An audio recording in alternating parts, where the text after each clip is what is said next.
time to take control of your journey towards chess mastery. Magnus Carlsen introduces Chessable, the definitive solution for studying chess. Move Trainer uses the science of spaced repetition to identify your strengths and eliminate your weaknesses. There's no need to set up a board, remember which page you're on, or keep track of all the moves you miss. Move Trainer empowers you to go from the opening to the endgame with confidence. It's a seamless, effective, and fun way to study chess. Choose from one of the largest online chess libraries in the world, with hundreds of titles ranging from classic books through to our exclusive Chessable courses, including over 100 free courses. Get expert insights from International Master John Bartholomew, Grandmaster Sam Shankland, International Master Christoph Sielecki, Grandmaster Simon Williams, World Champion Magnus Carlsen, and hundreds of other instructors. Get started now and join our growing community of over 100,000 chess enthusiasts at chessable.com. Chessable, take control of your journey towards chess mastery. This is John. John loves to study chess. This is David. David loves to study chess as well, but efficiently. John spends more time setting up the board and figuring out what's on the page of his book than he gets to study. David likes to take it easy and use his time wisely.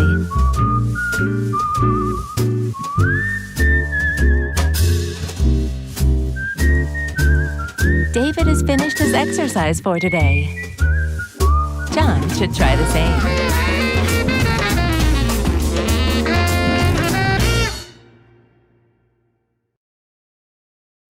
As a kid, I spent hours every day reading about chess, about openings, chess history, and games played between world champions, grandmasters, all of them. My apps make learning much easier. Everything I know you can find in my apps: Magnus Trainer, Tactics Frenzy, and Play Magnus.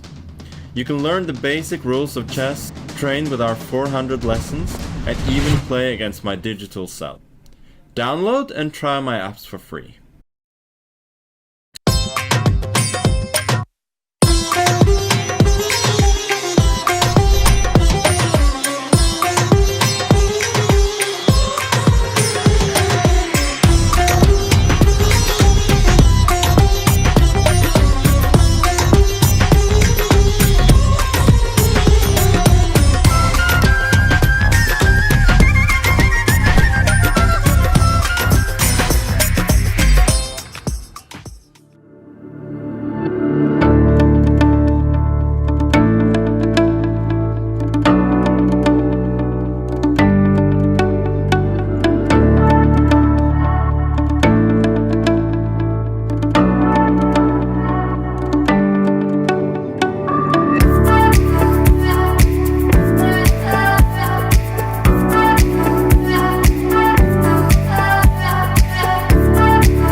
welcome to the first day of coverage of the Chess Olympiad in Chennai. I'm Peter Svidler, and with me is Peter Leko. Very nice to finally unite the Peters here, and welcome to our coverage. Today is the opening day of the Olympiad, and lots of things are happening. So for the time being, we will be talking about the pictures you see on your screen more than the actual games. And hello, Peter. How are you doing?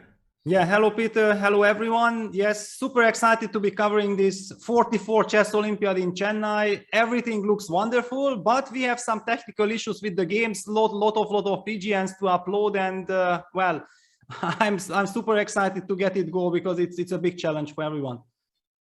Absolutely, but yeah, should be a very, very interesting event. Olympiads always are.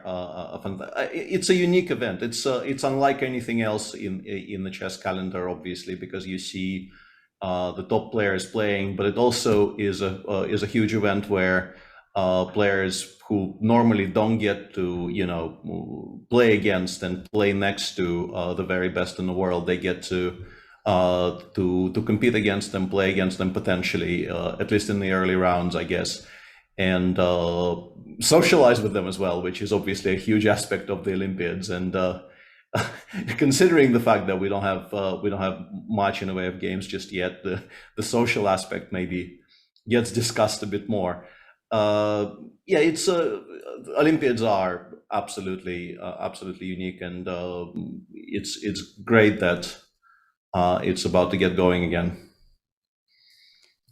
Yes, I'm at the moment still working on some technical issues, so please go on. I will try to fix it and then be back. Yeah. So as you can see on your screen, there's still stuff happening in India. Games haven't started yet. People are mostly in their seats already, but I'm guessing there will be some people making the first moves on some boards, and speeches potentially are being made. I don't have audio for that picture that you're watching, but the assumption is there's probably some speeches being made, and then there will be some more officiating and some more of the things that always accompany the first round of such a huge event. But that's natural. That's I'm sure the players do expect it, and nobody is worried unduly. It is a massive event. It's there's obviously some disruptions. Already this morning we've had news of a couple of key players for some teams failing to arrive due to the COVID pandemic, still obviously very much going on. Not really a laughing matter. I don't know why I laughed, but still a fantastic event with very strong teams, and plenty of excitement forthcoming. The first round will be, I've looked at the pairings a little bit, and it will be, in terms of firepower, simply, like there is no attempt to belittle the opponents of the top teams here, but India are a big favorite against Zimbabwe, and the US are going to be a big favorite against Angola, and so on and so forth, as you can see on your screen. We will see a lot of blowouts today, as is always the case with the round one of the Olympiad. But I'm guessing by maybe round three, we will start seeing some very promising clashes at the top, and in general the field will condense quite a bit, and there will be things will become very competitive and very exciting at the top. But as I said, it's not the be all and end all of the Olympiad. I think as much as it is a competition for first places, and throughout my career I played for a team which obviously considered any place other than the first to be a disaster. It's also a huge social event where, as I mentioned, people get to mix with their heroes. People get to play against their heroes. And here you see lineups. This is the Team US led by Fabi, with Lev making his first appearance for Team US for this Olympiad. Wesley board 3, Linier board 4, and then Sam Shankland on the reserve board, with Hikaru obviously making a choice not to play the Olympiad. I'm guessing he will be covering it. And here on your screen you see the format, and you get your usual situation with the Olympiad, where teams consist of 4 boards and 1 reserve, and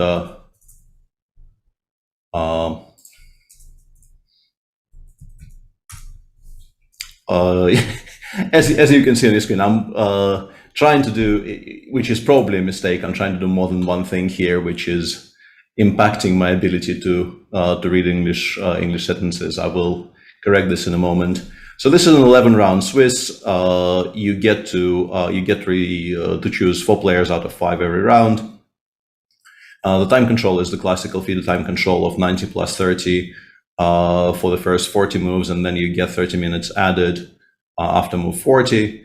There are no draw agreements before move 30, and I think these days they count like the main points are not the board points; they are the match points, and the board points might come into it if 2 teams or 3 teams are tied for, let's say, for first and the end of it. But the match points are the more important metric. When I began playing the Olympiads in the mid-90s, the actual board points were more important than the match points, but it has been changed, I think, somewhere around the turn of the century. It was a contentious decision at the time, but I think by this point, nobody really blinks an eye, and nobody really cares all that much anymore. Do you remember when they changed it from match points to from board points to match points, Peter? Well, I do remember that Bled 2002, when you won it in front of us, then it was still board points. Yeah, that was for sure. And when I joined next time in Dresden 2008, it was already changed. However, I'm not sure if it was. I think it was Dresden, the first one. Yeah, I think. I think that they actually. I have a feeling it was changed for the Plovdiv Euro teams. It was not changed specifically for the Olympiad. I think the first tournament I played, where I seem to remember they changed it, was the European Championship in Plovdiv. And at the time, it was supposedly, like, we felt that it was an attempt to make it harder for the Russians, but it probably had nothing to do with us whatsoever. And we finally have some action on the board, so we have at least the option of talking about that. Yeah, well, I'm a little bit confused, because definitely the first game has some bug. Yeah, because we certainly did not play knight f3 d5 and then knight g1 back. Yeah, I'm guessing this is the board where they made the official move, right? So they played knight f3, yes, and then they tried putting the official move back, and maybe the black player already responded with d5, and now this board is going to be borked for at least a little bit. This would be my guess. Yeah, I don't think Vidit played knight g1. I think he is too respectful to be, taking the Mickey so early in the tournament. Yeah, definitely. But then, yeah, this ceremonial first move cost us a lot. Yeah, because we can't follow the first move. It's only one board, or it's actually more than one board somehow. Yeah, or I don't know. But we'll see. We'll see. It's we already have in the game Zemba versus Shashikiran. We are about to see a Najdorf, but White is still taking his time after CD4, knight d4, knight f6. And the games are slowly kicking off. Good news. The American team board won Levon Aronian. I mean, I have to say it's a big heartache for me to seeing Levon in the American team, yeah, because of course Levon has been the driving force of the Armenian team, and thinking like if Levon would be in the Armenian team, they would be fighting for medals. I mean, there is some new generation coming up there. Mm-hmm. They are heavily missing Levon, but a big reinforcement for the American team. Yeah, of course. Yeah. And it's a little bit of a controversial topic. I've seen some discussions this morning on Twitter on the topic of people, being able to play for the new team as quickly as Levon is doing right now. But we don't really need to go too much into details regarding that. I would need to read up on the statutes on that topic to be able to have some kind of a definitive, a reasonable opinion. Not a definitive opinion is impossible, but even a reasonable opinion requires studying the underlying documents. But obviously, it's a huge blow for the Armenian team, and it is a huge gain for the United States team. He is an unbelievably strong player, and he makes any team much stronger by being in it.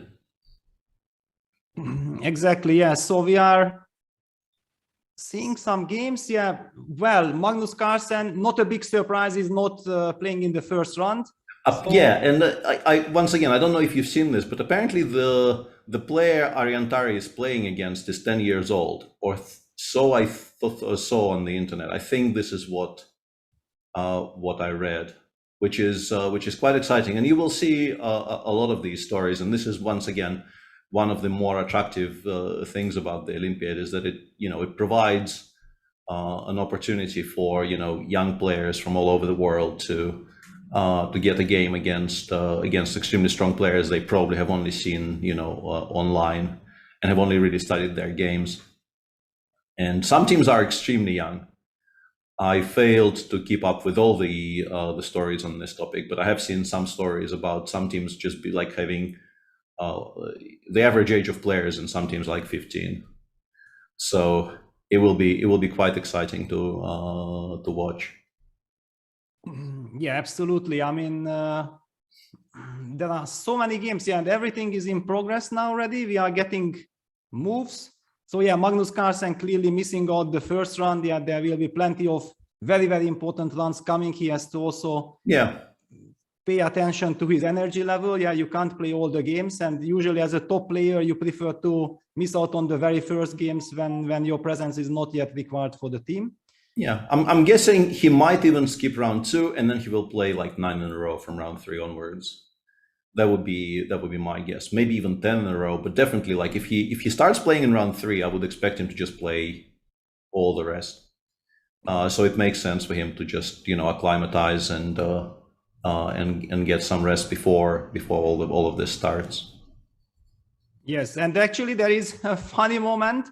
I was thinking that there is no way Shashikiran will not play the knight off. No, he did go for the rouser. Yeah, it's a bit surprising to me as well. Yeah. Yeah, I can't recall him playing the rouser, but okay, it's first round. Yeah, he wants to surprise the opponent, and basically when you are facing someone with 2100, then you don't believe that the opening is so important. Yeah, you want to get a playable position, and then after slowly outplay your opponent. Mm-hmm. Yeah, it makes sense. Just taking any potential, preparation surprises out of the equation. And also, you do have to worry a little bit when playing against somebody who is like 500 rating points below you, that like you play the knight, or if there are some potential forced draws, let's say in the poisoned pawn. So if somebody plays bishop g5 against you, you can't play your main repertoire because you don't want to give a very, very well-known theoretical draw to your opponent. Obviously, bishop g5 doesn't force you to play e6, queen b6, so it's not a huge problem, but it is a little bit of a problem. So you can understand perhaps switching up and not playing your main lines. Yeah, talking about bishop g5 knight off, suddenly I find the game Diaz Wanderson against Lenier Dominguez, where white can go bishop g5 if he wants.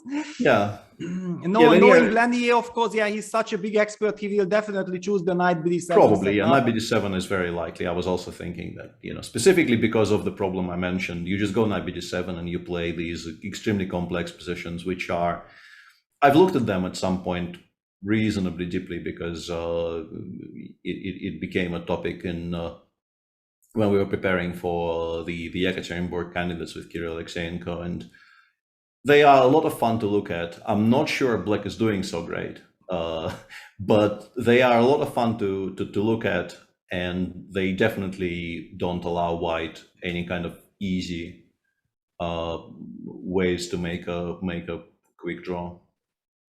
Yeah, one game that catches my attention is Vesliso against Miguel Sergio. The reason why I'm very excited about this, that look at it. This is now a very topical line. White plays the move a3, and we have been seeing this very famous game between Vesliso against Sam Sevian from American Cup, where actually Vesliso opted for this a3, bishop d6, queen c2 line, which can be called Pretke line, Rapport line, and now also Vesely has played it, but it heavily backfired. He got crushed by Sevian, and I'm wondering that, of course, he's ready to return to it. He's definitely ready for it, but it somehow feels to me like it's a little risky approach, but understandable. I think there were some developments. I think he continued playing this line in either Bucharest or Warsaw, or possibly both in Bucharest and Warsaw. And I did live coverage for both of those events, but there were so many games that they all kind of blend together in my mind, and I'm not quite sure who that was against. But I think he definitely continued playing the line, so White is not forced to get mated in such a spectacular fashion like he did against Sam, that's for sure. But if this actually happens on the board, it's a very exciting line to watch, and would be cool to see what Wesley has up his sleeve today. Yeah, and also because it was this very, very dramatic game for Dingliren in the candidates final. It proved not to be that important, but when he felt like he needs to win against Rajabov, he also opted for this line from the white side, and after queen c2, Rajabov played the move knight a6, which wasn't a total surprise anymore. It was already played by Oparin.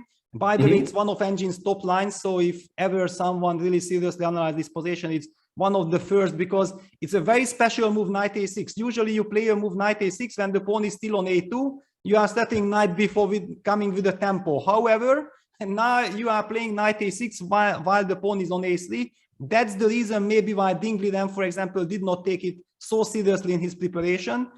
And also it was clear that it wasn't his main weapon. He just wanted to jump to a fighting line, and he exactly ran into Timur's great preparation. That was a very strange game. Sorry, pardon, because the black has just captured on c3. So we are talking about completely different things now. Yeah, it's no longer relevant. But yeah, that game was very, very striking, because you don't really see Ding be completely lost by move 15 with White very often. And he somehow managed to misplay it so badly that, I mean, maybe not by move 15, but definitely by move 20, the game was pretty much over. And like, as we know now, it hasn't actually derailed his candidates completely, but at the time it looked like this was over. Like, this was, for him personally, the tournament was no longer really, he was no longer really in the running for anything. But he managed to pull himself together very impressively in the second half, and secured that all-important second place, as we now know. It was very important to finish in the top two in the candidates. Yeah, absolutely. And it was very interesting because there was the interview afterwards, and he said, yeah, I played this line because I had to play for a win.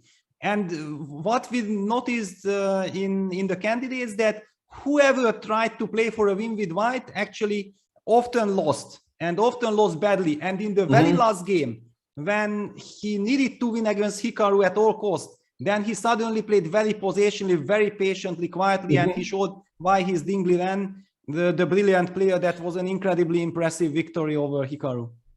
Yeah, even though once again, knowing what we know now, it's obviously a bit of a heartbreaking game for Hikaru and his multitudes of fans everywhere, because he was at some point, I think, basically one precise move away from complete equality, and it would have been interesting to see what the calculations would be if Hikaru finished second. There's some banter obviously connected with the possibility. Hikaru himself stated that he thinks Magnus would have played against Jan if he came second, which I think is not unreasonable, to be honest. It sounds funny, but I don't think he's entirely wrong. I think it would have been a more difficult decision for Magnus, for sure. We don't know, but the suspicion is he probably isn't wrong, or not very wrong anyway. Yeah, but I do believe that the decision was anyway very difficult. I mean, giving up on the title like this, we heard all the reasonings from Magnus. It all makes sense, but from his perspective. But even so, he definitely had a lot of doubts. I mean, giving up the title just like this shouldn't be easy at all. Yeah, but I mean, clearly it's been very much on his mind for a while, and some sort of a, you know, the beginnings of the decision were, I'm pretty sure they were formed way before the tournament finished.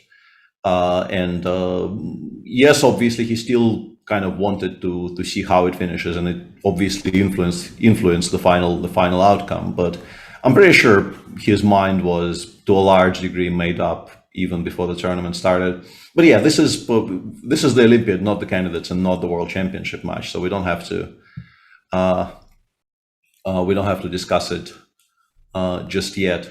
And yeah, exactly, and it's also a topic that we could go on talking about 24 hours. Yeah, yeah, if we wanted to. Yeah, it's a kind of an endless topic to a degree.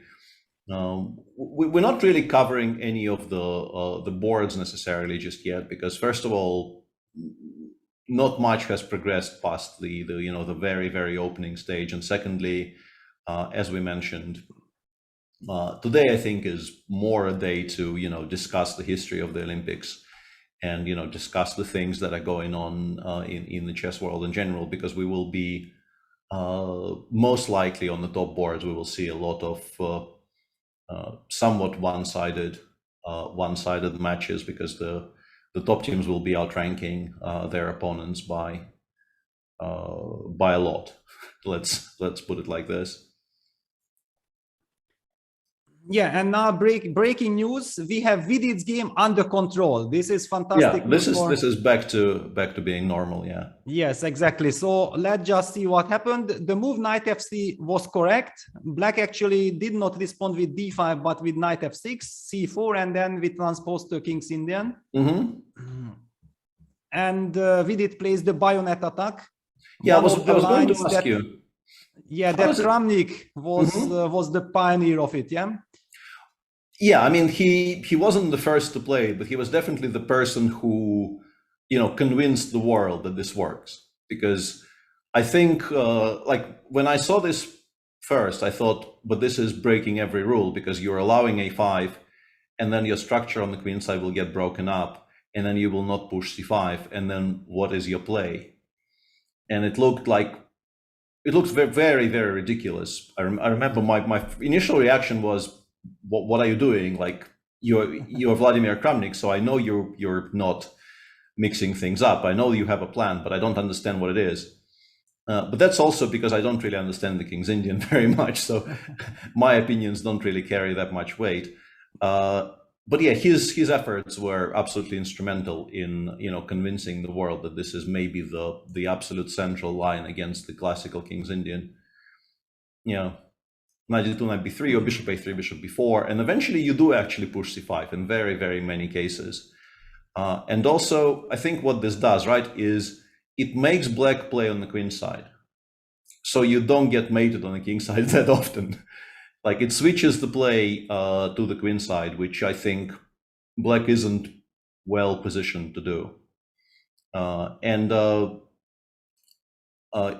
Basically, for the next 2 weeks, there will be some exceptions, but for most openings, I will just immediately ask your opinion and then shut up. So how does the bayonet stand right now? Like in 2022, what's the current state of things? Well, I think not much has changed, as you said. Yeah, and by the way, a5 on the board, b takes a5, rook a5, a4. This is fairly logical. Knowing Vidit as a big opening specialist, I'm expecting him to handle this position very, very nicely. One of the things that is like a kind of surprise, that black has tried to get the move c7, c5 in somewhere, but I believe that you know it much better, because I only know that it's supposed to be a nice line for white. You anyway bringing your pieces. I also think that I don't know exactly that you have to retreat the rook first or not, but just to show something, that if black pushes the pawn to c5, so he stops any kind of break with c4, c5. But it limits black's play. White also has this typical idea of bringing the rook to the third rank. Yeah, it will be a multi-purpose move. Also, then putting bishop d2, queen c1, I think was also a very standard way of placing the pieces. And just say that I have more space and compute as like white. So it's up for black to prove that he can play like this. Yeah, and computers generally just prefer positions with more space. So it's not surprising that, you know, until something concrete starts happening in the center on the king side, computers will always prefer white to some degree, at least, in positions like this, because you have more space. There's also this issue of the knight on e7, which I used to play the King's Indian a little bit about 20-25 years ago, and I never played the classical King's Indian, not a single game, because to me, like, I just thought, okay, I will put the knight on e7 and then it will never make another move in this game, and I don't know what to do with it, so I'm just not going to do this to myself. And it sounds stupid, but it definitely is a problem, because in particular, if there is no real chance for a mating attack on the king side, which in the bayonet there really isn't in most cases, you are stuck with this really, really poor piece which has no moves, and it's very difficult to find anything for it to do. Yeah, so okay, we shall move the second board. The young Indian prodigy Arigaishi. He's doing tremendous progress. I think we will be talking about him much more later on in our broadcast. He's playing with the black pieces against Masanjo Spencer, a Catalan with d takes c4, bishop b4, check a5. Yeah, black is definitely trying to spice things up, not to play in the classical fashion. Let's just take a look. How did we reach here? Knight fc d5. There are so many ways to get the Catalan, but this is kind of the classical move order. Sorry, there is some ice cream car running around. I think we'll soon disappear. Yeah, bishop b4 check, bishop d2, a5, bishop g2, castles, d takes c4. It's a very topical line lately. Usually, if it would be Dubov or Magnus Carlsen from the white side, I would say like the big theoretical discussion only starts right here, but white is already taking his time.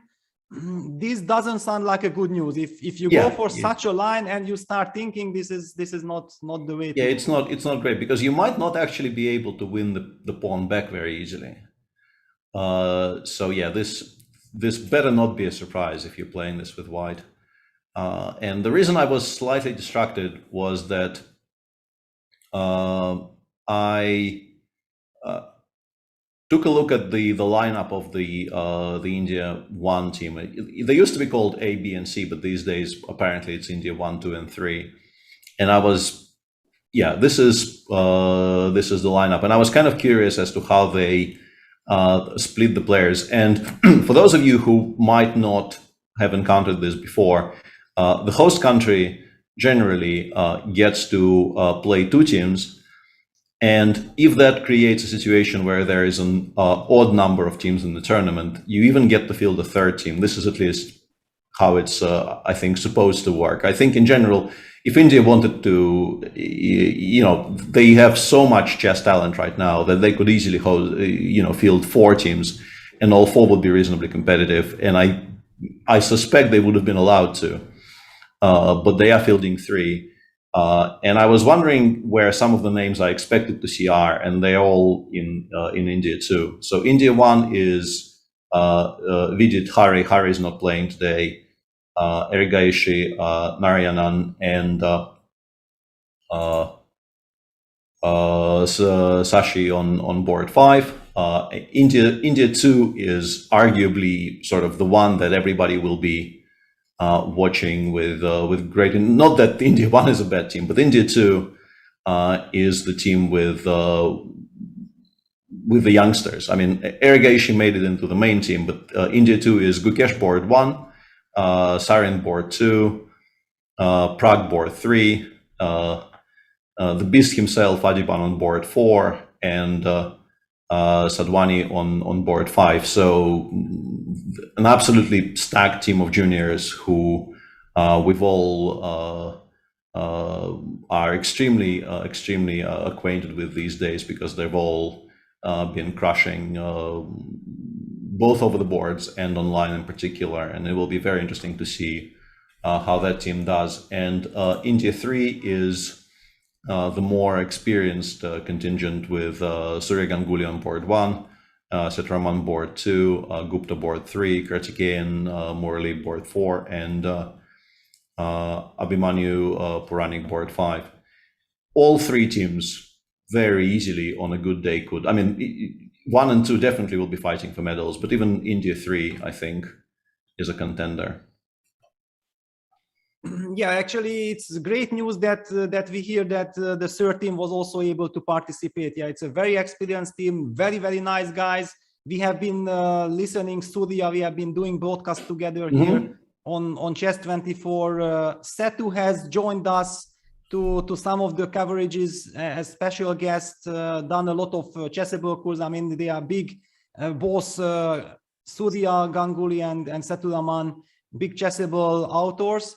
Very, very interesting to see them fight in the Olympics. And as you said, yeah, the second team with all these young, incredible talents are definitely someone to keep an eye on, because they can really make a big surprise here.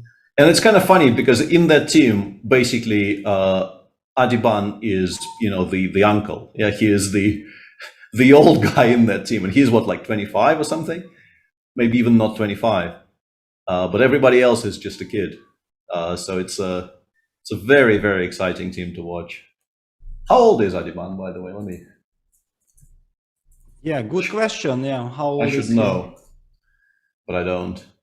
No, I actually, yeah, he's older than that. Actually, he just is extremely fit, so it doesn't show. He's 29.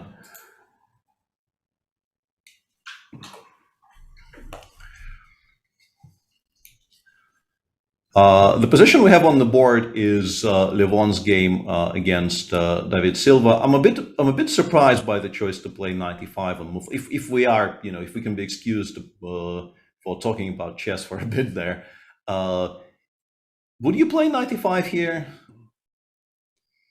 Well, not really, but let's just take. So it was d6, bishop b5, check, knight d7, c3, knight f6, bishop d3. And but it was this special move order, so yeah, it was castles. It was a bit different, but still, the reason I'm asking is that I think 95 is a solid move, and in particular, if White maybe doesn't play the most tricky move order, it's very playable. But I think it also makes it much harder for Black to create any sort of play. And when you're playing against somebody who is 400 points below you, 450 points even, you want to maintain, as unclear and as fluid a position as possible. And here, I mean, they've developed very normally. We can just click through to the current position. It's a normal looking position, not much is going on. But my big question is, I don't know, White goes knight a3, a4, knight a3, knight c4, queen e2, and then just passes forever. How are you going to make any progress with Black? Well, I think that Levon simply believes in himself, and he thinks like, yes, I don't know how I'm gonna break through, but I'm gonna find the way, and it's a strategical position. Maybe I will try to go for some knight h5, knight f4 ideas, maybe just trying to hint on some knight e4 tactics now with the bishop on a6, that it will not be easy to get queen e2 due to this knight takes e4 tactics. Also, this maneuver that you mentioned, a4, knight a3, knight c4, which is so typical and so nice for White, also runs exactly thanks to this bishop a6 into this knight e4. So maybe this is what Levon has in mind, that he wants to use the momentum very concretely. Yeah, I think maybe White actually already made some slight inaccuracies, because the bishop on e3, it looked very logical to play bishop e3 with a tempo to attack the pawn on c5. But as you mentioned, playing queen e2 right now, which is a move you would like to make to support the pawn on d3 by playing rook d1 later, is going to be much harder to achieve, because knight takes e4 constantly is a threat, right? So maybe my question was just completely ridiculous already, because White already maybe is in some slight trouble, because queen d7, rook a d8 is happening very quickly. Or fd8 or ad8, doesn't matter which rook. And the pawn on d3 will be under some significant pressure. And then, then I can see why Black is just extremely comfortable straight out of the opening. Yeah, this is also typical Levon, yeah, that even in positions where it looks like, it will take ages to create something, he might be able to create immediately. Yeah, he might be already kind of in the driver's seat to a degree. I'm pretty sure white is not worse yet if you play precisely, but once the player playing white here starts needing to find correct answers, it becomes a problem, because people playing against a player of Levon's strength for the first time in their lives, I think you play with white, you think, okay, I will at least finish the opening, I will have a solid position out of the opening, and I will start thinking. And if you have to start thinking by move 10, doubts start to creep in, and you start kind of feeling much less secure and much less certain about your life choices, and it tends to go downhill from there. Yeah, and look at this. White is wasting a tempo with rook e1. I mean, I'm really getting worried for white. Yeah, that rook e2, rook d2, maybe. Yeah, like maybe he actually wants rook e2, rook d2, but it's not going to be fun. Exactly. I was also thinking about this, but it's really desperate. Yeah. Yeah, it's not great. Yeah, it's very much not great. Yeah. All right. So let's go to Wesley So, because Wesley So's position, I would like to say a few words, because finally we reached the famous Botvinnik structure from the Nimzo Indian defense, the legendary games from the fantastic, brilliant world champion. And this is the very, very thematic way that if white gets f3e4 in, then basically, as Arshak Petrosyan told me, my father-in-law and my trainer, that if f3e4 comes, the game wins by itself. Yeah, so you always have to watch out not to let that happen from the black side. The big question is, can you actually stop it in long terms? That's the big problem. White can play knight g3, rook a2, rook e2, supporting e3 for break. All the more, it's a very, very dangerous position for black. Absolutely, yeah. And yeah, queen c8 is clearly played with the intention of playing queen a6. And if the queens do come off, maybe even if e4 happens with the queens coming off, it's not going to be as immediately winning as it is in the middle game. Because in the middle game, it sounds like maybe an overstatement, but really, if f3, e4, e5 happens, white just gives mate on the king side. In like 90% of the games, it really does feel like that. With the queens off, it's not as bad, but obviously Wesley is not going to allow the queen trade. I think queen a6 is pretty much always getting met by queen c2. You could maybe make an argument for playing rook a2 now to have queen a6, queen b1, but I don't know if that's necessary. I think that's a bit too fancy. I don't know why I need the queen on b1. But it's kind of a big and difficult choice, yeah, because it's so difficult to say that which piece is where really does it belong. Probably the move queen c2 you don't like, because later you will step into the c file, yeah. Yeah, I wanted to not be on the c file, and to also open the second rank for the rook, as you were saying, like knight g3, f3, rook e2, or rook f2 is very much part of what white will be doing later. So not having the queen on c2 still allows you to plan for all of those things, but. Yeah, as I said, it's probably unnecessary. You can also just start with knight g3 maybe, and then choose any square you like for the queen. So plenty of options, and you assume that Wesley understands the sort of the underlying strategic points better than his opponent, him being Wesley. So I'm pretty sure he is happy with the outcome of the opening here. Yeah, I think he's definitely happy, but I'm also very happy for Miguel that he gets a typical kind of position, and we will see an incredible instructive game, because basically whatever happens here, the white will play with plans, and black is also playing with plans. The big question that who will outmaster the other one. Yeah, being on the sort of on the receiving end of the very instructive game is sometimes not as fun as being instructive yourself, but still, it's definitely part of the first round of the Olympiad experience, where you get to, your warm-up game of the Olympiad is black against Wesley So.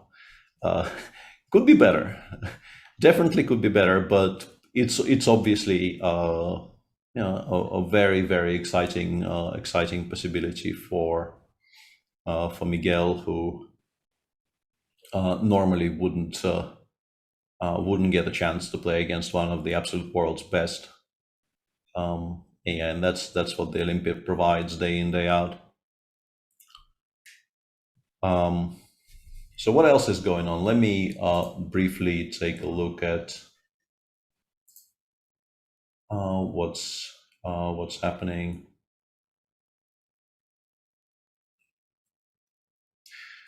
It's going to be very until until we get to further rounds. It will be very difficult to like pick a match and stay with that match, because there's just too much going on, and everything looks kind of exciting and very much worth covering. But we have to choose something.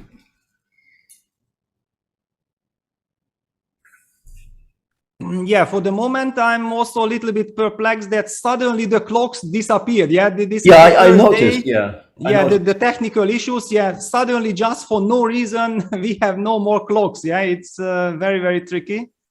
I will check the settings.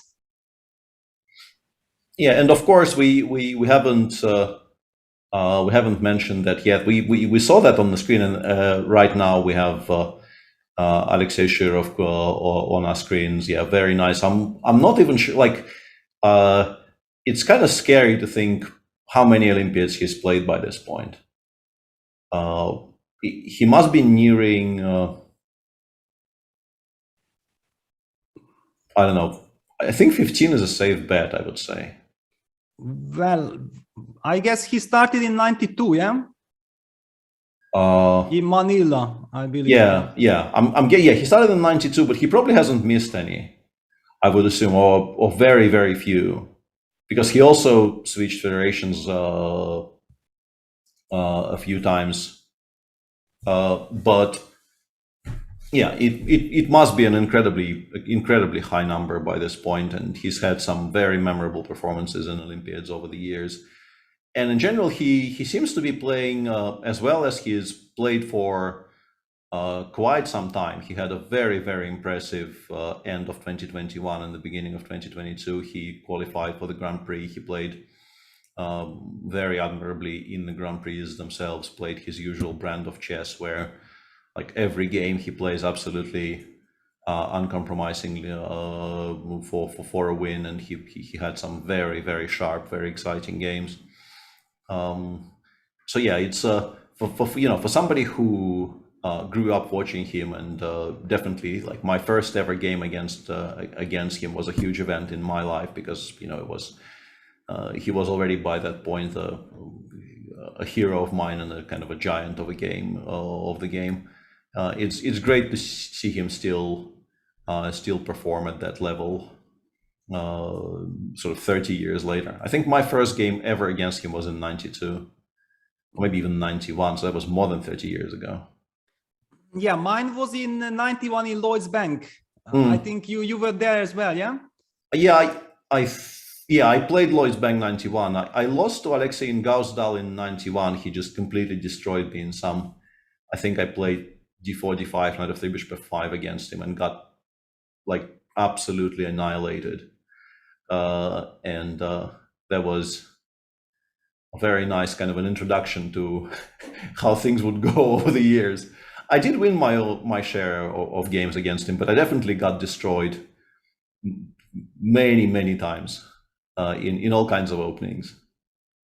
What is very interesting that because of course Alexei Shidov, we think immediately about fire on board and all these kind of things. But actually in his youth, he started out as a d4 player in my very first game when I was just 12 years old. And I faced him, and Shilov went on to win this Lloyd's Bank tournament already and was about to get to 2,700 immediately. He was still a d4 player, and he beat me, I think, in a bishop d2. Was it a bishop d2 Grimfeld? I think it was a bishop d2 Grimfeld. He beat me in a very, very nice strategical battle. Yeah, I just love this, that when people think about Shilov, they think that, yes, he's of course a brilliant attacker, but don't be fooled, guys. He is of course incredibly great as a strategist as well. In endgames, we have. Yeah, I was about to say that this often gets, I mean, not forgotten, because I think actually, in particular because I think of the bishop h3 move, right, which became instant legend very deservedly.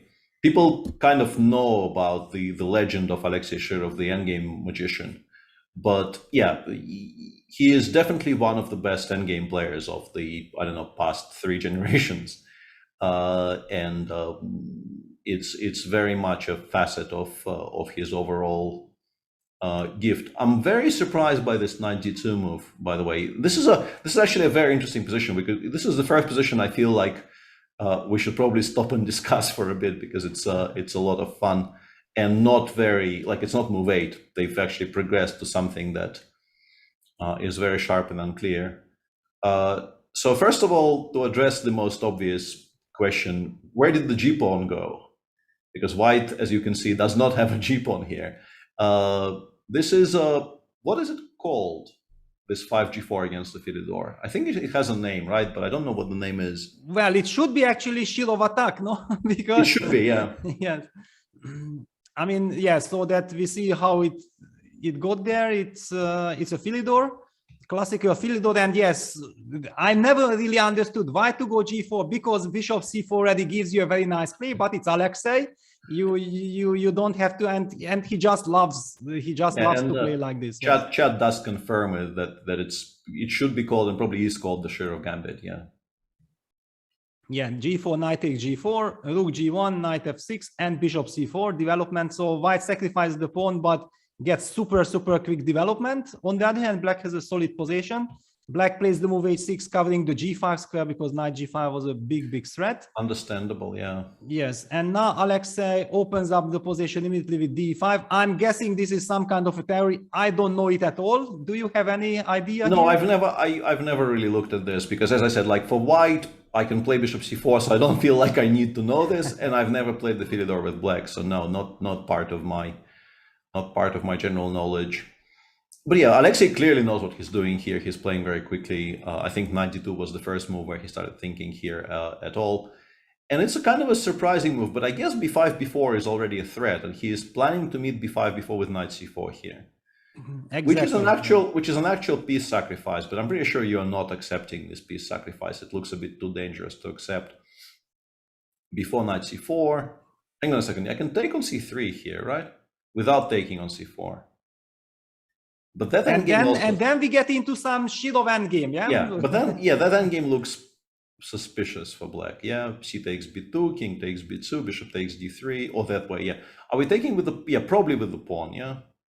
I mean, automatically my hand made this move. Yeah, cb2, king b2, and black is still a pawn up, but c6 is hanging. The rook on g1 is extremely annoying, because it means that developing the bishop on f8 is difficult.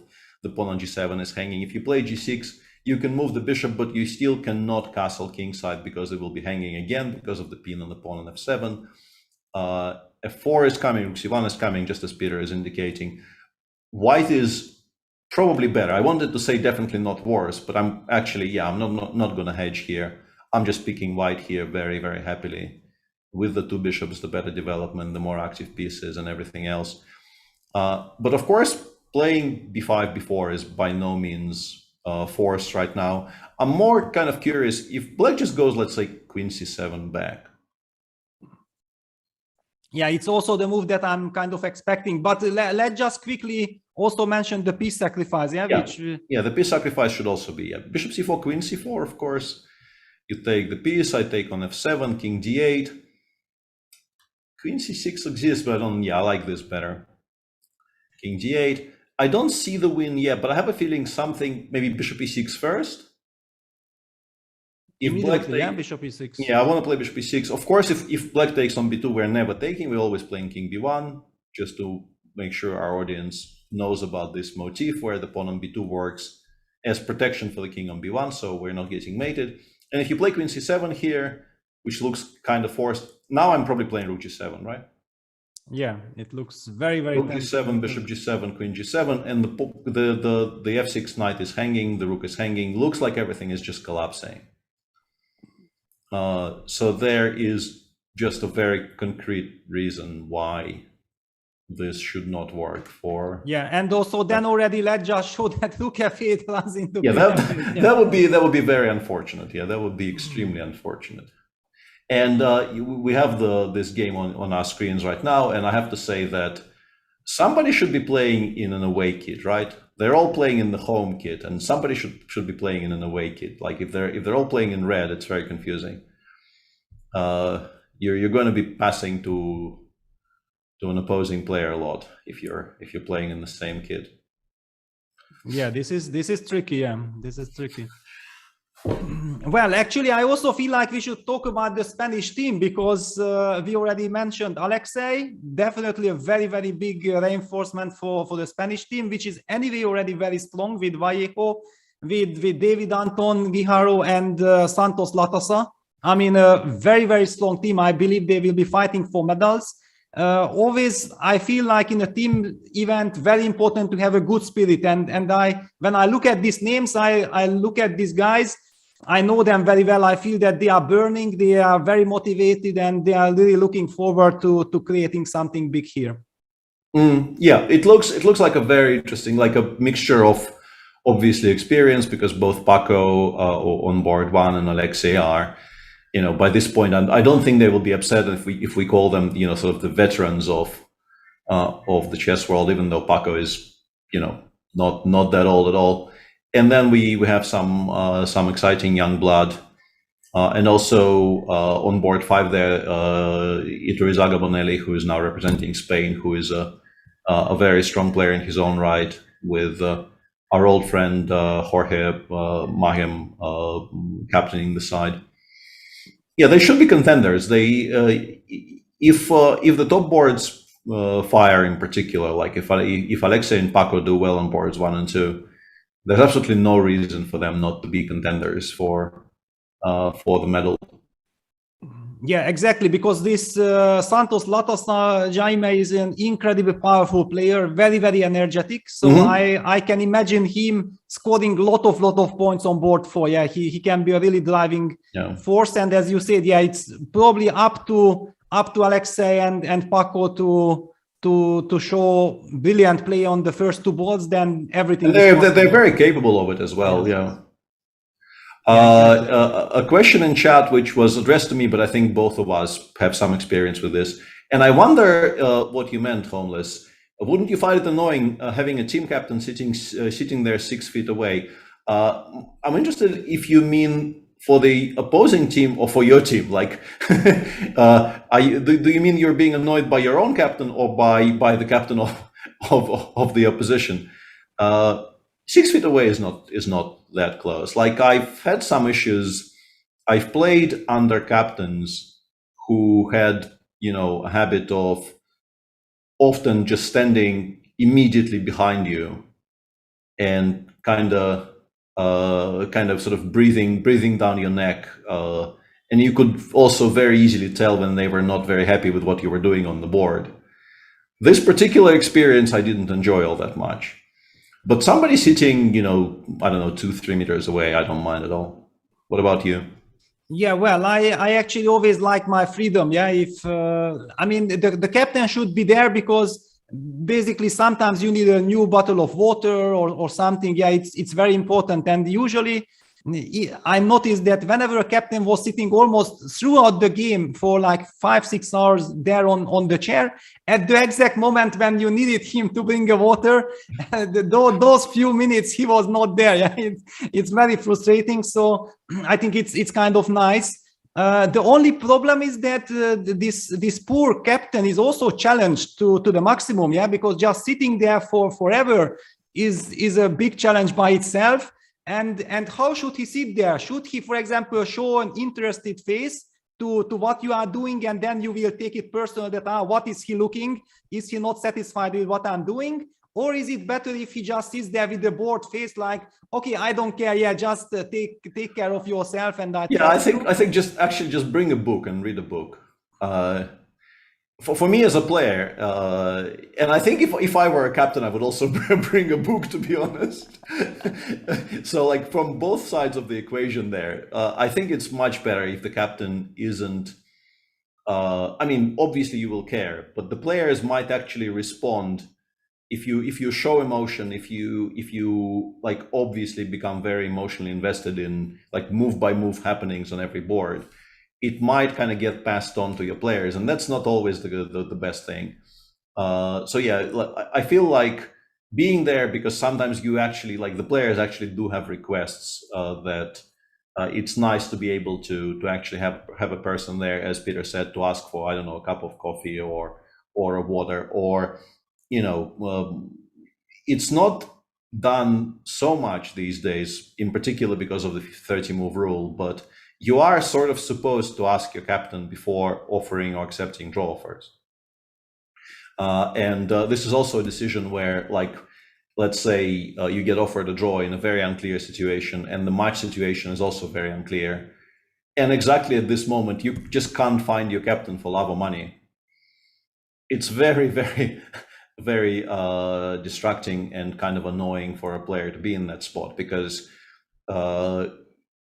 obviously all of us have been in this situation a lot, but when you're playing for yourself, it's not like it, you know, it's your responsibility to assess the position. But if you make a decision and your captain disagrees with it, it creates a kind of a conflict. But if he's not there, how are you to figure out what he thinks? So you probably should be there, but yeah, bringing a book is, I think, a good idea. Do you have any kind of specific stories about interactions, like the draw for stories from years gone by, where this particular situation has come up? Well, usually there is always some situation, and especially now with the 30 move rule is there, that basically when this situation can arise, it means that the players have not so much time left on their clocks. Yeah. For example, let's imagine the draw offer comes when you have like 15 minutes on the clock. Yeah, you are nervous. Yeah, there is a lot of tension. You feel like maybe I can continue to play. It's sharp. Maybe I have to play, but I have to make this decision. And as you said, yeah, if the captain is not there, and then you have to wait for like 4 or 5 minutes, you are looking around and you get distracted, then even it will be very dangerous if finally the captain tells you, yeah, you have to continue, because your mind is suddenly somewhere else. It's I mean, one thing with the draw offer, I think it was super embarrassing, because we played against Ukraine in Dresden in 2008, and of course playing against Ukraine with Ivanchuk and this very powerful team was always a very big challenge. It was somewhere in the middle of the Olympics, so we were definitely very, very unhappy, probably the Ukraine team as well, that they are facing us. It was a very unfortunate pairing, and suddenly I disliked my position, what I was doing against Chucky with white, but I was white.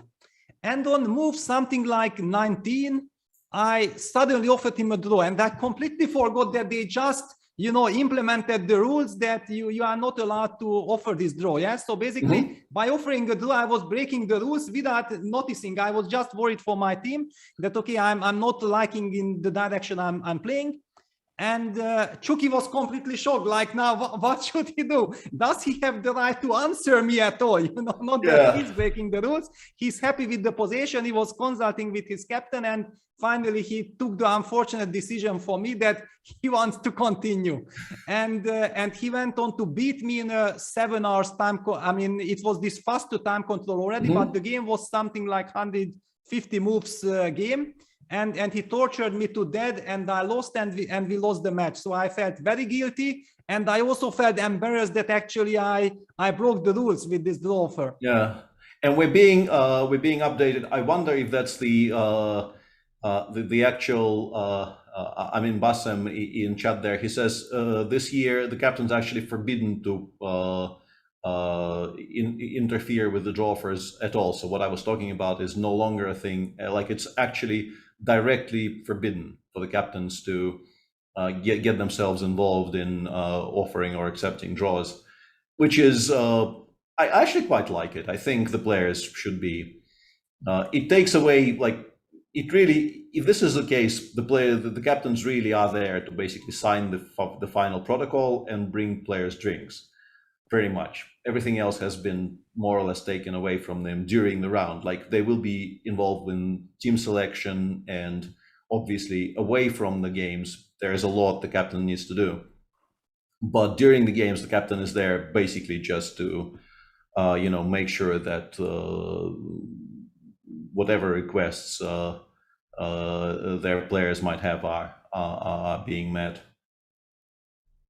Yeah, it's of course a big novelty. Yeah, on one side, it loses some of this intrigue, intrigue situation that we had before. On the other hand, there won't be any real bazaar atmosphere, because there were sometimes, even the captain did not know what to say, and then the other boards are also in time pressure, and some other matches next to are also distracted by all this decision that there is some gathering and what should we do. I understand the point of eliminating this this issue. And there's actually a very solid point being made in chat. I wanted to address it a bit early, and then I saw this share of gambit position, and we kind of got down this rabbit hole. Is that so far we've only really been talking about the open section. There is also an incredibly strong women's Olympics going on alongside it, and we haven't really spoken about that at all, which I think is a mistake. And we will try to split our coverage a lot more evenly. This is the first day, so you'll have to excuse us for kind of getting sidelines a little bit. But of course, we should be covering and we will be covering the Women's Olympiad as well.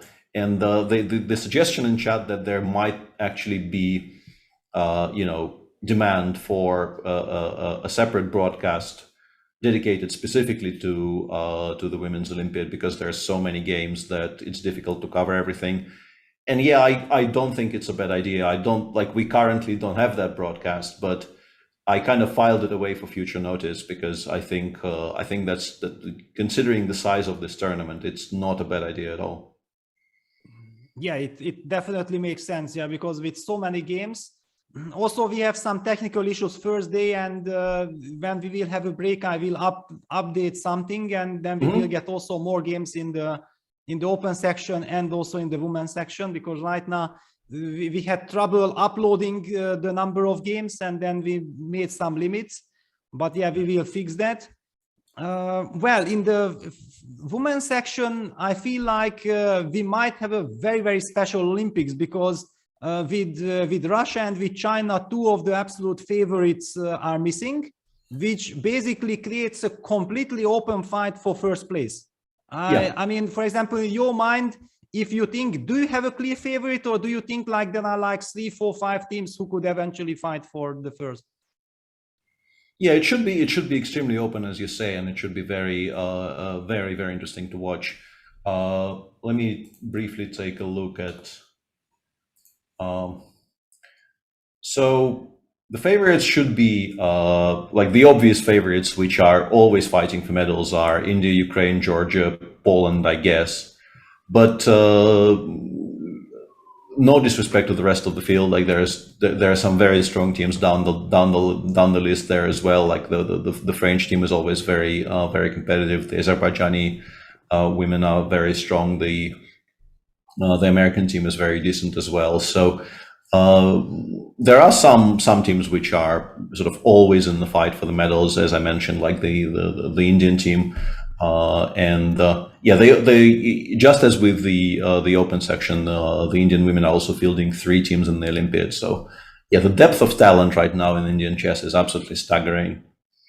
I have to say, just absolutely fantastic to see how easily they can field 3 teams of very, very competitive standard.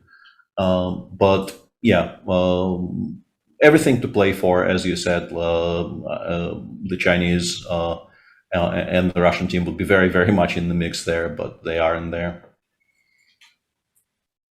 Yeah, now I suddenly noticed the game between Anna Muzichuk and Jessie February. Oh yeah, that's a nice pairing for round 1. Exactly. I mean, we know Jessie February, very, very famous for coaching, and she's a very very open person, with a lot of social postings and so on. I believe she has a big fan base. and she has the chance of playing against Anna Muzichuk. Yeah, I mean, a really big legend.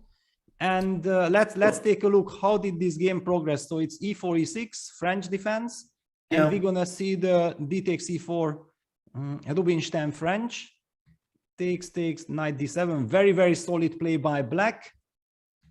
Knight f3. Well, it became quite sharp later because bishop e3 used to be very main line. I don't know if it's still the main line here, but it was very popular when I was still sort of actively looking at this line a long time ago. And they are playing what I believe is one of the most central lines of the entire thing, right? This knight d5 c5, and specifically followed by what it was followed by. This is still extremely well known. Yes, and takes, whenever we see the Rubinstein French, I like, my initial reaction always is there is probably like 25 games of Georg Meyer starting from this position, solving the entire question completely, right? Maybe not here, but in most cases you can count on there being like 25 games of Georg Meyer, with him providing the absolute definitive solutions to everything. Yes, and it's kind of so difficult to choose what do you play, or maybe it's even an easy choice, that you don't want to challenge Georg Meyer in his Rubinstein French, so by elimination you have to go d4 or c4, right? He told me a fantastic story once. I don't know if you know this. You probably played, with or around him enough to also know. We were on a train journey from a Bundesliga once, and he told me this story that there was this endgame, not in this particular subline of the Rubinstein, but there was like a very specific line which led to an endgame by move 25, which people thought might be winning for white, not just better, but winning, because it's like a lot of pieces get traded, and the resulting endgame is either winning or a draw. And it looks like it might be winning, and it's definitely a free roll for white. White is having no risk whatsoever.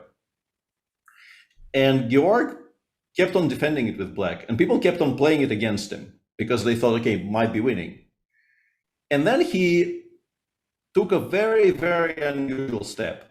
He said, I analyzed it very deeply, and then I actually published my entire analysis in the Schach magazine, specifically so that people would stop playing it against me because I was bored. And I wanted to convince people that I know everything, and can you please play something else? Because this is boring to me by this point. And he said it actually worked, and people sort of stopped playing it against him because it was there on the paper, like, it's a draw. Please don't do this anymore. Yes, 30 pages of analysis. Yeah. Like, it's very unusual for players of his strength to actually publish like the entire file. And he thought this was the only way to make sure that he didn't see that line anymore. And he just did it. And I think it actually worked, Yeah, because the whole line disappeared, from the horizon as well. Pretty much, pretty much. I mean, can we somehow try to reconstruct how it was? It was, I think, the C3 line. Some kind of C3, Queen A4, Yes. So how does it go? C3, C5? Knight E5, Knight E5. A6, Queen A4, something, Knight D7, whatever. Yeah, this endgame. Yeah, Bishop E3, C takes D4, and something. Yeah, I can't remember exactly the move order, but it was some kind of structure like this. Yes. Yeah. So okay. This was a very fashionable line at some point. This is another one. I remember that I had this exact position against Mikhail Gurevich in the candidates tournament from Elista 2007. However, it came from bishop. I mean, just to show, because maybe people are not that familiar, that after knight c6, knight f6, there is also, of course, white has the chance of going e5, which I switched to later during the match. But in the very first game, I played bishop g5, and after d takes e4, knight takes e4, knight bd7, knight f3, h6, we might get exactly the same position with black's pawn on h6. Yeah, it's one extra pawn for black, and this is where I got this position, and Gurevich just showed some incredibly brilliant preparation. And this was the very first game with the white pieces. I thought, like, oh my God, I mean, this match will be hell. I mean, how am I gonna break if he keeps on playing like this? Luckily, I won that game ended in a draw. And luckily, I won the second game with the black pieces, and after that, I had a free roll in the match, and I went on to win comfortably. But I remember after the first game, I was in total panic, because it's. I remember those years of playing the French on the white side against like people like Gurevich and Dreev and Barev, and feeling like they know everything and I know nothing, and it was very often just true, to be honest. So just finish with the game we were discussing, because so far, I think Jessie has started thinking now, but she was playing very quickly up to a point. All of this is still very much theory. Black would be completely fine here, if not for the fact that you actually have to lose the right to castle because of knight e5 and queen a4 check. If you allow black to castle here, black is obviously immediately fine because of how nice the knight on d5 is. And here after knight d3, very interestingly to my eyes, Jessie chose not to even try to protect the pawn on a7. She goes f6, king f7, just finishing the development, connecting the rooks as quickly as possible. But it is a healthy pawn that you're giving up for it. So it's an interesting choice. And I think she made it quite quickly. So she's still very much in her prep. So queen a7. Yeah, but then she suddenly slowed down. And this is what I'm not liking. When you give a pawn and then you slow down, it does not mix together well.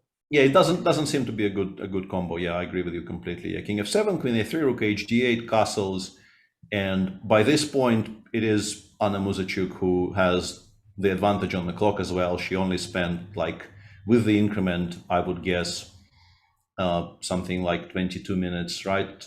And Jessie's down to less than an hour. There's definite compensation here for the pawn, but you have to be quick, because if you give white time to stabilize, like rook e1, queen b3, a4, a5, you will just lose a slow game, because you are down a pawn and white has a big majority on the queen side here. So you have to play energetically. I'm not even sure exactly like what the plan should be. Maybe some kind of queen d7, hinting that maybe I want to play knight takes b4. Yeah, I mean, you have to try something, but the point is that queen d7, maybe we can just play rook fd1. Yeah, and then I wanted to play rook a8, queen a4, and pretend that this was my plan all along, right? So like rook a8, queen b3, queen a4. Yes, and then you can hope for something, yeah. Yeah, and hope that maybe I can establish some kind of a pressure against the a2 pawn here. And yeah, I'm not entirely sure what I'm doing here makes much sense, but that was my first idea. But Jessie instead played e6, e5, which it's a logical move, but I think it might not be very good, because queen b3 just looks very attractive now. Yeah. And in particular, I mean, she wants to go e4, but after queen b3, it doesn't force knight e1 anymore. I have knight f4 as a reply. So I think this may have been not that great, and she might be in trouble now. I have a feeling. Yeah, this is definitely very, very unpleasant. And there is one very interesting moment on the second board. Chloe Badenhorst with 1700 playing against Anna Yushanina. And look at this from the white side. She basically up till this moment plays a perfect game that any 2700 plus super GM would be proud of and happy of. Yeah, absolutely. It is a theoretical line, but so far, yeah, not a single mistake. I agree basically with every single decision so far. I will say though that, you know, these types of Karakans, I think, are absolutely perfect to play against somebody lower rated, because if you are capable of kind of ignoring, you probably, if you play this line with black, you probably know that the computer doesn't like it. But if you're capable of just ignoring the evaluation and playing, it's very difficult for white to trade pieces. It's very difficult for white to simplify. So it makes perfect sense, because you get to play a very complicated position against somebody who is much less experienced than you are. Yes, you are probably worse, maybe even much worse. I don't know if it's true, like if black is much worse here, but you definitely objectively haven't equalized. But you don't really care all that much, because there are 32 pieces on the board. Decisions are extremely difficult for white, as they are for black as well here, because like so many choices. Do you play a5? Do you play for some kind of a c4 break? Do you play for, I don't know, knight e1, g2, and f2, f4? Do you play knight c1, bishop d3? There are so many things you can try here. So simply the amount of decision making that white has to get involved with here is very good news for the stronger player, because you are much likelier to induce a mistake. Yes, and we should also mention that because maybe somebody, an unexperienced player, could ask why not to take this knight on h6 and destroy black's kingside pawn structure. Well, the answer is that it's not a good idea. The dark square bishop is very important. The knight on h6 is completely misplaced. And due to the fact that black has this incredibly powerful bishop on g6, there is never any attack against black's king. That's the most important. Black will put king on g7, will break with f7, f6, and the dark squares, all the holes will be very... With the pawns still on h2 and g2, you could consider it. With the pawns on h3 and g4, this is a horrible mistake, because your weaknesses on the king side will become very, very problematic for you very quickly. So you unless you win some material by taking on h6 immediately, you are just not taking on h6 pretty much ever.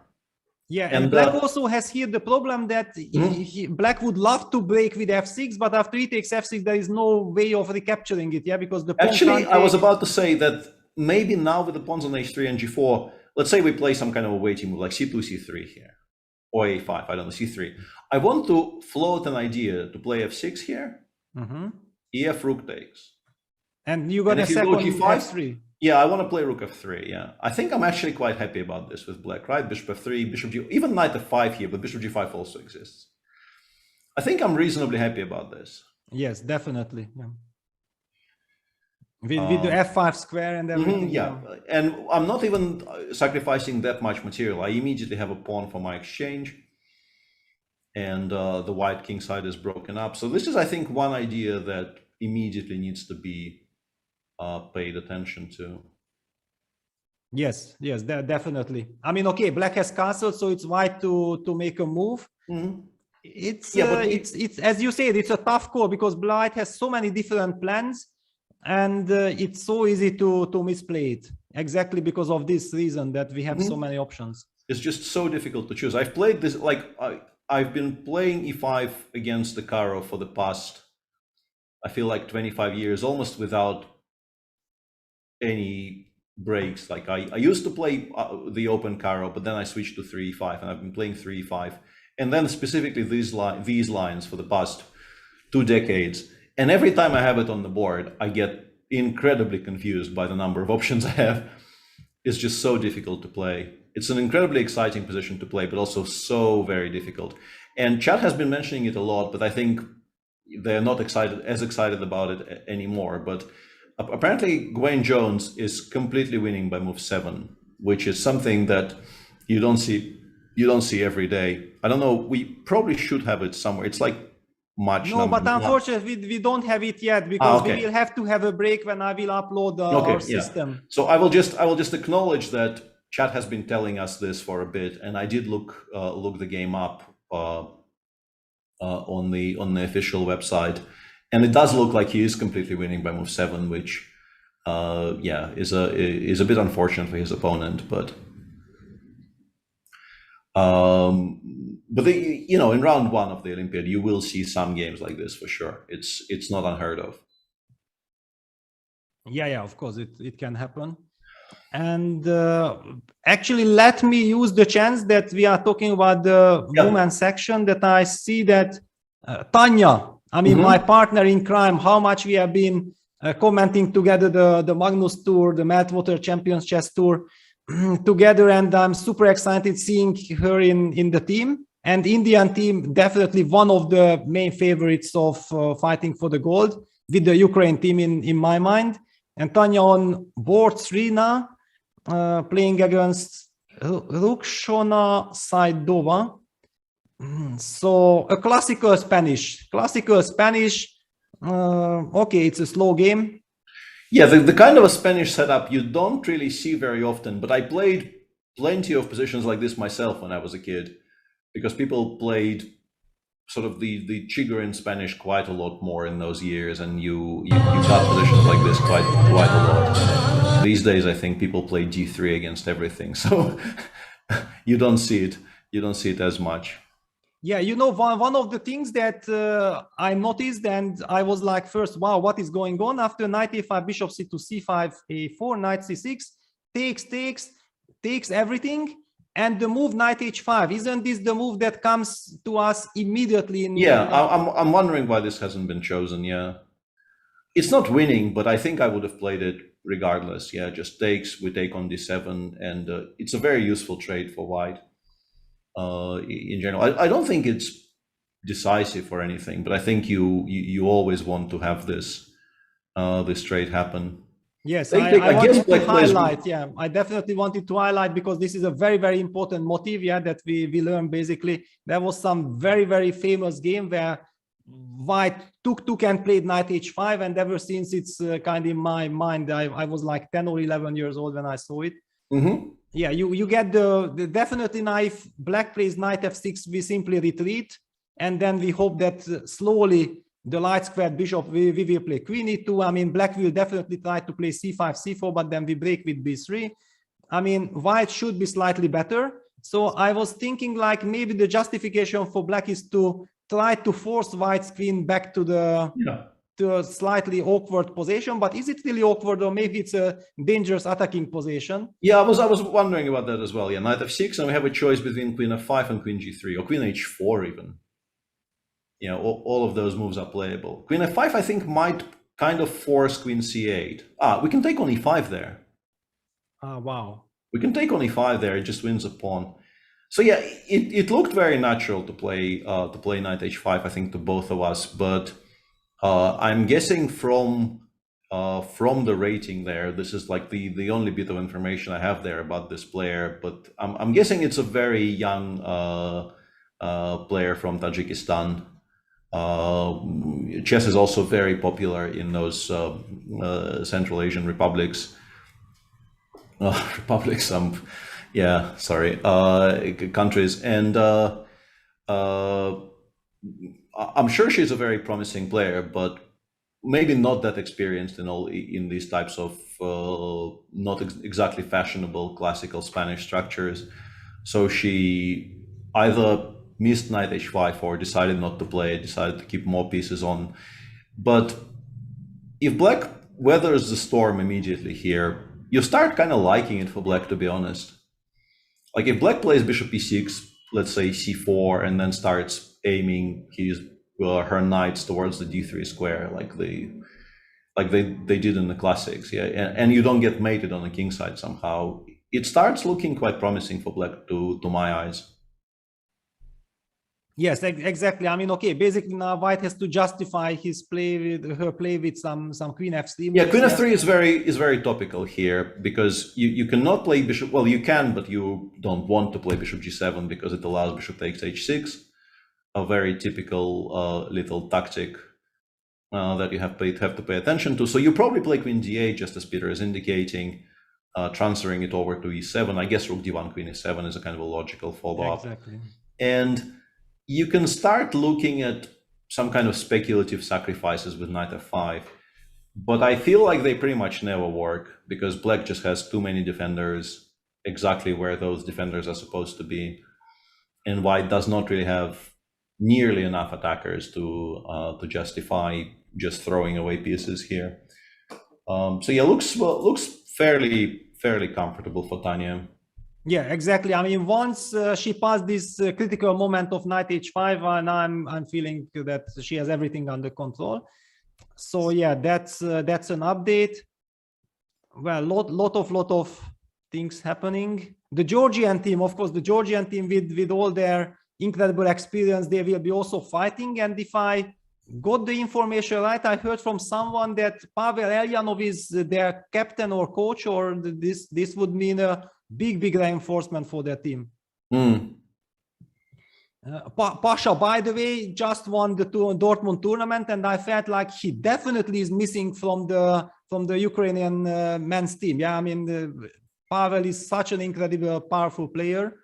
It's always so striking to me to not see him like in Ukrainian lineups, because like in my eyes he is and forever will be like a 27 plus 100 player, and he was 2760. I think his best rating was, I think, 2760 exactly. And this is how I view him. You know, he is a player, very, very strong player with tremendous understanding. Just, you know, only good things can be said about Pasha as a chess player and as a person, frankly. So yeah, to see him, you know, not being automatically selected for, you know, anything and everything is always kind of surprising to me. But they do have a lot of good players. I mean, Ukraine has been one of the absolute powerhouses of team chess ever since that Calvi Olympiad in 2004. Yeah, exactly. I mean, now also I would like to mention something about the Georgian female team that, I mean, always, and this is the Georgian female chess stands for it. They like to play super clean, very nice, high quality chess. And if we look at this position from Lila Yavakishvili, then we immediately see what I mean. All the pieces are perfectly placed. Yeah. The timing, I mean, everything like a super GM. It's really wonderful to see this precision. Yeah, and obviously for the Georgian women, round one is likely not to be as challenging as things that will come in the future. They should be much stronger than their opponents. But yeah, what you're saying about them just playing very kind of classical, very clean positional chess has always been true and remains being true. An amazing tradition of specifically women's chess in Georgia. They've been well, not dominant exactly, but they've been an absolute, you know, tower of strength for as long as I can remember, and continue being the contender in every single team tournament. Yeah, and just to highlight, so please pay attention to this game, yeah, to this position. And now I'm going to show you board 4, Maria Labidze. And another position that I would upload from white side, again, everything is done with a lot of care. Castling long, going g4, putting the bishop on e5, and about to deliver checkmate against black's king in this Carlsbad structure. Also very, very instructive. Yeah, black sometimes gets something going on the queen side in these structures, but it feels like here in particular, white seems to be much faster. Black needs to either play like a5, a4, queen a5, and b4, and that's 4 tempi, and she will not have 4 tempi. Nobody is going to give black 4 tempi here to do things. Or sometimes you play b4 and then you try to push c6, c5 straight away, but even that also is, I think, very difficult to organize. So yeah, Mary, I think, is in a very good spot here. Yeah, absolutely. So everything under control. Okay, nothing else is expected. And wow, what? No, this should be a mistake. It's some technical issue because it's written that white has won. No, white has definitely not won anything. White has a clear advantage, clear strategical advantage, and we know that Monica. Unless there was some unfortunate incident, somebody. But I'm guessing they get checked when they're entering the, like, there could be some, you know, phone mishaps. Like that would be my only guess. That yeah, but we're being told by Satiris that she is there playing, so it's a software error. Yes. But yeah, that would be the only reason the game would be finished here, is that somebody's phone rang. But I'm pretty sure those things should, like, pretty much cannot happen during an Olympiad because you get checked when you enter the playing hall. So it's sort of, it would require some very, very creative strategizing to bring the phone into the playing hall, because it will get confiscated very, very early. Yes, exactly. I mean, okay, it's a dream scenario for white. Yeah, this b5 square weakness. White has the better pawn structure now. Of course, if black is in time to go b5, b4, then things change, because then suddenly this knight on c5 becomes a monster. But in this structure, when white can play knight d2 and also get ready for some b4, and of course it takes some time because you can't play ace immediately, then black would fix with a4. So it takes time, but it looks wonderful. It looks very nice. I do like h7, h6 here, because knight h7 and then putting something on g5 is just about the only counterplay black normally has in these types of positions. So it shows understanding that the black player is now doing that.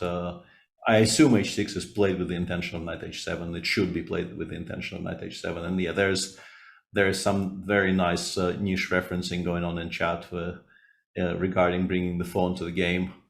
You cannot bring the phone to the board, but you can famously bring your wallet, which we have seen during the candidates recently.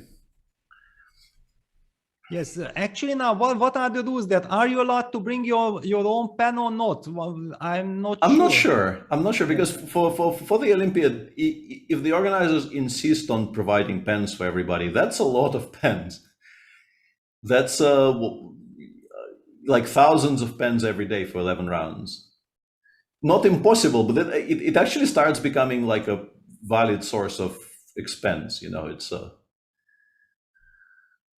they're probably not very dear, but they do cost something.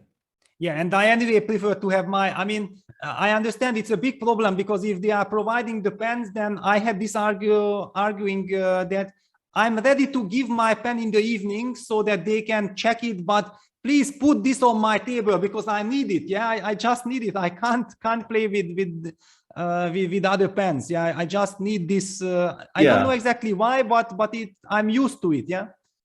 Yeah, I think you and me, we are, I think, on the sort of the fussier side of the spectrum there in terms of like what we do with our score sheets, right? Like you always very elaborate with how you annotate your score sheet, and I've become more relaxed in my older years, but I also used to have this very, very strict rules about how my score sheet should look. And for instance, some arbiters really like filling out your score sheet before your game. And I've actually had conflicts with arbiters about this because like it drives me absolutely insane if I come to the board and I can see that some of the things on my score sheet are already filled out in somebody else's handwriting. It's one of the things which like really, really annoys me. It shouldn't, but it does. So yeah.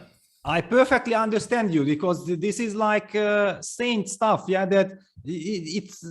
I just made some adjustment in my chess room, and I find all my score sheets. Yeah, because everything is kind of sorted out and so on.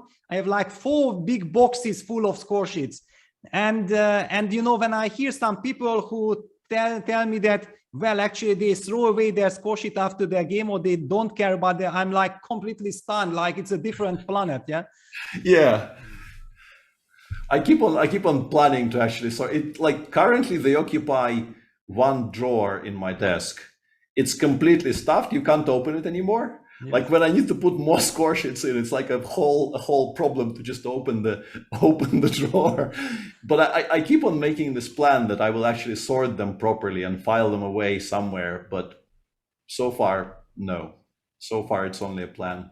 Yes, I perfectly understand you with everything. And also I write to every single move. I'm writing the time consuming. Yeah. So basically looking back, all my score sheets, the 20 or 30 years past, I can know exactly how much time I spent for each move. Yeah, it's just wonderful as a historical document. Yeah. Yeah. No, I do this as well, as you know. Yeah. Well, I've ever since my very, very young years, I was told to kind of try to pay attention to my timekeeping. And by the way, if we talk about this, can you please elaborate your big secret, your mysterious writings on the score sheet? Yeah, for all this time management. There's nothing mysterious about it. I just note down the amount of the amount of time for each move. I used to actually calculate how much time I took, and then I realized it takes away like a little bit of my processing power. So now I just note down what the clock says after I made the move, because this is simpler and doesn't require any thought, because thinking is becoming harder and harder. Every year thinking is becoming a bit harder.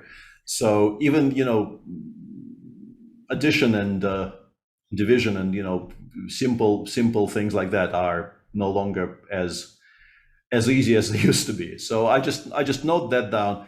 When I was much younger, I had this very annoying habit of noting down on the score sheet the song that is playing in my head as I'm playing the game. But I'm no longer doing that because I sadly no longer listen to as much music as I used to. And the songs really don't play in my head all that much anymore, which is regrettable. I would very much like for that to return, but this no longer really is happening anymore. Yeah, I also used to have rituals like before, like 15 minutes before going to the game, I was turning on some music. Yeah, I had my favorite playlist for a specific tournament. Yeah, and I knew exactly I have like 15 minutes, so 3 or 4 songs I can listen to. And those were the ones that were trying to get me into perfect playing shape. Yeah. Yeah. For me, there was very specifically 2 tracks because it was very simple because those 2 tracks I think they go one after another on basically all along the Watchtower and Burning Down the House from Are You Experienced. That used to be my playlist directly before leaving the room to go play chess. But yeah, we're talking like mid-90s, long time ago. Yes, definitely. Yeah. All right. So Wesley saw game. We have been completely wrong. We have been completely wrong. He traded queens. He betrayed us. Yeah, he betrayed us, but he basically sticks to his usual way. He doesn't get provoked that he's playing against lower-rated opponents. He plays according to position, and I think that Wesley finally thought like, hang on, wait a minute. If I remove my queen, I'm not that happy. I might not be able to get my e3 for central break in time. But hang on, now I can just switch plans and takes and go g4 immediately. And I'm loving this kind of way of, sticking to yourself, not underestimating your opponent, not being fooled by, okay, my opponent has low rating, I should try to give checkmate to him. No, let's just play chess. And slowly he gets everything what he wanted. Takes. Now black jumps on the b4 square, very logical. However, I think Wesley has calculated that the knight will not be able to sit around for too long here. A5, bishop d2 played, and already we see black has some structural deficit. Yeah, structurally you're kind of busted here as black, and you need to create some kind of immediate counterplay. I've been trying to calculate while we were talking about our ridiculous, random things to do with courses. Yeah, I was trying to calculate ideas of playing rook c8 or doing it's on something. The board. It's on the board, by the way. Yeah, because white currently, with the rook on a8 at least, with the rook on c8, I'm not so sure anymore. But with the rook on a8, bishop takes b4 wasn't a threat yet. Because after, let's say, if instead of rook c8, black plays, I don't know, h6. I don't think we're taking yet on b4, because after black recaptures, both your e3 pawn and your a4 pawn are hanging. And you don't have a very comfortable way of dealing with that just yet. You would like to play king f2 instead of bishop takes b4, but that allows knight d3 check, which is not a huge problem, but at least it's a move for black. And I was trying to figure out if maybe there is even a smarter waiting move, like maybe I can play knight g3, so that if I play king f2, I will have an e2 square for the king if the knight gives me a check from d3. So I want to have an additional square for the king for the future. And then knight f4 check, king f1. Yeah. And then we finally win the pawn on b6. But I think we don't even need to necessarily discuss all of these tactical things, because I think black's biggest problem here is that he's kind of stuck. Even if white doesn't have a threat yet and will not have a threat for, I don't know, an additional 3 moves, it's just very difficult to figure out what black is supposed to be aiming for here. You are not pushing b6, b5. The knight on f6 has no squares to aim for. Like if you had infinite time here with black, you would like to play something like rook e6, I guess, and then knight e8, d6, c4. But pretty obviously, you are never going to have time to do that, because things will start hanging pretty soon. So after quite a bit of thought, Miguel played rook a c8 just now, which I understand, but already you can at least consider taking on b4 and playing king f2. But I guess after rook c4, black is still kind of surviving, right?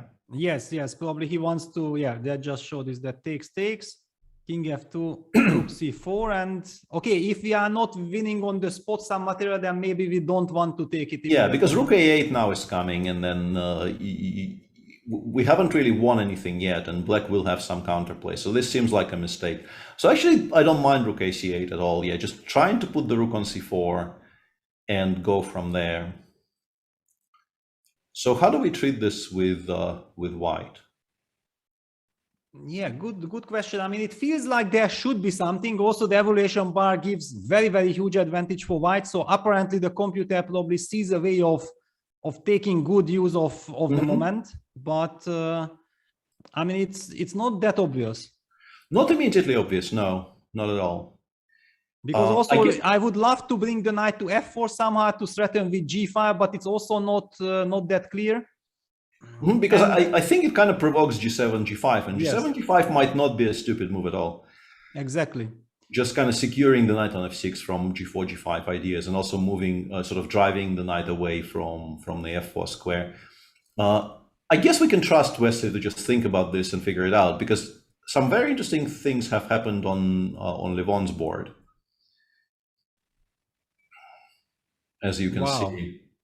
Yeah, Levon just, and once again, we're coming back to this idea that he is clearly doing fine, but, I mean, when we left it on move 12 or thereabouts, he was doing fine. I don't know if he's objectively speaking doing fine here, but it's difficult to, create too much of a problem for your opponent.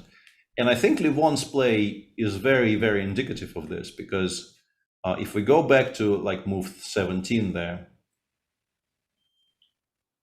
as you can see, David did find a way to protect the d3 pawn and get his pieces out of the box. The bishop went back to b7 from a6, and here after queen g4, Levon did something very curious. He basically played queen c6 here, which I think was specifically Levon trying to, I don't know if trick is the right word, but like provoke his opponent to play bishop g5 so that he can make this exchange sacrifice, which I don't think is great for black, but it changes the character of the position dramatically, which I think is another thing that strong players pretty much always look for when facing these types of must-win situations, because when the character of the position and the material balance in the position changes so dramatically, I think it once again creates a dynamic where the weaker player feels less confident, and it creates possibilities for mistakes. But I'm not sure this is good for black, to be honest. Yeah, because thanks to this g2 f3 pawn structure, this long diagonal battery is very nicely stopped. And the big question is, what will be the justification? And now Levon is slowly moving back his queen to c6. After sacrificing the exchange, his next 3 moves are basically shuffling his queen around. He hasn't even played f5 yet. And the thing about f5 is, I mean, the only way to even create something on the king side is to try, I don't know, to play f5 and then e4, and then, I don't know, play queen g3, bishop b5 and give mate. But if it backfires, like if you play f5 and there is no mate, you're very likely to just lose the pawn on e5 at some point. So that might just completely destroy your position. So for the time being, he's just shuffling. He also allowed b2, b4, which is something his opponent has already played, which I quite like. I think it's very logical to start opening some files up on the queen side. And I mean, Levon clearly is, trying to create something, to ask questions, to not play a boring, solid game that he could have played at any point. But so far, I'm not sure it's working as intended. Yeah, exactly. And this b4 is very nice, because if now black is, for example, forced to kind of take on b4, then after queen b4, white will have very easy play knight to c4 and then go a4, a5, breaking a4, a5, yeah. You could also, if the situation is good for it, you could maybe in some positions consider playing d3, d4. but that needs to happen when black cannot reply with e4. Like if you allow d4, e4, this is something that will create a much stronger bishop on b7, so we are very unhappy about it. But if we can somehow prepare it so that e4 is impossible and we get to open more files in the center, then it's also a plan. And I mean, on a very simple level, e7 is hanging, and it's not so easy to protect, to be honest. Like, which move do you make? Queen c7, knight b5 is ugly. Rook e8 is, I mean, you can play rook e8, but how happy are you to be making a move like rook e8? Yeah, and c4, queen b4 on the board. I mean, this is a game that we have to keep a special eye on, because yeah, it's one of those things where we might be seeing some surprise. Mm-hmm. Yeah, and also somebody mentioned that in the Norway match, which is also pretty high up, there is one board on which the Norwegian player is in a lot of trouble, board 3, where Johann Sebastian Christensen is apparently not doing well at all. Oh my God! Yeah, this looks horrible. Yeah, it says basically lost. I don't know why it's lost, but it looks horrible. Like the fact that it looks horrible is not surprising to me at all. Yes, it really exactly. does look. I mean, really does look very, very horrible. But I mean, it almost feels like, you know, some simul exhibition where white is just crushing black. So I want to see what happened here, because okay, Johann Sebastian Christiansen is a good player, and how did he end up in this position? So e4, e6, b3. Do you know this move b3? I have a kind of a funny story about this. I think sometime last year I played this really strange doubles match where me and the poker player, Patrick Leonard, were playing against Sasha Grishuk, and also a poker player, Ike Haxton, where we played kind of doubles. And we did some stream sniping, because the format was we streamed our training session and then they streamed their training session. And I asked some of my friends to watch, because I was doing something, I wasn't at home. I asked some of my friends to watch their training session, and I got a scout report back that they were planning to play the French. And I started thinking, what can I teach Patrick to play against the French that will be simple and will also be a surprise for our opponents? And we ended up on the idea of playing e4, e6, queen e2, which is not b3, but which is very similar in spirit to b3, because you often play b3, like c5 you play b3, knight c6 you play b3, like against many moves here you actually play b3. And we got a very good position in that game. We may have even won that game, to be honest. And I still have very fond memories about this. But yeah, this is surprising to me. Yeah, b3, I mean, look at this. Yeah, d5 and bishop b2 just giving up the e4 pawn. It definitely catch Johann Sebastian by surprise. And maybe, you know, because it's the first round, he underestimated, yeah, that he felt like, okay, what is this? It's I a also total want joke. to, let me just do some scouting as well, because I want to figure out, sometimes you can actually find that out from, one sec. I want to figure out how old this this player is. Yeah. Sometimes his FIDE card says that, because I get the feeling it's just a very young player. Actually, no, he's not. He's actually 1 year older than me, so that story did not check out.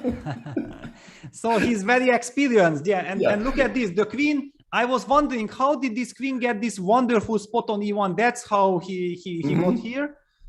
Bishop e7 still fairly standard from black side. And this came as a shock, yeah, because I'm guessing he didn't expect d3. Yeah. And by this point, maybe you're supposed to bite the bullet and just take on d3, because what he got in the game just looks so ugly. Yeah, it's basically almost capitulation. Yeah, that after e5, like d now f4 is a threat, knight f3 is a threat. Like, he is just being completely rolled over. I mean, the game could still not finish in a victory for the Lebanese player, but yeah, apparently after knight f3, which is the correct move here, the evaluation is +4.5 or something, which is honestly not even that surprising, considering, you know, black has nothing developed. and is about to get mated by the looks of things. Like Yes. queen g3 is coming. You want to play e5 takes f4 to at least like not lose any material immediately, but I mean, so many attractive things here. You know, like there is a suspicion that queen c3 might be winning by fours. Yes, exactly. Bishop f6, e5, and maybe this just kind of crushes. Or if we don't want to do that, we can just go knight takes f4. We don't need to go crazy at all. Like just knight takes f4 followed by queen g3, followed by e5 if bishop comes to f6. It just looks disgusting, to be honest. Just looks completely horrible. So it's one of those situations where equal material, but you're not entirely shocked that the engine says +4. Yes, exactly. I mean, if the pawn would be on f2, we would be saying that maybe white has some small initiative, but black can shuffle around and yeah, maybe defend. Yeah, exactly. But with this pawn on f4, it really feels like it's almost winning, and I'm really worried for Johann Sebastian because that would be a terrible start. Yeah, he comes to the Olympics with these big expectations now with the Norwegian team. Yeah, they are seeded number 3. Yeah, with Magnus Carlsen and then you know that people rely on you and you need to show your best, and then you start with a terrible loss. I mean that could really hurt him big time. Yeah, I hope that he survives somehow. Psychologically, it's just not great to have some kind of a mishap on in round 1 because yeah, it just sets you back for the entire tournament. It will take some time before he sort of recovers his composure. I mean, if the team wins, the saving grace is that Aryan looks to be in a very good spot with black buy move, whatever it is. Like, yeah, this looks bad for white. The pawn on c4 weirdly is actually quite difficult to win back because the pressure against the e4 pawn is quite significant. Yeah, so Aryan seems to be in control. Frode Urkedal on board 4 seems to be in complete control. And Hammer on board 2 is a bit better. I don't know if he is much better, but he's definitely a bit better. So it looks like Norway is probably still winning the match quite comfortably. And that takes some of the pain away because you made a bit of a fool of yourself. I've done this plenty of times myself, in my team tournament. But if your team still won, at least you haven't cost your team anything or too much. Like your team's tie breaks will be slightly worse because you have fewer board points. But that's very far in the future. And for the time being, like you still won round 1 and it's not such a huge disaster. But of course, nobody wants to start an Olympiad by being lost by move 10. Yes, exactly. I mean, I remember one of my most painful memories was when I got crushed and checkmated by Manuel Bosboom in Bilbao in the very first round. It was like got weighted in 20 moves, and I was playing for the Malahit team, one of the teams that was coming with big ambitions to try to win the European Club Cup, and then you are counting on you, and then you get crushed in 20 moves. Yeah. Checkmate. Then finally, I in the very last round with the black pieces, I beat Vasila Graf. So one could say that I kind of balanced, I compensated, but I remember that game much more than my victory. Of course, yeah. Those kind of stay with you. Absolutely. Yeah, I know exactly what you're talking about. I mean, he hasn't lost yet, and there's still. I mean, the position is very bad as we know, but there's still 30 pieces on the board, and Yeah, can we somehow try to block it? Yeah, with bishop d6. Queen g3. Yeah, and then f6. I know it's super ugly, it's terrible, but Yeah, then I survive. Bishop c4, king h8. Yeah. And then I go f5, knight h4, knight g6 check. Yes. It's just not going to be very fun, is it? Yeah, it's a total catastrophe. Yeah. It's just not going to be very fun at all. Yeah, because I can somehow try to sidestep, but I'm not in time. Yeah, I'm not in time. Yeah, I mean, knight a5 maybe to just like not get mated immediately, but yeah, it looks horrific. Yeah. Yeah, no, of course, this knight Absolutely h4, knight g6 is just kills completely. So yeah, I mean, perhaps nerves could come into play because I mean it's a very he is 47 years old, so he's clearly a very experienced player, but still, he probably hasn't beaten very many strong grandmasters in his career because he probably hasn't played very many, because outside of Olympiads, you don't really get the chance to play against very strong players very often. So perhaps, as his victory gets closer and closer, he, could maybe start feeling a bit nervous, and, this could impact his play. But yeah, strictly from, the evaluation point of view, this is busted for Black, just absolutely busted. Yeah, it's looking terrible. And, I know I have a very, very good friend, Faisal from Abu Dhabi, UAE, and he's a passionate chess lover. He also hardly played because he has another job and so on, but he loves and he plays tons of blitz and very, very powerfully, actually. And if he gets initiative, no matter that his rating is around 2300, he can just deliver checkmate. He can just crush me if I'm fooling around. So I feel like, this name Faisal brings you also this energetic, powerful play, which might make it all the more difficult for Jan Sebastian to survive. Yeah. So what else is going on? Yeah, well, I mean, we talked about what is Shirov doing, because we have some updates. Yeah. The queen is on f1 now, and the bishop on b3 is about to get actually sort of captured. Yeah, not much has changed after knight d2. I like Black's reaction, rook d8, somehow bringing some stability. Queen f1 here, sidestepping knight c5 ideas, and c5 played by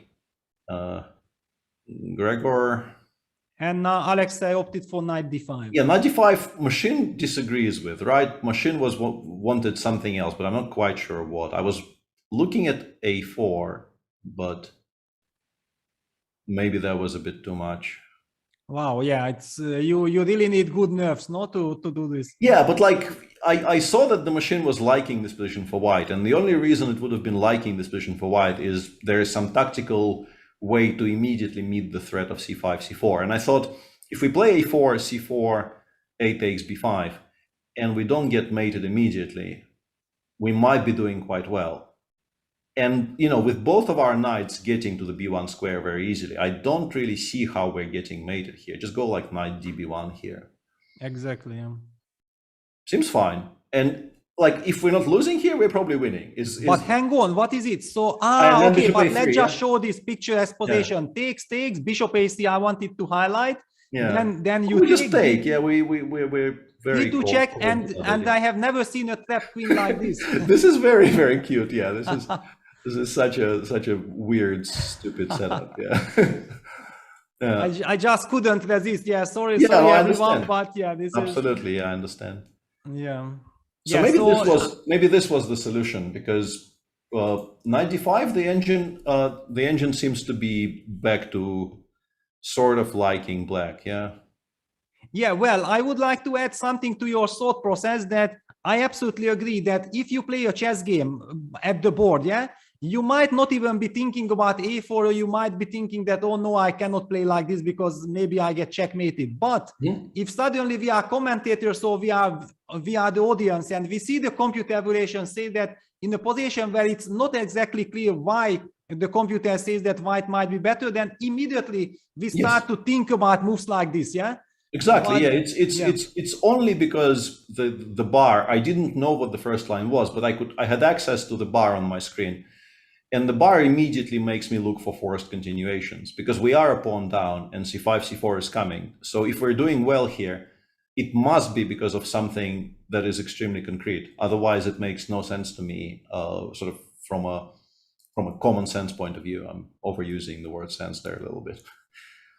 So yeah, after 95, the big question is, how do we meet c5, c4? Yeah, exactly. Well, it's already on the board. Alexei has sacrificed the piece. Oh yeah, okay. So takes, and that's the current position. Yeah, and we get news in chat that Levon apparently is now completely losing, but we'll get to that in a moment. So what is this position? It's also a very Shirov way of playing, right? You just by move 17 here, we're a piece down and we're just playing. And extremely exciting to still see him playing like this when he is, 50 plus. Yeah, you know what brings which memories I get from this position? The Perini attack in the Najdorf. Yeah. All of the games he played against Luque, Yes. like the tens of games they played against each other in those lines. Yeah, it's still, I mean, humanly speaking, lovely compensation. I mean, I can imagine that Alexei is super happy with his position, that he sacrificed the piece. He has this dominant knight on d5, the rook on g1, eyeing the g7 pawn, and he's not playing against a computer. Yeah, that's very important. Yeah. Yeah, and so far I can't really figure out how to, quote unquote, refute it. I don't think White is doing so great, but I also don't really understand how we're supposed to reply to this. Like the most obvious way is just to try trading everything. Like take on d5 here, White will take on with the rook, we take on c4. We can do it in both orders because the queen on f1 is hanging, so I haven't blundered the queen on a5. And now I guess queen b4. Well, not I guess, it's the only square, so not much choice. And White makes a move here. I don't know, queen c6, queen c7, queen d3. Honestly, even queen takes b4 maybe is not lost for White, but you obviously don't want to be trading queens if you're not forced to trade queens. So you put the queen on some kind of an active square, and we just continue playing. White has one pawn for the piece, but Black is very, very poorly developed. The bishop on f8 and the rook on h8 are still some way away from participating in the game. The knight on d7 is very heavily pinned. The king is still on e8. I mean, I don't know if this is good or not for Black. Like queen c6. We are threatening rook takes e5, maybe. We're definitely threatening rook gg1. You can take on e4. Can we take on e4? Yeah, exactly. You can take on e4, but still, I just let's say I continue playing quietly. Then maybe you will have time to play bishop b7 and castles. Yeah, I wanted to just go. I'm dreaming of it. Yeah. Yeah. It's a very strange position. I can't really figure out what I think about it. Yeah, I mean, my feeling is very similar to yours, that I don't think that White can be really worse. Yeah, that it seems like White should have enough compensation, but how it works out in a practical game, for example, a move like queen d3, just stabilizing everything, still implying the same problems that, okay, the rook is kind of trapped. But the question was, could Black actually try to try some counterattack with rook b8, but it's not the end of the world. Yeah, we just play b3. We can run. We can play b3, or we can even maybe run, take on d7 and run. Yeah, because I think we get to the e2 square quite comfortably, and then the checks run out, so it's not the end of the world. Yeah, no, it's. I mean, I really believe that Alexei is kind of happy, and it's not easy for Black to play this position. Absolutely, yeah. I mean, it's his absolute bread and butter. These types of chaotic positions with very, very unbalanced material, and I would assume he is much more at home here than his opponent. But his opponent so far is playing a very solid game, even if, let's say, c5 was not the best move, which seems like the engines are indicating c5 was not the best move. Still, every single decision Gregor has chosen in this game so far is very understandable, very logical, and he, after all, does have an extra piece. So let's take a look at Levon's game for a sec. Yes, exactly. I mean, yeah, this is horrible. We can actually play d3, d4 now, because e5, e4 is not a reply. So if we wanted to, we could trade some more pieces. Then the knight gets to c5, so maybe we're not winning. I'm trying to figure out why this is as winning as chat says it is. Yeah, I don't agree with the winning assessment. I only agree that, yeah, White is clearly better, that's for sure, but don't be fooled, guys, by this. It's still a very fighting position, and Levon is hoping to sit on the c5 square and so on. This is not over, definitely not over. Yeah, how did we reach here? That's another question. So this is the moment we left. He did play rook e8 because like nothing else really makes any sense, and his opponent played c4. Interesting. Yeah, he wants to maybe even break. Yeah, c4, c5 is also a very annoying threat. Knight f6 is a concession that there will never be any attack on the king side. At least it stops c5 because knight d5 is coming. Yeah, exactly. Knight b5, very logical. Knight d7, a4. This is the plan that you were advocating for. Of course, a4, a5 cannot be allowed, so Levon plays a5 himself. queen b1. I very much like this square because, as I keep on mentioning, kind of stopping e5, e4 for the future is going to be quite useful. And Levon could not find anything smarter here than just to play king h8, g8. I think also in preparation for positions like, let's say we play d3, d4 here, I think it more or less forces black to take. I think allowing c5 or d5 or any of that is impossible. So we take with the bishop, I would assume, and black can probably take on d4 and put the knight on c5 next move. And in this position, I think it's quite obvious that the king is better on g8 than it would have been on h8, because it's away from the long diagonal. There will be no tactical things to calculate with like queen b1 or queen a2, sorry, queen a1 or queen b2. And the pawn on f7 is protected. So it's a useful move that Levon has made, sort of in preparation for some kind of a line like this. Yes, and a lot of people have been mentioning this, and I think it's actually, now that I've looked up and looked and saw it on the screen, that perhaps the reason Levon is not, as dominant in his game today as he would have been expected to be against somebody rated 23-15 is that he's just sitting there thinking, why am I not playing in that shirt that my opponent is playing in? I should be the one. I had the feeling that this is what's coming, yeah? Yeah, but I mean, it's true. Like, look at this. He's playing in this like extreme, office compliant blue shirt. And his opponent is just expressing himself freely. And I think Levon is very, very unhappy about that deep down. Well, actually, we should also mention and speak a little bit about this dress code, that this is the first Olympiad that all the teams are required to wear a uniform, yeah? And if we look at the pictures, I'm really loving it. It looks very nice. Mm-hmm. However, from players' perspective, yeah, when you are used to be playing with your clothes, with the selection that you made where you feel comfortable with, then I'm not sure that it is so easy to switch. Yeah, that's kind of for people tough.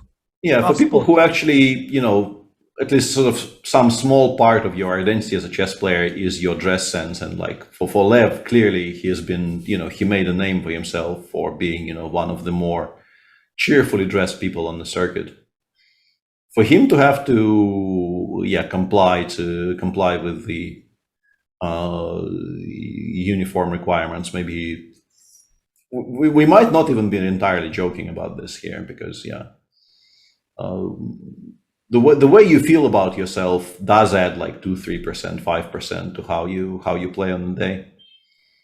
Yeah, exactly. And I'm also wondering that, for example, personally, I always like to, I'm taking 3-4 jackets to a tournament, yeah, and every second, third day, depending also on the result, yeah, I'm kind of superstitious as well.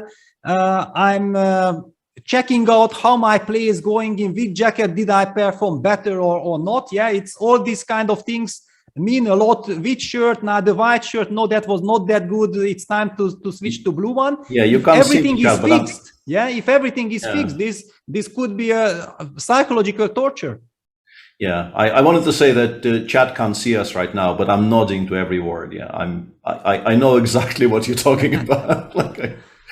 I'm absolutely nodding to everything there. It's yeah, this is also one of the reasons why I was so excited to be commenting the Olympiad, and when I heard that we are doing it together, I was just extremely happy, because I think it's very important to talk about this kind of things, yeah, that people get some information, how chess players are thinking, yeah, that yes, we are not like crazy superstitious, we believe in ourselves, yeah, but these small little rituals that during our chess careers got to our hearts, yeah, and we feel that this is important to perform. It's very, very important. And I feel like sometimes, the organizers or FIDE or whatever, the guys who are making the regulations, they not exactly understand all the finesses of a chess player. Yeah, and I feel that it's important to mention it. And if there is a way to find a nice compromise, that's the absolute best. Yeah. Yeah, I still feel like we shouldn't overstate, the problem of having to wear some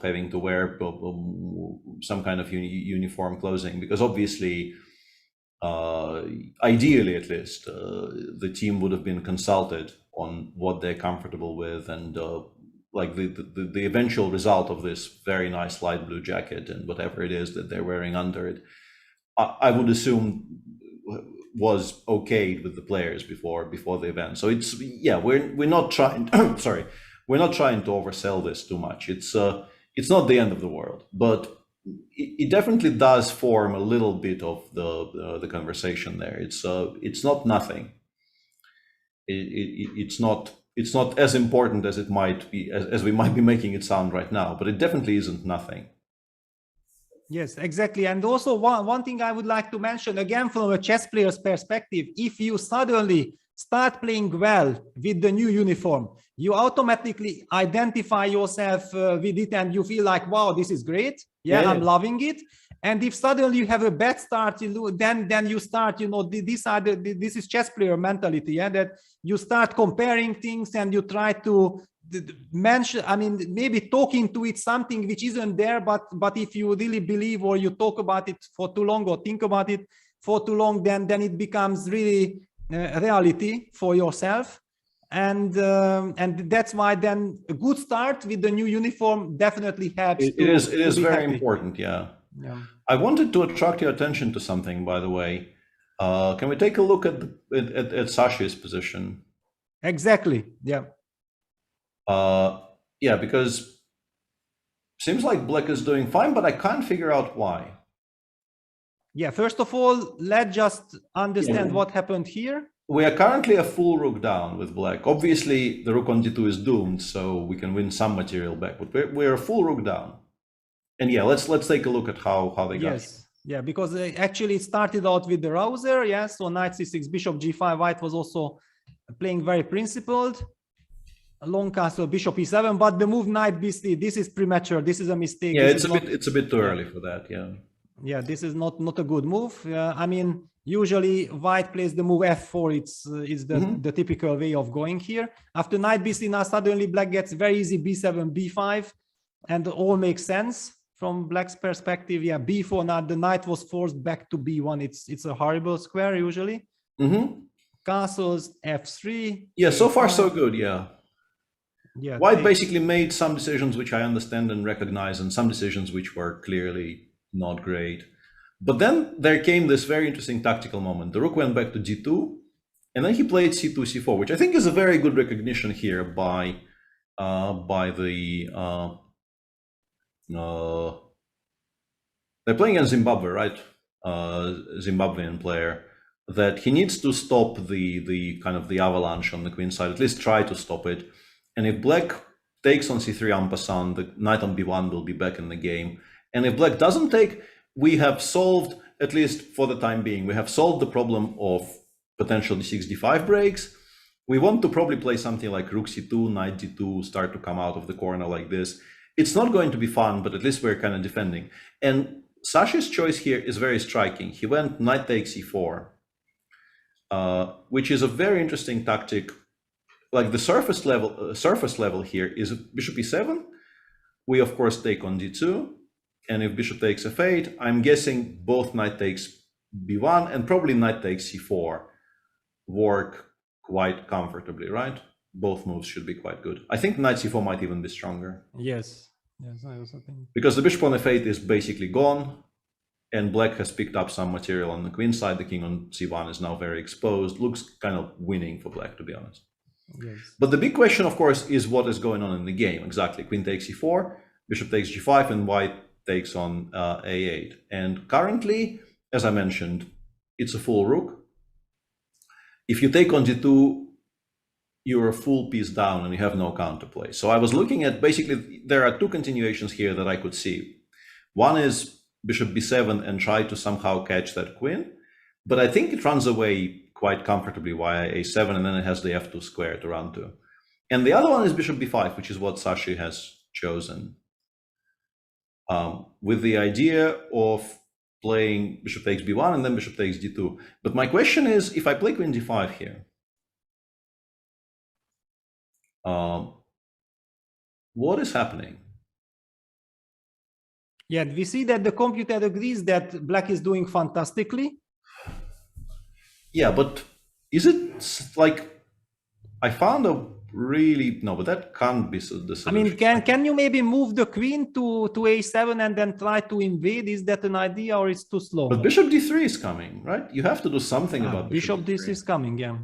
Yeah, I mean, it occurred to me that maybe we can play queen c5, but like, it cannot possibly be the idea to go into an endgame. I do win some material back if I play queen c5, because if you trade on c5, now bishop takes b1 is back to being quite a strong threat. Yes. But white can play king d1 and then the rook will run away. And I mean, maybe it's playable for black, but I don't know if I like it so much, like bishop d2, rook d5. I still have my extra exchange. I want to play bishop d3 next. I mean, a2 is hanging. You can also play bishop e3, bishop d4. I suspect this is not bad at all for black. But I wouldn't be, like, instinctively, I am not 100% convinced this is so great. I would be, like, my feeling about this position would be, it's playable, but very, very unclear. And the bigger question is, if we go back just for a second, if we go back to move 16, and we imagine black, let's say, playing bishop e6 here, white goes, I guess, rook c2. But rook c2 steps into some a4, b3 as well, yeah? Yeah, but, I mean, which move would you like to make here? Yeah, there is. Like, okay, you are maybe not starting yet to take, yeah? Yeah, okay, but once again. But what do, okay, bishop d3 then maybe. Okay, let's go bishop d3. My point is, I want to play just like the stupidest, the most simplest way possible. Rook e8, knight d7, knight c5. Yes. I mean, it's wonderful, yeah. We are much better strategically, right? We are just like massively better strategically with black here. Because, yeah, there is no immediate mating attack, but the moment the pawn appears on b3, we will play a4, we'll start opening files, and an attack will materialize.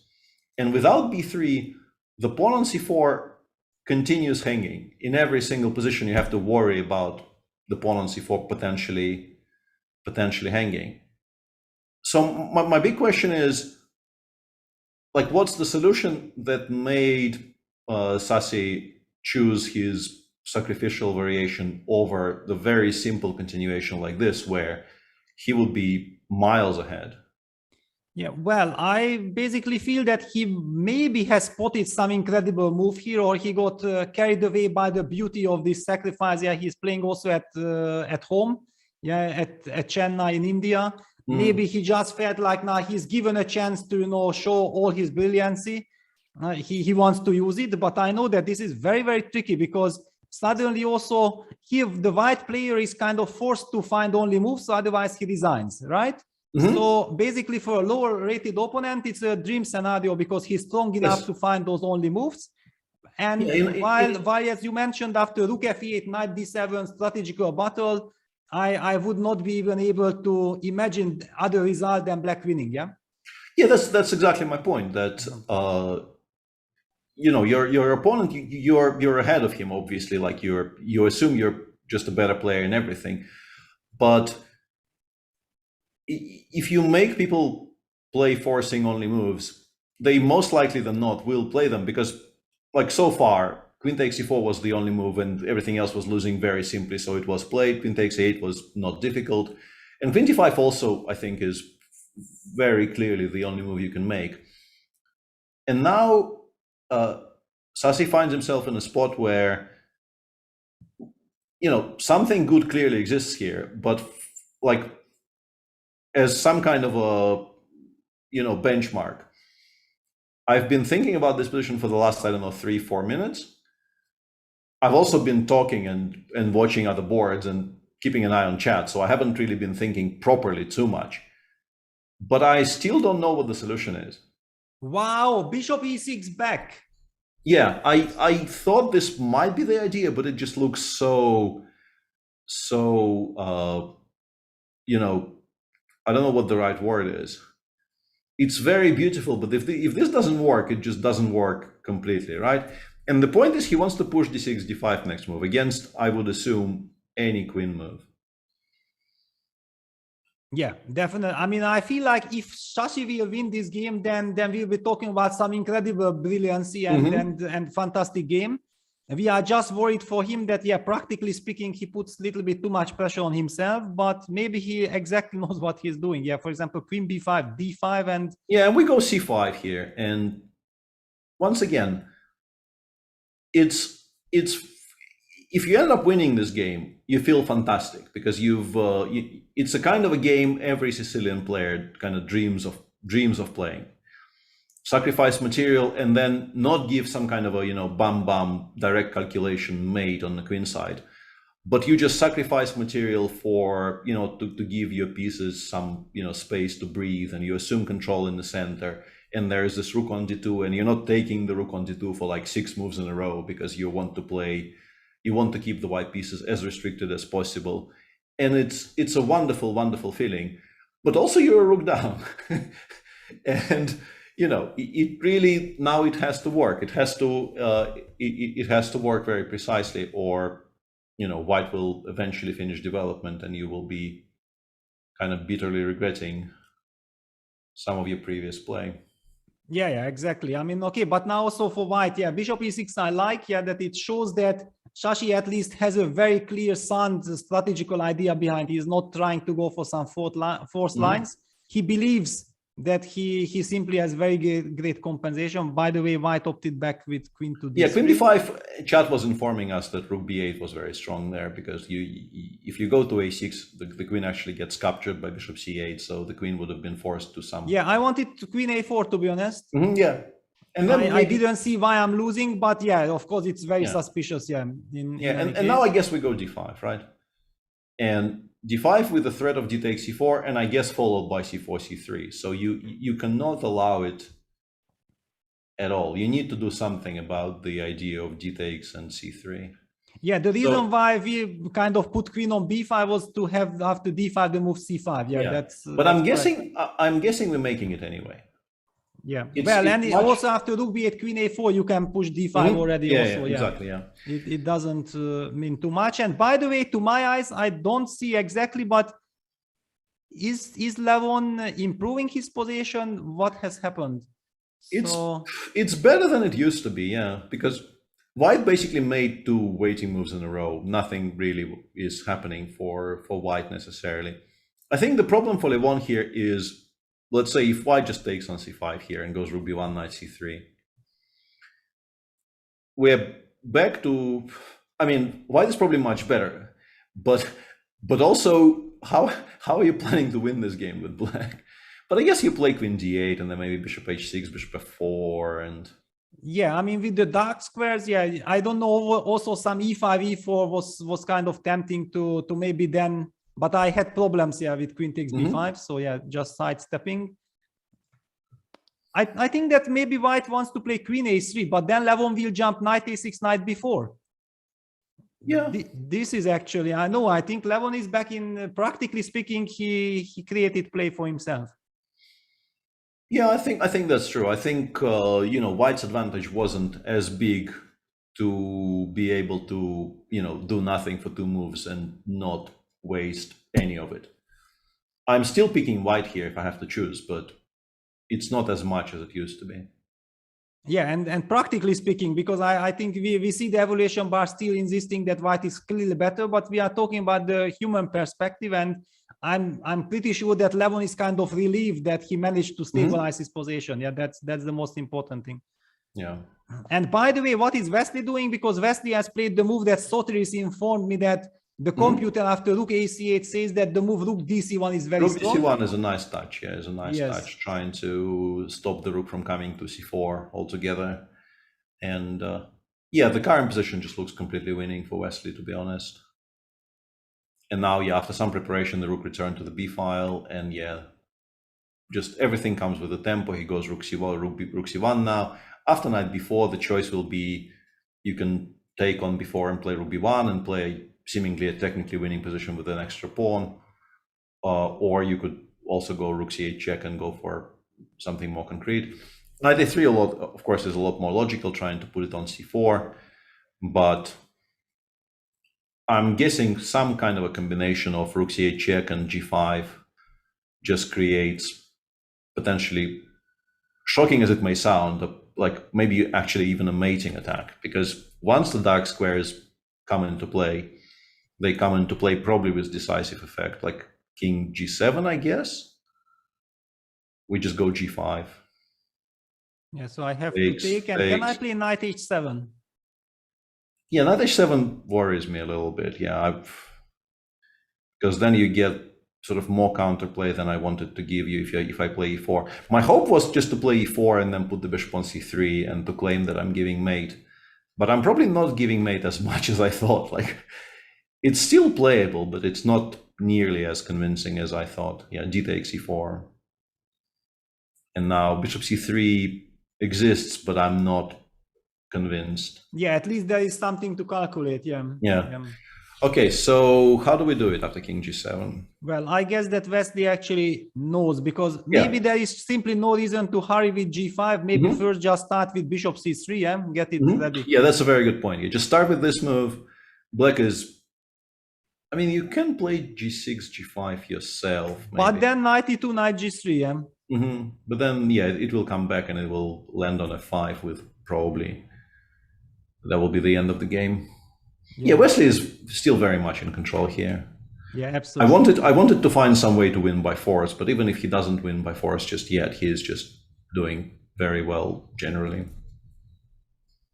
Yeah, he's doing very well. So, okay, I believe that Levon is not so much in trouble like the evaluation bar says. What does Lenny have in the position? Okay, he has the dream scenario. Yeah, this is the absolute dream Najdorf. Yeah, clear advantage. Wow, and White's player is done to 3.5 minutes on the clock. If this is correct. Probably is, yeah. I think the clocks, if they disappear, they disappear. But when they don't disappear, they're not lying, I think is the expectation. Exactly. By the way, okay, Wesley is just super professional. He opted for bishop c1, and after knight c4, maybe he will just take knight d5 and or e4. Actually, e4 might be even. Or e4. Yes, knight c4, e4, and resigns. Yeah. And e4, e5, and I just collect everything. Just absolutely everything. Wesley knows a little bit about chess. Yeah, and one could have argued, that he traded queens. That why did he? Well, here is his point. He trades and wins under 30 moves, basically. So just... Pretty much, if you have to play knight b1, your expectation of survival is not very high. It's probably not coming out. If it goes to b1, it's probably not coming out. Yeah, and what about Sam Shankland? He's also having everything under control. No, I think he's maybe winning. No, well, winning maybe is strong, but he can go like bishop c5, knight c5, queen a3, maybe resigns, right? Yeah, that's so. But you can play rook c5 though. Maybe we have it's only move rook c5, which doesn't actually lose, but it's also not much fun. I mean, it gives a clear advantage. But maybe even queen b4. Maybe even queen b4, rook c1, rook c1. Yeah, so this maybe even harsher for black to deal with. You have to take, and I just take on c1, and both the middle game and the end game look kind of sad. Yes. Yeah, because, okay, let's just show that black would be able probably to hold if he could play rook c8 here, covering the c file, but now with the d5 pawn hanging, this is actually even smaller than this. If black had the Luft already, if black already has a pawn on g6 in that position after knight takes b4, and you can play rook d7, then maybe you are not lost. But if you play rook d7 here, I have knight takes d5. Wow. Okay. Beautiful. which is a bit of a problem. Yes. If this didn't exist, this endgame would just be kind of sad, but maybe still holdable, or at least kind of you could postpone the resignation for quite some time yet. But because knight takes d5 exists because of the back rank issues, it seems like you have to allow rook c7, and if you have to allow rook c7, you're kind of never surviving there. Exactly. Yeah, there are too many weaknesses, and the terrible bishop, and white has lovely structure, all the right pieces. Yeah, so US team has everything under control. Seems quite bad. And what about Johann Sebastian? Okay, we have to get back to Johann Sebastian. He is a pawn up, but apparently still completely losing, because the development is just so horrible. Interestingly, I saw some things mentioned in chat. After EF4, apparently if white goes g2, g3, here's +7. Wow. a move which we didn't mention, but yeah, the moment chat mentioned g3, I realized, yeah, this is how you play these positions. Yeah, because yeah, if you allow g takes f4, like everything is bad about your position. Like rook g1 comes and you're not even up any material. And if you take on g3 after queen takes g3, you just know you're getting mated. Like you know you're getting mated. So it's just completely hopeless. But king b1, while not being the best move, was still kind of good enough. Rook e8, knight takes f4. Once again, I think even here g3 is probably very strong. But I'm guessing the Lebanese player just didn't see that idea. I also didn't see that idea, so it's not the most obvious idea. But what he's doing is just plenty good enough. Like e5, forcing Johann Sebastian to trade away the dark squared bishop, queen g3. Knight h5 is a threat, bishop c4 is a threat, the bishop on b2 is just such a monster. I like h6 because at least we're trying to play queen g5. But it seems like queen g5 is the only idea black has here. So I'm wondering if I should just play h4 here, just to make sure it never happens. And then I want to play knight h5, and I want to claim that this will be made eventually. And quite quickly, honestly, not very eventually even. Yeah, very ugly. You just have no moves. You can play queen f6, I will play bishop c4, and I'm back to threatening knight h5 and rook hf1. And like, if you remove all of my queen side, it becomes unclear. But I'm doing this for one pawn here. This is sort of the point. White is doing this for one pawn only. So yeah, objectively speaking, this has to be kind of lost, right? Yeah, this is absolutely lost, and practically speaking, it's so difficult to find the move, and you can also feel you can see this clock situation. Yeah, 12 minutes, Johann Sebastian, a state of shock. Yeah, I mean, he knows that he has to somehow survive this game, otherwise he will go crazy, he will feel very unhappy. But the position is, I mean, it all depends on his opponents. It's not in his own hands anymore. Yeah, I don't think. Yeah, exactly. It's no longer up to him. If his opponent continues playing the way he's played the first 17 moves, I think he wins. But if the feeling, as I mentioned, like the feeling of how close a victory against a very good grandmaster is starts getting to him, it could still get derailed a little bit. But yeah, so far we haven't seen a single move we sort of dramatically disagreed with from Faisal. Seems like he is just a very good attacking player. Very good opening choice by him, kind of getting and exactly h4 on the board. Yeah, like so far, like nothing to disagree with at all. Just a very nice clean game by Faisal. And actually, if we are talking about the Norway team, let me bring up John Ludwig's hammer game, because John Ludwig Hammer, I was a really big fan of his chess. Yeah, he was famous of being Magnus's best friend, his right hand, and he has helped him to become world champion in 2013 in Chennai. And afterwards, he suddenly disappeared, right? I mean, the last 6-7 years, he haven't really been playing any tournaments, and he also haven't been playing for the national team. And suddenly he's back. And I remember that he had this Magnus touch, yeah, that he really was this very fine positional player. And I'm wondering, after all these breaks, how will he perform? Because in my mind, he's a super GM. Yeah, he definitely has very good understanding. And I think the position he got here is sort of exactly the kind of a position he would want, because it looked like he may have won a pawn somewhere earlier, but black had a very beautiful pair of bishops as compensation for that pawn, and he has now returned black will be taking on b2 here, not taking on b2. Actually, can we play something like rook b4? No, 96 wins. No, you can't do any of that. So black will take on b2, white will play rook b1, the bishop will go, I'm guessing, to g7, right? And this is a kind of a typical Catalan. And also, you sometimes, like, if you really misplay the Grunfeld, you also can get this in a Grunfeld, this type of a structure. If you really do something wrong in some kind of a symmetrical G3 Grunfeld, you might end up with this torturous position.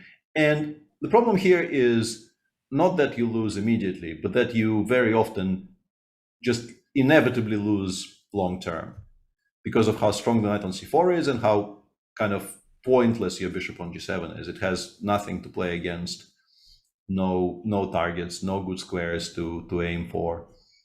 But also, like if we talk about this specific position, rook b8, rook b8, rook d6 might not be stupid at all. It might actually be very strong specifically because like just immediately attacking those weaknesses sometimes is just extremely strong. But I would be a little bit worried about doing this with white because black can play rook b4, Exactly. rook c6, rook a4.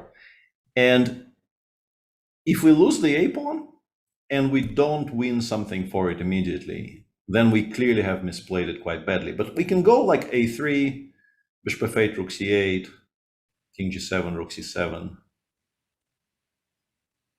I mean, even these positions sometimes end up being winning for white, but you have to calculate. And I think in Jan Ludwig's shows, after bishop g7, it's much more reasonable just to play king f1, king e2, and to win it slowly. Yeah, it was also my thought, like, what happens if I'm totally old school with king f1, king e2, and then I find that maybe rook b5 gives rook b5, you rook b5 is an idea, rook b5 is an idea. Maybe the only idea black has, actually. Exactly. Yeah, because I also felt like, okay, I'm gonna go king f1, king e2, maybe g4, whatever. Yeah, exactly. And you have so many improving moves, and black really isn't doing anything. But let's just show that after king f1, suddenly rook b5 using the pawn on c6. But I mean, if we're so unhappy about this, we can go knight d6, right? Yeah, okay, then at least you lose some tempis. Yeah, but I have a feeling I'm still kind of winning, right? Knight d6, I'm forcing you to take, and then the knight just comes back to c4 after rook d8 or rook e6. It just comes back to c4. And then I go king e2, and then I start picking stuff up. Like, okay, I have to get inside rook d3, rook c3. Yeah, it's the only way to. Yeah, but then I give a check from b8, and both of your moves kind of look horrible. Yeah, now I go rook b7 and knight d6. This doesn't look like it's going to hold, honestly. Yeah, this doesn't look like it's going to hold. But yeah, this is basically the discussion here. It's an endgame with equal material, but the discussion really is between, is white winning immediately or is white winning long term? It's not really anything else in my mind. And yeah, we'll see what Jan Ludwig chooses, but yeah, he's a huge favorite here. Absolutely agreed. I just felt like, he's such a special player, because he just disappeared. He became a TV commentator or something, Yeah, I think he basically started taking his media work a lot more seriously, Yes, and we already spoke about that, Johann Sebastian in a lot of trouble. So John Ludwig Hammer in a lovely technical position. Aryan Tari has everything under control, and Urkadal is probably also about to deliver some checkmate. Yeah, bishop takes h6 look like it should be made, right? I don't know exactly how, but it should be made. Takes, and now we go. And then bring the rook somehow, Yeah, rook e4, or knight e4 even. On the knight e4, bishop f4, so let's go rook e4. I mean, if all else fails, we can actually go rook takes e8 and knight takes d6, which should be completely winning, right? Actually. Also, but okay, it's just impossible to imagine black king surviving this. Yeah, it just looks winning. So yeah, as I mentioned, it does look like Johann Sebastian will lose, but it also looks like it will not actually impact the outcome of the match, which is good for him, because otherwise he would feel really, really horrible about today. Exactly. Yeah, there was a question in chat, which I don't agree with the initial premise, but still, it's something that we should be discussing. Like Ipshi in chat asked us, the US will win, India will take second, who will take third? First of all, even those two things are not guaranteed. I mean, the US clearly is a huge favorite to win on paper, and this is a topic that we will be discussing every day, I guess. As somebody who played for a team which was a big favorite on paper for, a lot of Olympiads and won none of them since 2002. Being a big favorite on paper doesn't actually mean that you're going to win the tournament here. But still, if we accept that the US and India are, the clear favorites for 1 and 2, who do we like for third? Well, first of all, I completely disagree. As you said, these things are always very, very tricky. giving away medals already before the tournament has started. It's just way too premature. There are so many teams, and this whole match point system, yeah, you just lose one very tight match, and it can easily happen to any team, yeah? Then you get nervous. Then suddenly some team outperforms. Then there is a pressure on you. There are so many different aspects. Of course, if everything goes smoothly, you have everything under control, then as a favorite, you can eventually go through winning the whole thing. But if suddenly something happens, then how the stars are reacting to this situation, the nerves and all these things should not be underestimated. Yeah, but still, I think we both quite clearly disagree with with the first part of the question, but the question still stands, and there's a lot of teams there which will be, competing for medals, and some of the teams were already mentioned in chat, like Poland has a very good team. Germany is always competitive. Azerbaijan, obviously, the fact that Timur is not playing is going to make them significantly weaker than they could have been if they played what is their best team on paper. Obviously, any Azerbaijani team without Timur is weaker than with Timur on it. But still, very promising youngsters led by Shahryar. If Shahryar has a good year, and Shahryar is incredibly capable of just destroying the first board if he starts playing well. He is exactly the kind of a player who can, rack up a very, very big score on the top board. As we see a game finishing, I'm guessing Muzachuk has won against Jesse. Yeah, it's somewhere. Yes. Yeah, she did win. Yeah. Yeah, she did. But she did have E65 seemed like sort of the beginning of a lot of trouble for Jesse, and it didn't really improve since that moment. Yes, absolutely. I mean, there are so many incredible teams. Now, when in our break, I will update. Then we will be talking. Suddenly, we'll have for example, the Dutch team. Yeah, the Netherlands with Anish Giri playing with Jordan Van Forest. I mean, I think this is also a team. First of all, I never understand why the Dutch team is not winning more medals, because I always felt like, they are very, very strong in Olympics. They already had some great results in European Championships. I think it's also a team to keep an eye on. Absolutely, yeah. Extremely strong top two boards. Anish, we all know Anish, and Jordan. I'm actually very surprised Jordan is not 2700. I think he broke 2700 some time ago, and apparently has had maybe a bit of a meh period since then. But 2678, I would argue, is below what it should be.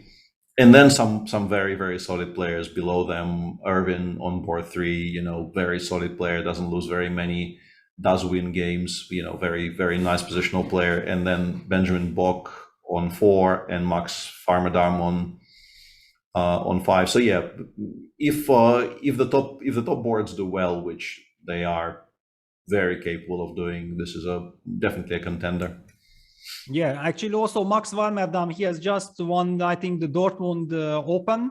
He's with a very, very good score. Yeah, he's a very young, very ambitious player, working with Jordan Van Forest. And I think also this is one of those things that the Dutch team has this wonderful spirit. Yeah, they work with each other. They are very, very good friends. So I'm expecting a lot of. Although obviously it's a huge blow for them that Gusti has abandoned them.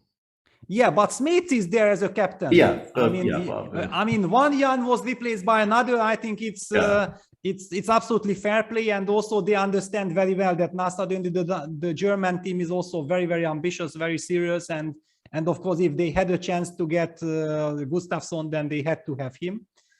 And the German team also definitely very, very interesting team at the moment. So. Yeah, plenty of contenders. I think it will be a very open Olympiad. And yeah, there you see the lineup for the German team with obviously Keimer on board 1, something that is very close to your heart, Peter, because you've worked. I don't know if you're still working with him, but you've definitely We are every day in contact. Yeah, oh, excellent. Yeah, then even better for them, obviously. So Keimer on board 1, Bluebaum on board 2, Rasmus Svane on board 3, our old friend Livio Gitornisipiano on 4, and Dmitry Kolars on 5.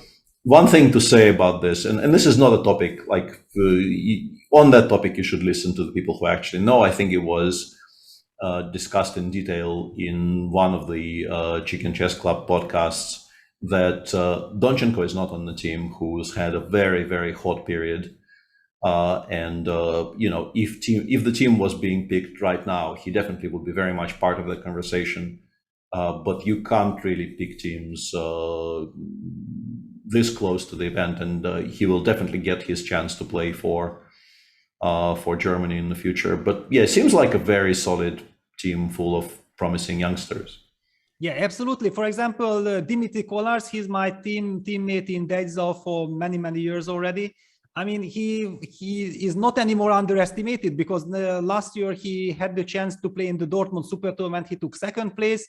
This year now, after Kramnik got the COVID and he had to not leave the tournament because he did not even start it, but he needed the replacement. Then suddenly Dimitri Kolars was the one who was brought up from the Super Tournament, from the Grand Prix tournament to the Newcastle event, and he went on to win the event in front of which, I mean, they shared, but with tie breaks, actually, Dimitri Kolars won the Newcastle Masters. I mean, Newcastle, no, not Newcastle, sorry, pardon me, Newcastle business, yeah, because, this Newcastle is such a strange stuff for me that Newcastle looks much more familiar. Yes, I can see that, yeah. And in the meantime, yeah, this is the position in the game that we were following quite closely between Jem Bajamus and our good friend Krishnan Sashikiran, and looks like Black is now in full control, because the thing that we were discussing, d5 followed by d takes c4, did happen, and Black has 2 pawns for the piece, but more importantly, White just has no good way to coordinate his pieces, and it feels like eventually something like c2, c3, c4, c3 will happen, and then more files will get opened and the White position will collapse, and seems like it will be a very nicely played game by Sassi. One thing I will say is that he left himself 10 minutes again. He definitely is one of those players who likes to think and is often in really impressive time troubles. But because it's been very much a feature of his entire chess career, he will not feel too unnerved about it. He's been there before. He knows how to play on 10 minutes, and his position is definitely. They have also the 30 seconds increment. Yeah, so there are players who are very much happy. Yeah, they don't really care about the time situation unless if they have the extra time. Yeah. Mm-hmm. This is I have to mention one thing, that we see evaluation bar says that White's position is lost and whatsoever. I still have to give a praise for the move g2 g4, because White is at least trying to get the move has a purpose. Yeah, White wants to stabilize with knight e4. Mm-hmm. But of course it's very hard to imagine that Black will not crush through now on the queen side or in the center.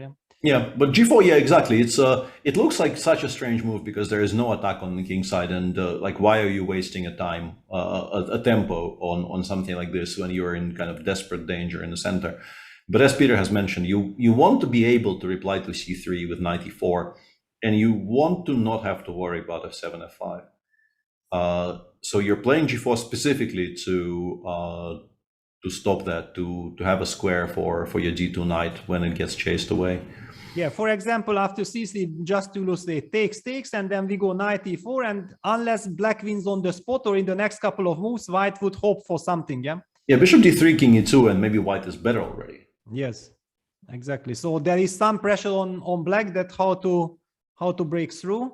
Yeah, but you still feel that some kind of a solution exists. You can also maybe start with something like queen d6 here,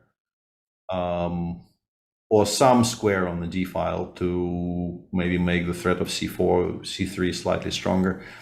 I still don't know exactly how we're going to do it here with Black, but yeah, has to be. The solution has to exist.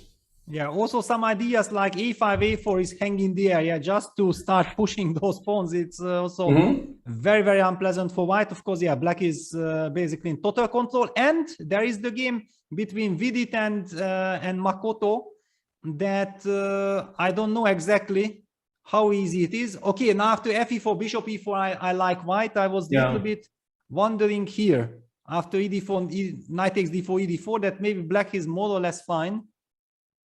But this move fe4 I did not like. Yeah, fe4 seems a bit early. Yeah, I think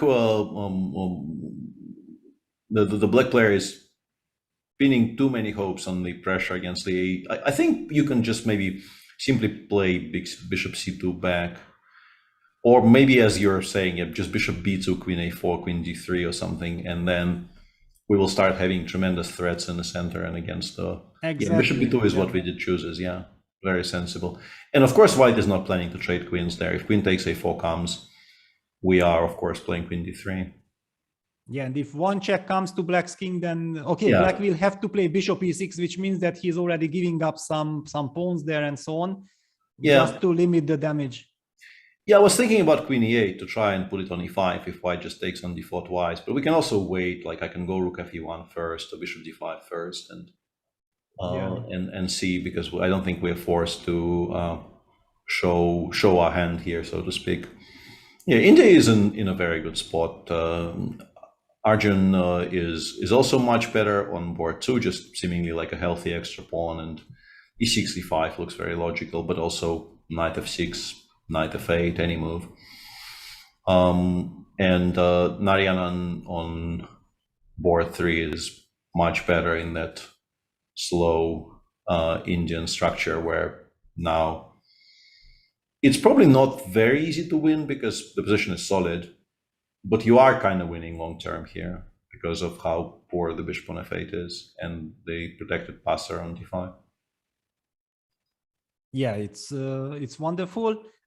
Yeah, the big question was, and there was lot of talking about this, that how to place all these Indian teams, yeah, because they have just too many brilliant players. Yeah, it's just so difficult. And definitely, I mean, India too is very strong. I mean, both teams can fight for medal, definitely. Yep. Yeah, we're being told that there are now straight up winning moves in the Johann Sebastian's game, but I mean, it's been true for a while.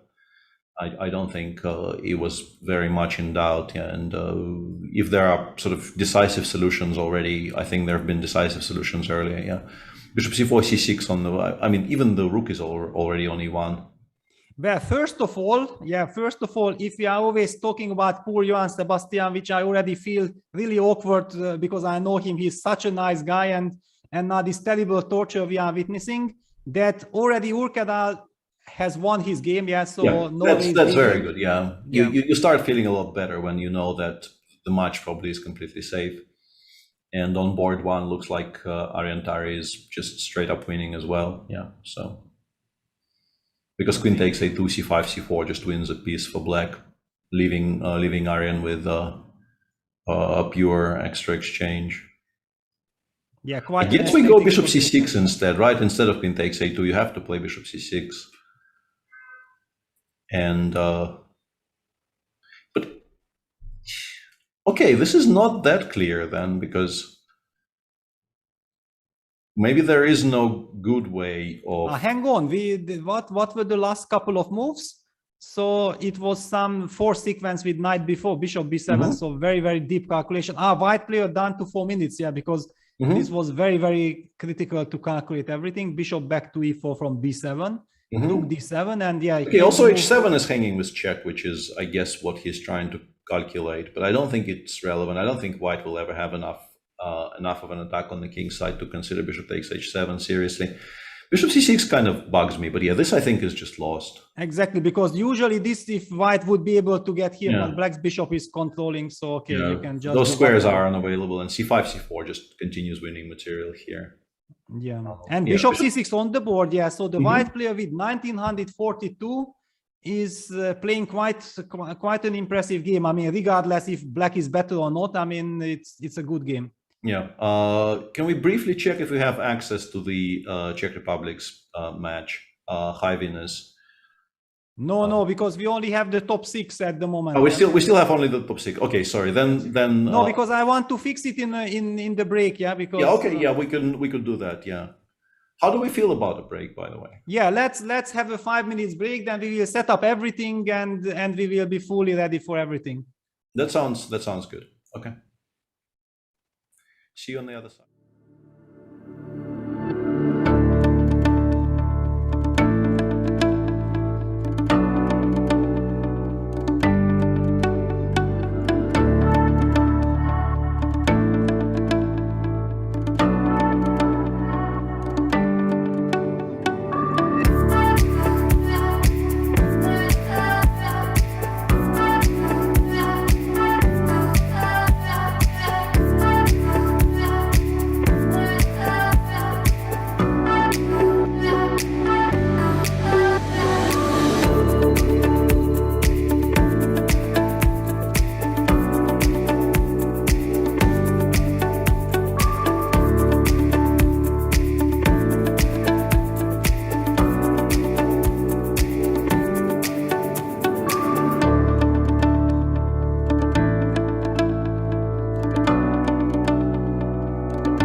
With hundreds of players gathering from all over the globe, chess Olympiads are something special.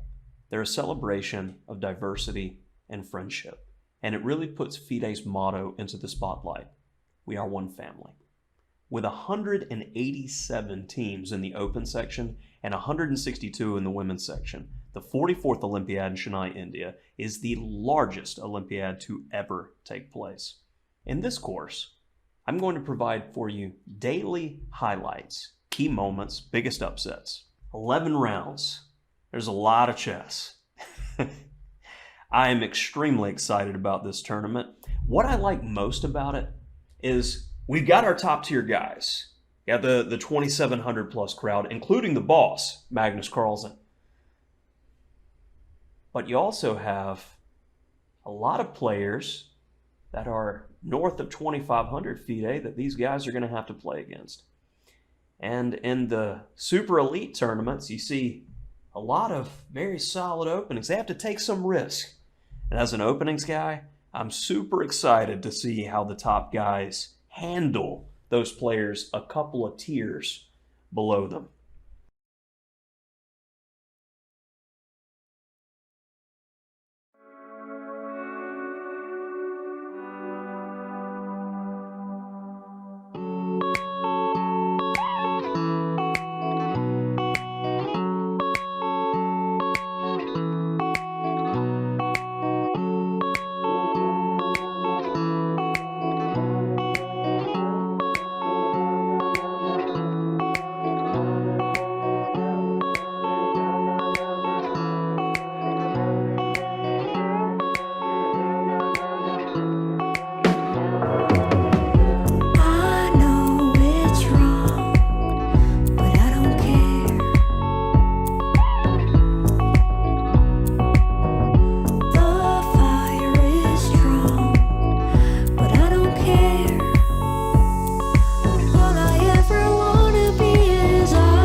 And we're back, and I want to attract your attention to something that's straight into the action, because I'm wondering if this will actually happen. Because in the game, I think that the game we covered the most this round, the game between Faisal Hayrallah and Johann Sebastian, they're, I think, one repetition away from a threefold in what I assume is still a winning position for White. I don't know exactly, but I have a feeling the evaluation hasn't really changed. But if Faisal plays knight f4 here, I think Johann Sebastian can claim, which means that you cannot play knight f4 really if you want to win. And knight f4 continues looking like the best move in the position. So yeah, that would be a huge let-off, of course. And yeah, knight d3 already is a strange choice, because as we've been mentioning, like instead of knight d3 on move 21, pretty much every move wins on the spot. Like rook takes d7 wins immediate ton of material. Here after c6, yeah? Yeah, like rook d7 here Yes. ends the game, because like how do you even continue? I think you just kind of resign, because bishop d7, rook e5. It's not even that you're losing material, you also continue getting mated. Queen f8, rook h5, I think is just mate. I don't think you survive another 5 moves here. And instead of this, they've already repeated twice, or maybe even 3 times. 3 times. If he could claim with knight d7, did he claim? Well, that's a big question, because if he could have claimed, definitely he would have. Yeah, it's. Yeah. They are signing, yes. Wow, okay, but this is a big relief, because this is a happy ending. First of all, Faisal makes a draw against a very strong grandmaster. I don't know how Sebastian much. is very relieved of surviving this. I think it's definitely a happier ending for Johann Sebastian here, because yeah, Faisal, it's a good result on paper, but he was completely dominating that game for the entire game. Yeah, but you know, for somehow I feel that this is his own fault, yeah, because he played a brilliant game up till here, and then okay, just finding this direct blow with rook d7 should have been not difficult at all. Shouldn't even be difficult, yeah. Yes. And instead of this, he went for repetition, which means somehow that probably he was deep inside, as you said, yeah, that he probably did not even think about he can win against such a strong player. Yeah, it does feel like that a little bit, yeah, for sure. Yes. And yeah, it's sort of sad for him, because he played such a fantastic game. I mean, he absolutely deserved the full point the way he played the first 20 moves. And yeah, I guess he sort of had exactly like a change of heart. Like he couldn't really believe that he was winning, because the way he played from, I don't know, move 5 until move 20, finding rook takes d7 should take him about 3 seconds. Yes. Yeah, I actually wonder, you know, that did Magnus appear today in the playing hall or not? Yeah, if I'm just wondering for the fact that, can you imagine if you are Faisal Hayrallah and you are playing this game against Norway, and then suddenly Magnus Carlsen comes and looks at your board? I mean, also what kind of impressions you are getting from that? Yeah, it's shouldn't be easy. It's another topic, but I mean, actually for reserve play, I mean, Magnus Carlsen is not a reserve player, but strictly speaking, for a reserve player to actually show up at the playing hall is not that easy these days. It's forbidden, yeah. I mean, more or less, yeah, because they get for very many team events in like for years and years, the system has been basically there are tokens for a number of boards. So every day there's like 4 tokens that get distributed to the active players in the day. And they get those tokens and they can get in and also get out, let's say, to visit the restroom. So they can leave the playing area and then return to the playing area, because they, in addition to their badge, they also have this token, which they change day to day as well. They change the color of the token, so you cannot leave with it and come back to it next day. Yeah, and also one thing that really irritates me as a player, and another one, and people now probably getting the impression why I'm not playing anymore because I'm irritated by too many things. That if you play the game and you finish your game, you are have to leave, asked to leave immediately. Yeah, Yeah, and pretty much immediately. Yeah. yes, and this I find very, very destructive because usually you have all this tension, yeah, which you carry with the game, and once you finish your game, your first thoughts are with your colleagues. Yeah, you want to look around how things are happening, you know, and to understand what's going on with the match. And the arbiter is just coming to you, and it's merciless, forces you out. Yeah, it's not easy. No waiting. Yeah, just straight away. Just please leave. Yeah. Depending on the arbiter, but most arbiters by this point are very strict. And yeah, but I can imagine if Magnus wants to tour around the playing hall, he will get a special attention. Somebody will do it for him for sure. Yeah, I don't really see the you know, this picture of arbiters just telling Magnus, no, you can't go in. Sorry, this probably doesn't happen. Yeah, somehow. Yeah, especially because probably the main organizer is coming with Magnus together. Yeah, that please take a look and so on. Yeah, it's a different situation. Yeah. By the way, I'm now looking at the game of Miguel Sergio against Wesley, and the game is still in progress. And you remember we talked about this. If Black Knight goes to B1, then it will not come back. But isn't it a playable position?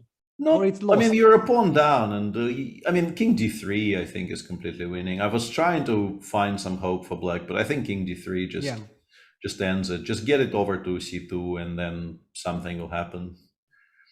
I have a feeling that if you wanted to give mate, you could maybe also play like E4, D4, bishop takes G5, get the bishop to F6 and give mate. But I would be extremely hesitant to give the black pieces any squares at all. So unless it's like mate with checks in 5 or 3 or something, I would be playing to limit counterplay here. Yeah, absolutely. And we should also mention that usually as a captain of a team, you also tell the players, you know, all the fancy things you can do in individual tournaments, just get the job done, please. Yeah, without any craziness. Yeah, but in the meantime, chat is telling us that Hampi Canero is in a lot of trouble in her game. So maybe we could briefly take a look at that. Wow. I mean, because I was expecting that she will definitely win because she had quite a nice opening. What a big turnaround then. Yeah. It's still a very sharp position, but apparently, it's not that bad. Yeah, okay, we were being informed. But it's a very sharp position, though. It's a very fun position to look at. And we also promised to take a look at David Navarro's game before we went on the break, so we should do that after Hampi's.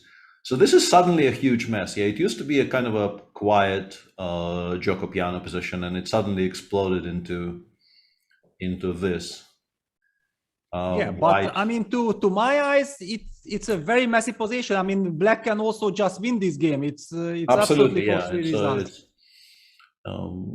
I wouldn't know who is better and apparently she was in more trouble earlier. So this is already much better than it used to be. Let's just very quickly see what happened. Yeah. Wow, I mean, first big surprise. Like you don't even want to destroy the pawn structure. Okay, I am very shocked by this. Yeah. Yes, me too. I am very, very shocked by this. Yeah, I wouldn't be able to resist playing bishop takes e6 here. Yes, but look at this. I will go now very quickly to the live board because the move c3, c4 had been played, trying to cover the d5 square. And now, first of all, h4, but it's a full piece. No? Exactly. Hang on, then b8 queen and then, but queen g6. Did she? b8 queen g6. Whoa.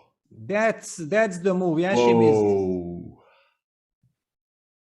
And then not capturing on b8 because then rook e6 would be possible, but the intermezzo, queen g6 settling checkmate wins the game.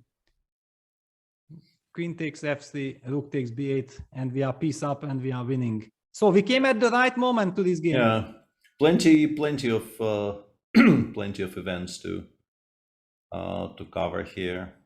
Yeah, wow. I mean, yeah, but looks like India was doing fine anyway. Looks like Vaishali on board too was either close to or completely winning anyway. So yeah, she's winning. And how is Tanya? I mean, Tanya is showing some nerves. I mean, I think playing the first game it's very difficult. Yeah, because all the expectations, everything.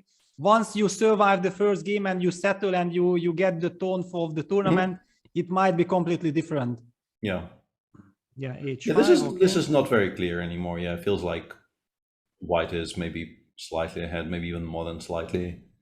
Now knight returns to. This is a very typical thing that people do in these types of positions. You create the threat of knight g4, provoke h5, and then the knight immediately comes back to f3 and starts looking at the g5 square. Yeah, looks like Tanya is going to have to play precisely in this time trouble. And yeah, Hamdi took on h5, so yeah, I assume b8 queen g6 is now going to happen, and she's going to have a winning position. Yes, and one thing also we should mention, because look at this Rukshona Saidova has 1624. I mean, if you look at this game, then you understand that she's incredibly heavily underrated, because she has played the game very, very nicely. Yeah, once again, I've already been wrong about this once today, but I'm pretty sure this is just a very, very young player who hasn't really had a chance to kind of properly calibrate their rating, and yeah, she will be properly rated very soon. Judging by the 27 moves she made against Tanya, like, everything seems sensible. You know, we could find some improvements, I'm sure, but everything seems sensible. Every piece goes to pretty much where it's supposed to go. Very logical play. Yeah, doesn't really look like a 1600 game. She's 18, we're being told by Satiris, but not that easy to find tournaments. So I assume, yeah, this is just basically a lack of access to rated events. Yeah, because I mean, at least 2300 I will give to her immediately, yeah, by judging these 27 moves. Yeah. Yeah. All right, so what do we have? The David Navarra, yeah, we promised? Yeah, Navarra, and also Shirov apparently is now a queen down. So let's find Navarra's game. And which number is the Czech team? I haven't seen them yet. Because I got the first 20 and I'm suddenly not even sure if they are in first 20. Can we take They them? have to be. I mean, I'm sure they have to be. No, but suddenly I'm not seeing them, yeah, because wait up, let me find you the pairings. because we have the top 20.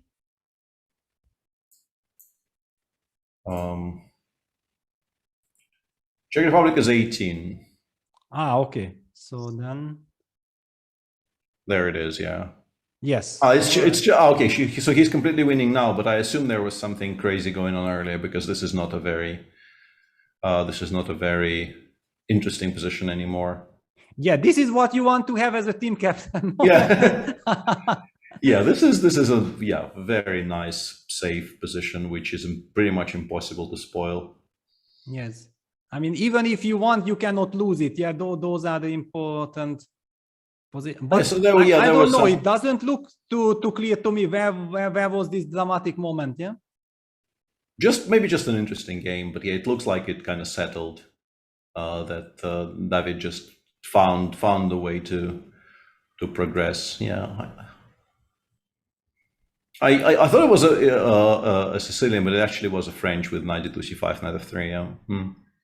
Yeah, now already, if you guys made this mistake, because next to number 18 is number 19, the Hungarian team. So yeah, let's take a look. Yeah. Yeah, give me please a chance to look at it. First of all, let me tell you the terrible news that Gledura Benjamin unfortunately was not able to travel with the team. Exactly on the day of departure on Tuesday, he had fever and tested positive for COVID. I mean, a terrible blow for the team. I talked to him yesterday for 2 hours to cheering him up. I know that he has been working for 2 months preparing for the Olympics. He was taking it very, very seriously, helping also the team prepare properly, and then not being able, it's really a heartbreak. And now the team captain, Peter Ács, another very, very good friend who has been in our team in 2002 Bled Olympiad, when the Hungarian team took silver medal, and he made +5 or +6 on the last board. He's the captain, and now he jumps in. And I wrote to him, he just needs to repeat what he has done 20 years ago, nothing more and nothing less. Then it could be fine. So Victor, okay, he's exchange up. He's doing fine. Yeah, looks very good. Yeah, and King h7 is a nice touch there. Not even trying to defend the pawn on f6, but preparing to play rook g8, rook g6, and cover everything, and then there will be no attack. Yeah, then on the queen side, he is making so much progress. Yeah, looks basically completely winning for black here. Yes, second board, Berkesh is winning also. Yeah, Berkesh is completely winning. Yes, third board, Magnus is pressing. Okay, he's just Knight c2 was a very position. surprising move. How do you not play rook c6 there? Knight c2? Yeah, like, don't you just immediately play rook c6 here without even thinking? Well, but to be honest, white is done to a minute, yeah? Okay, fair enough. Yes. But Okay, generally black would anyway speaking, play king f7 probably. yeah, I want to put it on a6, and then I will start thinking, like, first order of business, this rook needs to be on a6. Yes. And then I will consider my options. Yeah. Okay, so basically we had a look. Wow, actually the last board is about to end in a draw on the spot. Yeah, this will be a draw. Yeah, so this is a draw, but okay, Hungary wins comfortably. Thank you very much. I will not take more time. Everything is under control. That was important. Okay, so Alexei's game, I guess, right? Because he found a way to sacrifice more stuff. Let's take a look. So this is board number 4, I think. Yeah, Alexei. Queen a4. I mean, this is like the Murphy position. Exactly. Right? Yeah. So I was expecting to actually find the queen sacrifice, but he didn't really sacrifice the queen. He just won the game instead. Yeah. That is. How did we get here? Yeah, exactly. Let's take. But bishop b7. No, bishop b7. I'm not liking keeping this bishops. Bishop d2, especially knowing that Alexei just needs one little hope for an attack, and he will make miracles. So bishop a5 here, bishop d5. No, he played knight d5. Okay, bishop d5, bishop a6. Yeah, I'm not in love with this from Gregor. And once again, I mean, countless people, myself included, have had this happen to them when playing against Shirov, right?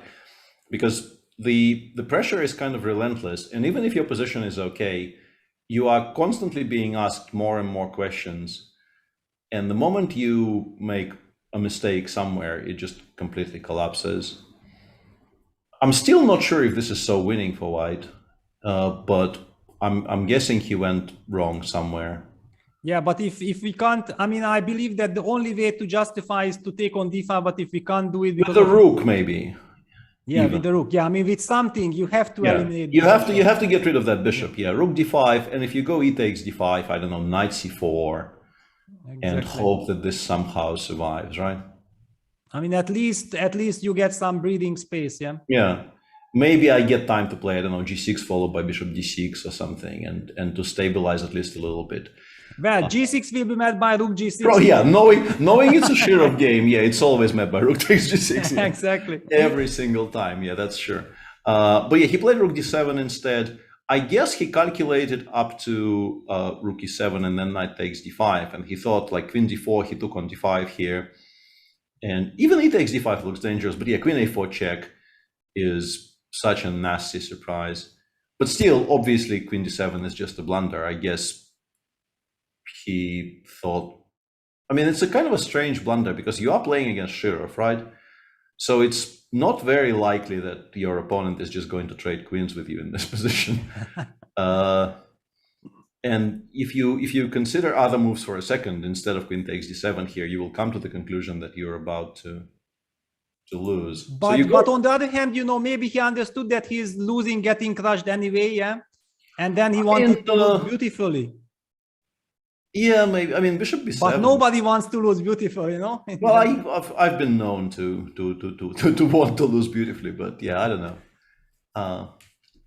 He will go into the books though with this yes. particular conclusion. He will definitely be featured in books.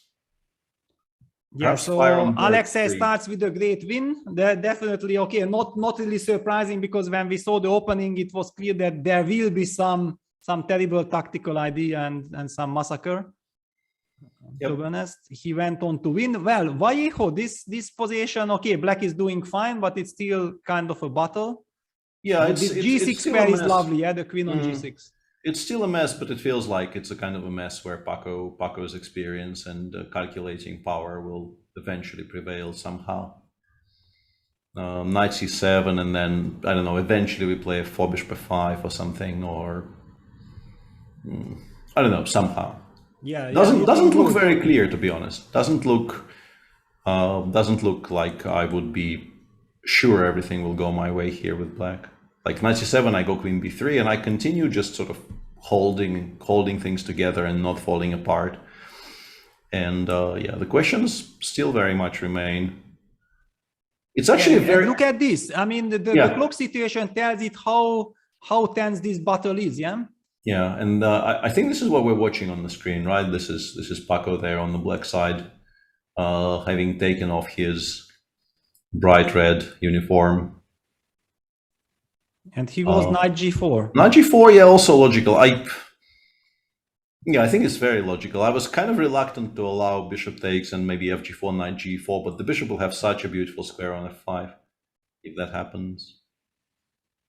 I guess in terms of, quote unquote culture, you're supposed to play knight e6 here, right? Instead of bishop takes g4. Just try to trade away that bishop on c8, and if you take twice, I will have quote unquote access to light squares, but what light squares? I don't know. Yeah, the bishop on d2 is if I could play knight d5 here, if the bishop was on c1 and I could actually play knight d5 here, I would be reasonably serious about this. Exactly. But the bishop is on d2. Yeah, so the big question is what our strategy should be, because now we are entering some time trouble phase. Where to focus is, what do you think? What would be is Levon's game, for example, made the main attraction, or? Well, I mean, the US will win the match because yes, Wesley they already lead by won. 2-0, by the way. Yeah, Wesley has already won. Linier has also won. Sam is much better, maybe just winning straight up. So they're safe, but obviously, if Levon ends up losing this game, the game is over, which I guess means that they found a repetition. Because nobody, Levon doesn't resign here.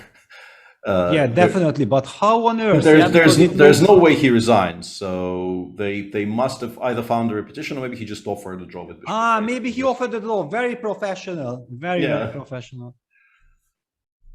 Because to be honest, the position is very, very far from winning for white whatsoever. Yeah, you still have to show very good technique here, because the d3 pawn is weak. The a4 pawn also continues being kind of slightly problematic. But I mean, just get the king over to e2, play knight c3, and yeah. And then you invade finally. Eventually something will happen. Yeah, like obviously this is not a draw. If being played out, let's say Levon would not have taken that draw if the names were reversed. Let's put it like this. But it's obviously a very good result for the Angolan player. Yes. So what about first Indian team? What is Vidit doing? Vidit is pressing, squeezing, but it's this was my worry, and this is actually exactly the line that we were talking about. After queen d3, his opponent did go queen e8, which I very much like, completely abandoning the idea of trying to prevent bishop takes d4 and just making sure that once white takes twice, we have a queen on the long diagonal, so we don't get mated. Yes, we lose the pawn on d6, but these types of endgames are kind of tricky, because if already bishop d3 is here, it's a very big indication of what's going on, because you want to play bishop d5, but then black plays b5 exactly as Peter is showing on the board, and the entire queen side disappears, and if you don't give mate, you probably don't win. The big question is, maybe you actually give mate here, though, like c takes b5, rook takes b5, I want to go like, I don't know, h3, and then but you have to lose this tempo. Yeah, with the pawn already on h3, I would be quite convinced it's mate, but yeah, but still, like, how do you stop rook e7 here? Well, can I actually go rook b2 and then try to threaten rook d2? Maybe you could also maybe try playing bishop b7, I thought. Yeah, but then I was worried that maybe I want too much. Yeah. Yes. Okay. In any case, yeah. Okay. What Vidit is doing is very professional, because he just wants to make sure that no b5 will be ever played. He traded the rooks, Yeah. and puts the rook on b6. And yeah, this is very nice. Yeah, I mean, think he will, just give him 3 tempo reaching d4 with the king, then it will be winning. yeah, I think he is a huge favorite to win from here. Yeah, it's there's still some technical, like rook c7 followed by bishop b6. It's still not 100% winning, but yeah, I think he's a very, very big favorite. There's an interesting, like those are always interesting to discuss because you know, you can go down so many rabbit holes discussing those types of ideas. But somebody asked in chat, isn't this a form of soft bullying to just offer a draw in a lost position when you're the higher rated player? I wouldn't call it bullying. It's like it's a kind of a gamesmanship, but bullying is a very strong word. What do you think? Well, I think that first of all, the rules give you the option to do that. Yeah, until move 30, it was forbidden. And it's up to the player to decide. Yeah, after all, Levon is not forcing him to accept the draw. Yeah. For example, there is even this moment, yeah, that for example, a strong player offers you a draw and you think like this is maybe not appropriate, then you can even say like very loudly so that the whole tournament will I'm thinking about, you know, and then you put this person under very, very big pressure. Yeah, that all right, now all the tournament hall knows that I offered the draw, very embarrassing. So it's very, very tricky situation. Yeah. No, I mean, I would disagree with the word bullying, but it's kind of weird, yeah, because it's been around for sort of as long as competitive chess existed. It's kind of the idea that you can do it if your position is bad is kind of intimately known to kind of all strong players who play opens, that, you know, there is this kind of a bailout option of just offering a draw. And like a sort of an interesting point we could discuss here is like, is there a cutoff below which this becomes really bad? Like, how bad should a position be that you can no longer offer a draw? And whether Levon's position today actually reached that standard. I don't think it did, but that would be something we could discuss. Like, should you be offering draws when your opponent has, I don't know, mate in 5 with checks? You know, should this be considered like borderline cheating? But Levon, like, I think genuinely saves some of, like, if you make them play out this endgame 10 times, I think he makes a draw a reasonable number of times. Not all 10, but he will make that draw, I don't know, half the time, maybe, off the top of my head. So it's not, I think Levon is fine here, but should there be some positions where it becomes really too embarrassing to beg? What do you think? Yeah, well, I mean, usually it was a scenario where even on high level, eventually in knockout events, you witness this, yeah, that you lose the first game and then you have to go in the second game and then you kind of go completely crazy. The opponent is strong enough to handle the situation well, and then you, instead of winning, you end up in a losing position. And then you feel like, okay, I don't want to lose so much rating points. Let me offer a draw and please take it, because after all, I was the one who went crazy because I needed to win. Yeah. And I think there are also different type of players. Some players are very principled and they want to win 2-0. And there are also some other players who just think like, okay, I won the match and that's it. Yeah. It's always individual. Yeah. I don't think that, I mean, here Levon offers a draw. First of all, White is not risking anything at all in this position. So if he's not super happy with the draw against Levon, he can just continue. Yeah. And he agreed that that's it for me, the end of the story. I mean, it's game of his life for David Silva. Definitely, I'm making a draw. Of course, beating Levon would have been even bigger, but maybe he did not believe. Yeah, we have also seen in this Johann Sebastian game that it looked like White played brilliantly, but finally did not believe that he can beat the 2600 GM. Yeah. Yeah, it's a kind of a psychological barrier that perhaps not that easy to cross for people, because I mean, he played a very, very nice game. Levon also, like, it's to reasonable extent, what happened to Levon is sort of self-inflicted, because if we look at the position after move, I don't know, 15, 16, 17, you probably take white a little bit, but it's nothing special. And if you continue shuffling, you're never really running any risks, I think. And then he just clearly plays queen c6 with the idea of making this exchange sacrifice, which really at no point looked like it was a very good idea, to be honest. It looked like he just wanted to change things for the sake of changing things. And he ended up in trouble. But yeah, in the end, it's up to the player. As you said, Levon is not blackmailing him or anything. He is absolutely free to say, no, I would like to continue and to continue. Yeah, I think maybe we have even talked enough of this, especially knowing that there is a lot of time travel dramas happening. I mean, the game that we have witnessed, this Blackburn Vallejo game, now finally, wow, Black's bishop reached b6. This is wonderful. Yeah, this is now, it looks lost for white. I don't know if it already is, but it looks just completely lost.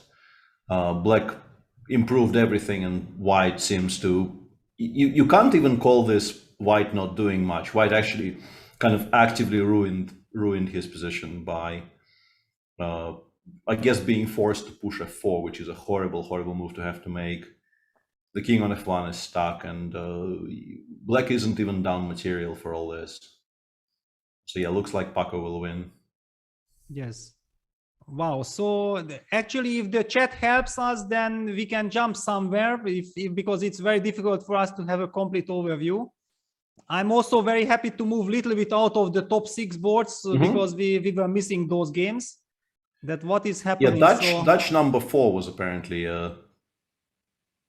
But he delivered checkmate. Yeah, Max has won. Yeah. Max has won. Jordan has won as well. So yeah, everything is under control. And something really strange happened on board 3 there, right? What? Where's the bishop? Where did the bishop go? What on earth had happened here? This can't be true. No, this is no, it's mouse slip in online chess, but we have over the board business. Yeah, that's something happened with the broadcast here. I guess he took on d1, and then the game. I mean, the board just broke. But apparently Benji also won this game. So yeah, Benji won this game. The Ukraine team, we have not talked about them yet. Yeah, Ivanchuk is, for example, not anymore in the team. We have also talked that Elyanov is not there, not playing for the national team. Still, this is a brutally strong team, and very fighting. Volokitin, I mean, he's a player who should never be underestimated. He can win against anyone in the world. Yeah, this is another some kind of a board malfunction, clearly, because after rook a5 something must have happened, which is not this, because I mean, this doesn't happen.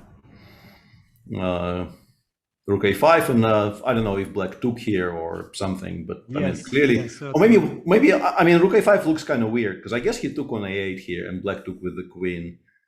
But basically the board, if you pick up while you're moving the rook from a1 to a8, depending on how sensitive the settings are, sometimes it kind of catches you touching the board while you're moving the rook from a1 to a8, and it registers it as a move.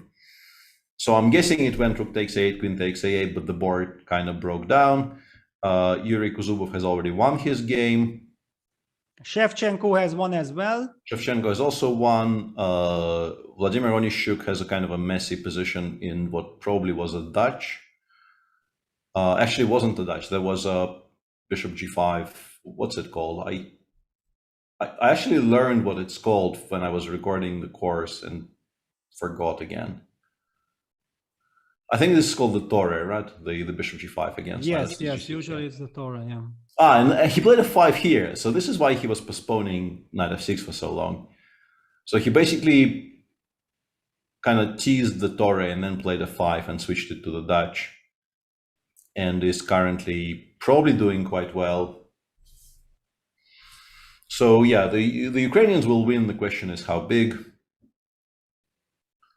Yeah, and what about the Germans? I mean, Bluebaum is squeezing something. It's slightly better, not so much material left, but still 2 bishops and rook on the second rank.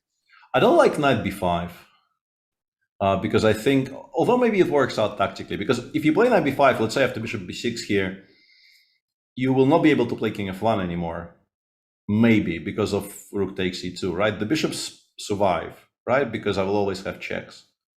Yes, I mean, You don't have a good square, right? I was worried about rook b1 in the end, but I will always have checks, yeah.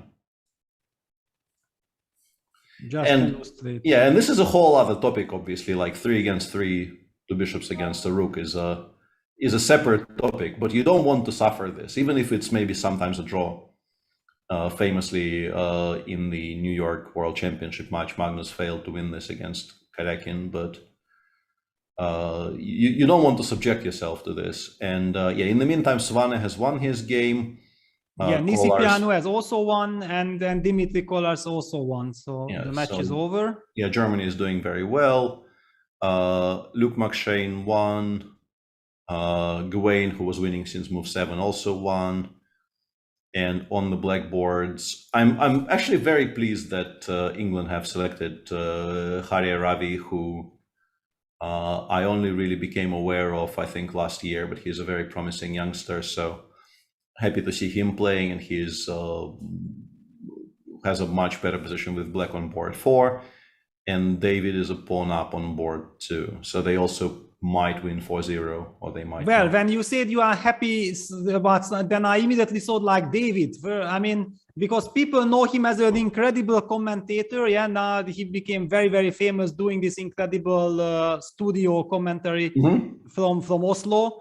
I'm a big fan, but I'm an even bigger fan him being a player, because he's such an incredible fine player. Yeah, with lot of finesses, super impressive, instructive games. And seeing him play, just like in the Grand Swiss where he almost qualified, it was unbelievable. He played fantastically. It's always a pleasure to see him also over the board. Yeah, it's a good feeling for sure. And he apparently carried the flag yesterday during the opening ceremony and posted some picture of himself carrying the flag and said, "I got overly excited." So, you know, the pride in the flag flows strong in this one. Yeah, great. And already the Indian second team, Gukesh has won. Yeah, Gukesh seems like won a somewhat sharp King's Indian against who were they playing? Let me check briefly. So they were playing United Arab Emirates.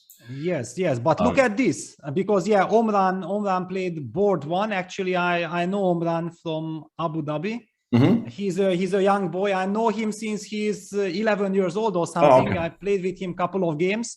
Yeah, Omran, I was just surprised to see him on first board, right? Because Salem is now not playing, and maybe some other professional player also did not go, and many youngsters. And Ibrahim Sultan is better against, or what is it? No, it's only 3 pawns, but he is fighting against Nihal. This is incredible. Yeah, I'm trying to figure out what I think about this position. It's probably a draw with correct play, right? It feels like black should not be worse.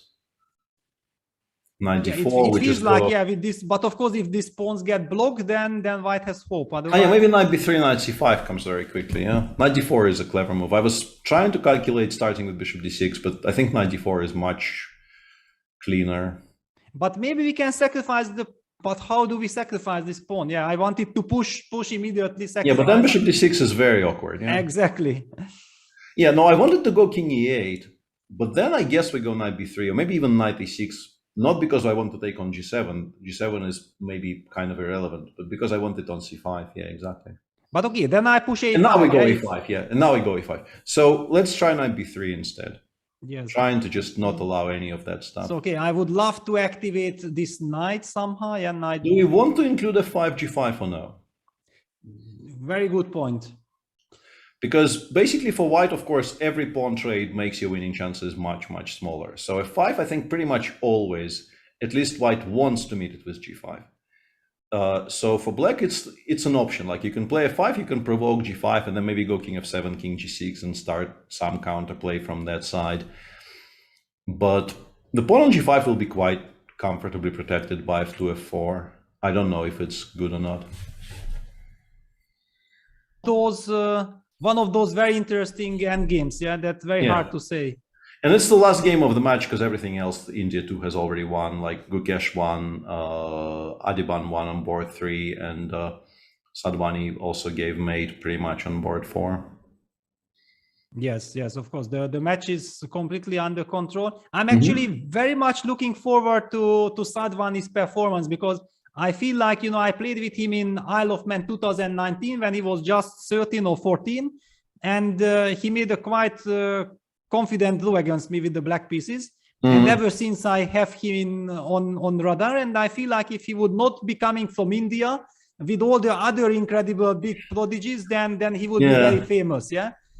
Yeah, it's a feeling I think that a lot of people have about a lot of youngsters right now, that like India has such an absolute breadth of talent that people kind of get overlooked because the top names are so strong that everybody else kind of gets slightly overshadowed. Yeah, for example, it happened to Eric Garcia also, for very, very long time. Yeah, people did not notice him. I already, I noticed him when preparing for a game against Yesipenko in the Nutcracker tournament 2018. That just prior to that event, he played the under 16 Olympics, and Eric Garcia beat him with the black pieces. And then I thought like, wow, I mean, Yesipenko is very strong. And if Eric Garcia has beaten him with the black pieces, then definitely he's also very good. Yeah, you can make some sense of this just by watching sort of the matchups, and if you know one of the players, and you can see that that known quantity is struggling against somebody you've never heard of, you will probably hear of them quite soon. Yes. So Armenia. Armenia, interesting because Melkumyan playing now board 1 because Sargsyan clearly rests today. And what is this position? No idea. He probably has things reasonably under control, right? Because rook takes a fate. Like you can't play queen b5, you can't play queen a2. You have to keep the d8 square under control, otherwise you get mated by rook f8, queen d8 mate. And that means that it's actually very difficult to protect the pawn on b2. And if the pawn on b2 falls, I think white is just in full control. Initially, I also thought this must be a mess, but the more I look at it, the more I think maybe he's just winning. And we can't take on c5, right? I mean, the rook b2 exists, right? I just maybe this is not that bad. Like we will trade and we'll go rook c8, yeah. And then dig deep, yeah.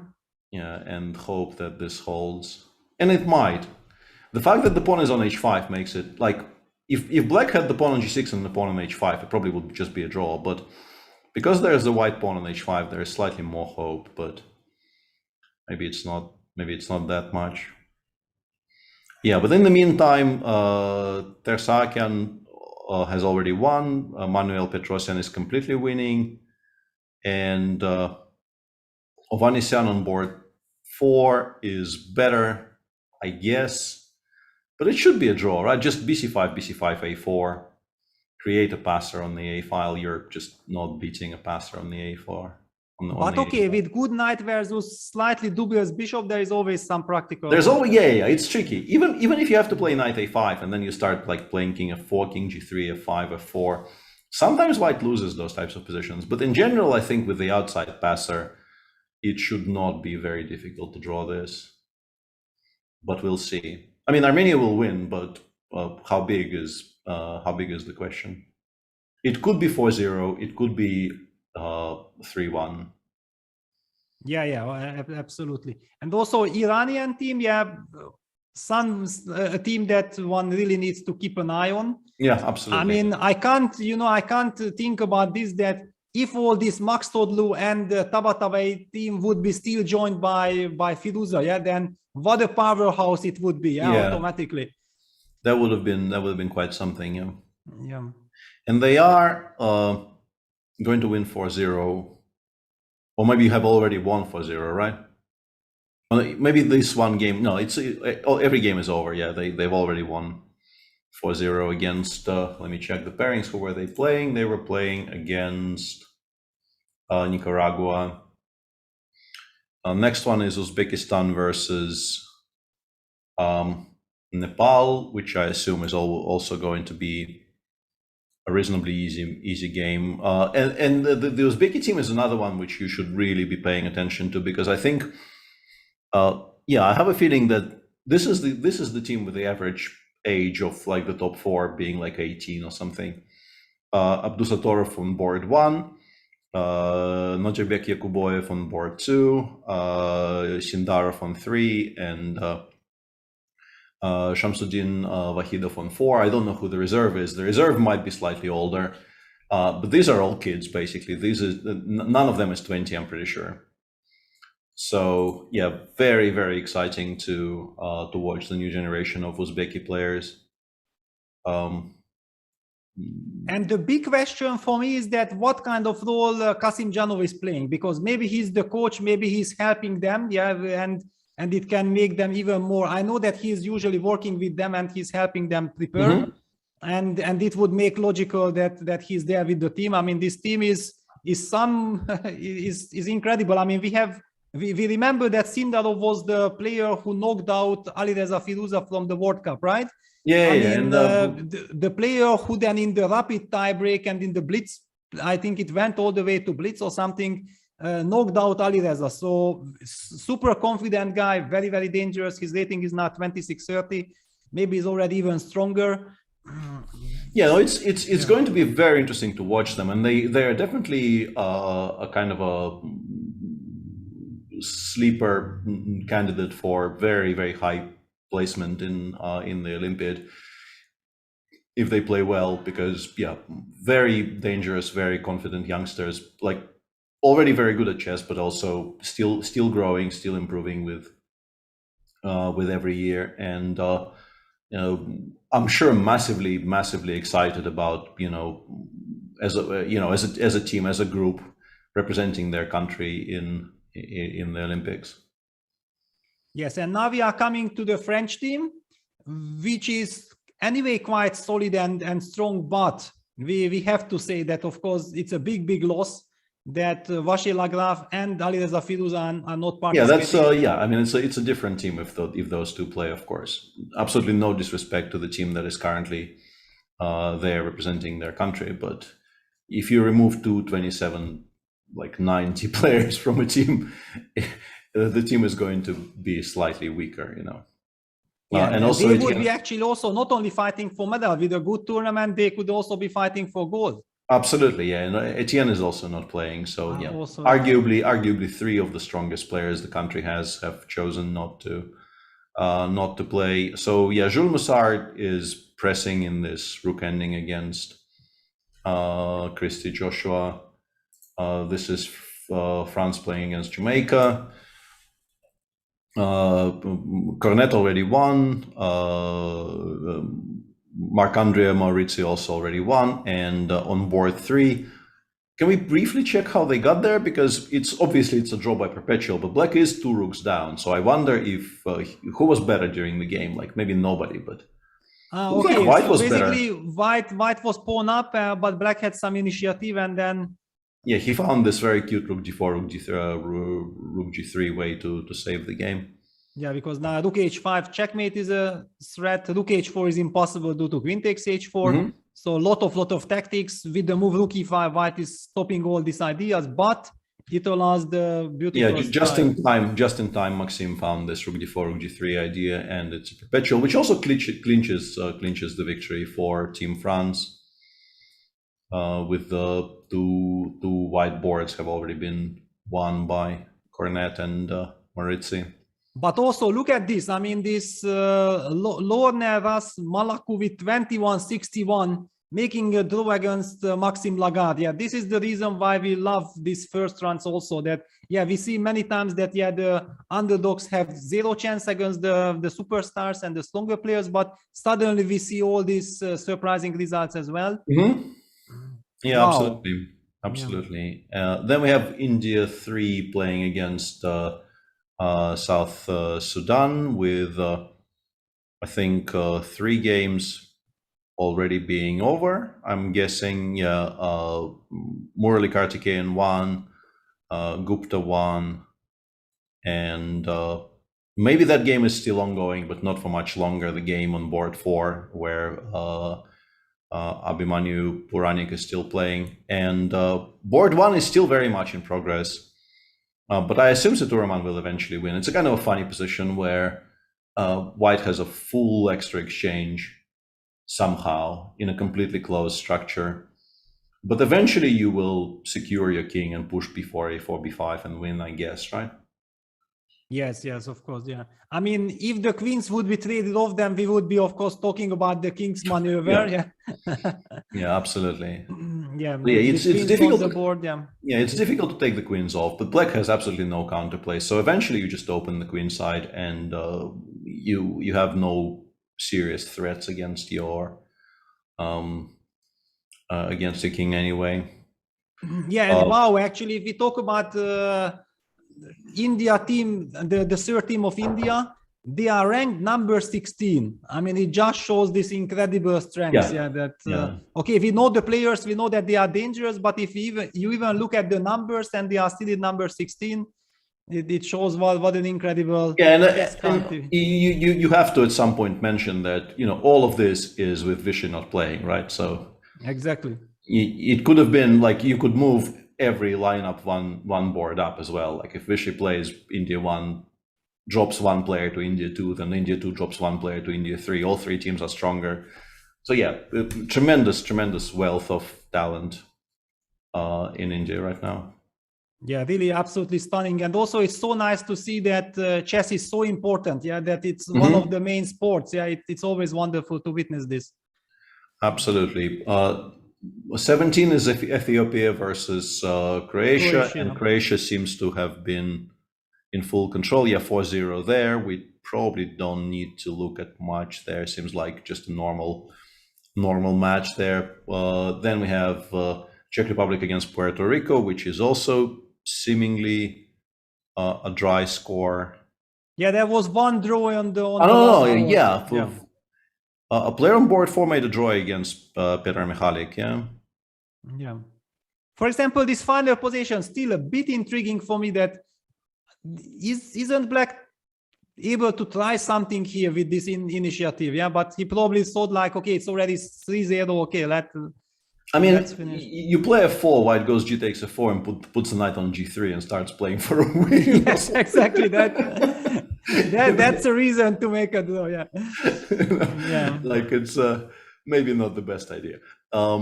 This is a team dropping half a point there. On 19 we have Hungary, who is now 1-2, 2.5, and Tomasz Panush is pressing, I guess. Yes, I guess so. I mean, I'm hoping at least. But let's not get checkmated. I mean, there are some ideas just very quickly to show what I was afraid of. That, for example, if Black Bishop would move to f7, White gives a check, and after King h7, Rook h8, checkmate. I've never seen. That would be unpleasant, but obviously not in any way forced. And the final match that we have access to is Romania playing against Botswana, and looks like there's one game still in progress. Constantin Lupulescu is strategically, I think, completely winning against his opponent on board 1, and the rest Romanians have already won with some spectacular final positions. In particular, if you take a look at the position on board 2, you kind of have to wonder why the game didn't finish slightly earlier than this. Look at this. So first there was one queen. It was not enough because White managed to eliminate it, and then a new queen appeared. Wow. I guess he was having fun with Bishop G2, Yes, exactly. Just decided to have some fun there, but playing Bishop H1 G2 in that position. All right. And so what's happening in the women's matches? exactly, I felt like this is the right moment. Yeah, that okay, Hampi won, of course, thereafter his queen g6 appeared, I guess, on the board. So let's just see. White didn't even play b8. White, I guess, realized what's about to happen. Ah, bishop. Oh, so beautiful. Wow. This is so nice. This is so very nice. Back rank. Yeah.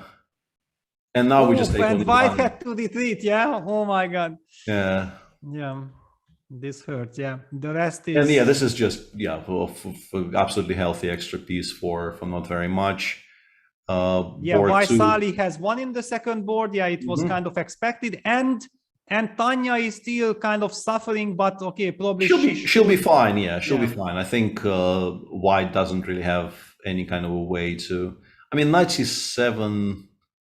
I guess we just go c5, c4 if knight c7 happens, right? I just go king g7, king f7, bishop f8 here. I don't think we lose, but I also I don't think we win either. Like I don't think there's any way in. And White also has a way of completely closing it down by playing, let's say, c3, c4, and pretty much forcing Black to play b5, b4, and then nobody goes anywhere. Yes, exactly. But I think seeing that how strongly White played this game, Tanya shouldn't be, because it's always unpleasant when you play first round, lot of expectations, and then against a 1600 player, you make a draw. And then people start talking that, okay, you had a bad start and what, but opponent played good. Yeah, you shouldn't be looking at the rating. You should look at the performance during the game. Yeah, I think it's possible to live with this result, and okay, just not to dramatize it too much. Yeah, absolutely. But yeah, in general, I mean, the match is completely safe. They're already 2-0 up, and I think the board 4 will eventually win that queen ending. Match number 2 was the Ukrainian women playing against South Africa. Looks like that was a 4-0. Yes, that was an easy 4-0. Yeah. The Georgian team has not yet finished, but already won 3 games. Yeah, it seems like and no, I think that's all 4 are over, right?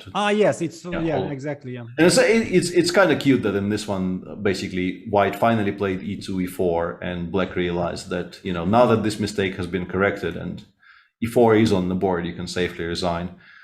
Board 4 was Poland versus someone. Poland versus Syria, yeah, and yes. Seems like also. Hang on a second. Why is this 0-1? This looks like a very playable position. I don't know who is better. Board Which 2. one? No, not this one. No, the next one. This was probably some technical issue, and then the game continued. Yeah, you have to assume, because like this is a very playable position. Yes, the pawn on b3 is a bit weak, but I mean, rook d8, queen e4 check. Maybe you give mate sometimes. So I mean, nobody resigns here. Seems like some kind of a technical issue, but yeah, looks like Poland is in full control here. A couple of games. Last board was also one, and basically there was one technical error where we don't know what happened, but it doesn't mean anything. They have one. Yeah, it looks like White is kind of winning here anyway. Already an exchange up. There's not much counterplay, and the king is stuck on e8. Match 5 is France playing against Monaco. Looks like was a convincing ish, because once again there is a position where it says White lost, and yes, the endgame looks kind of sad on board 3, but it definitely doesn't look sad enough to resign. Yeah, it also writes PGN error. So there was some. Yeah, I mean, Black is definitely better, but honestly, I think it's probably closer to a draw than to a victory. So something has happened there. Then Azerbaijan versus UAE, where looks like we have once again some issues with the transmission, but the games we know about, the Azerbaijani women have won. So at least 3-0, 3.5, I would guess, and maybe even 4-0. And that's currently everything we have here. I could look on the official website. Yes. If anyone knows of any upsets, and we can maybe try to bring it up. But yeah, looks like in the women's section things are going more or less according to plan. The American team is 3-0 up with Anna Zatonskih having a very, very nice position in the last game that is still running. Germany is 2-0 up against Zambia with 2 winning positions as well. Armenia is winning, probably with a dry score. Kazakhstan has beaten Guatemala 4-0. India too is beating Wales.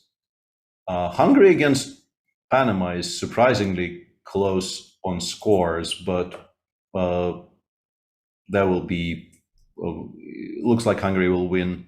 Really, but who? Somebody lost or what? No, we are 4 hours in, and it's only 1.5-1/2, which counts as a very close match. But okay, then maybe just Hungarian school, patiently, quietly convert advantage. Yeah. But the last 2 games look completely winning for Hungary, so they will win quite handily. Spain has beaten Japan 4-0. Cuba has beaten Uganda 4-0. So yeah, looks like not very many upsets in the women's tournament. I'm looking. South Korea actually won 1 game against Israel, which is a bit unusual, I guess, and looks like it may be it's the 1 game I see where the quote unquote weaker team has actually won a game, not made a draw, but won a game against a higher rated opponent. A South Korean player has beaten Dina Belinka, but Israel has won the other 3 games, so it's all good team-wise, and then a lot of 4-0s. Not a lot of draws in general. Like I'm looking at the score sheet, so it's basically 4-0, and if it's not 4-0, it's 3-1 somehow. So very, very decisive first round in the women's tournament. Yeah, well, I mean, I really feel like maybe the Tanya's game, that can we call her opponent the strongest player on the planet with 1600? She'll be in contention for sure. Yeah, like this was not a 1600 game. Yeah, this is not how your typical 1600 game looks. Yes, for sure. Zernix is saying, did they look at Sweden? 2 grandmasters lost to 1700s. We don't actually have that in the PGN we're working with, but I can try locating them on the official broadcast. Does anybody know the number of the match? I can probably find it in the But what it was in the open section or where? Probably, question mark. Hang on. 31 against Barbados. 1 sec. So that's the wrong broadcast. 1 sec. I'll try to find it. That would be strange. Yeah, that might be. That's sort of not the expected outcome there, but who knows? There it is. Yeah, it does say 2-1. And it says 2-1 in favor of Barbados with 1 game running. Let me take a look. We don't actually have access to this in the live chess viewer, but yeah, if this actually ends with 2-2, it will be quite something. Wow, yeah, that's so Eric Blomqvist has won his game on board 1. Tiger is seemingly worse on board 2. And then we have Jonathan Westerberg actually getting mated on board 3 by a 1700 player, and Emmanuel Berg losing with white to Justin Parsons, who is rated 1750. Wow, that's really the shock of the day. Yeah? I don't know how to approach this. I mean, I played against these guys. They're very, very strong. They don't lose games very often with white in general, and like the game just also doesn't look right. I have a feeling that maybe the colors are reversed somehow. My best guess is that the colors are just not right. Because I'm looking at the Emmanuel Berg's game, and there's just no way he would have played the opening this way. Like, I just don't believe this is an Emmanuel Berg game. I know him, I played him. There's just no way he plays the opening this way. I can show you what I'm talking about, since we don't really have very much else to discuss. If you can like put the starting position up on the screen. Yes. So the game went e4, knight f6, knight c3, d5. And pardon me, who is supposedly who with white? Emmanuel is supposedly playing white here.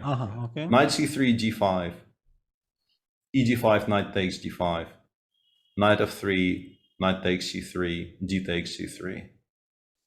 Somewhere around here, I'm just calling bullshit. I'm saying this is not an Emmanuel Berg game. Yeah, first of all, he loves to keep the queens on the board, yeah, because he's a very attacking player.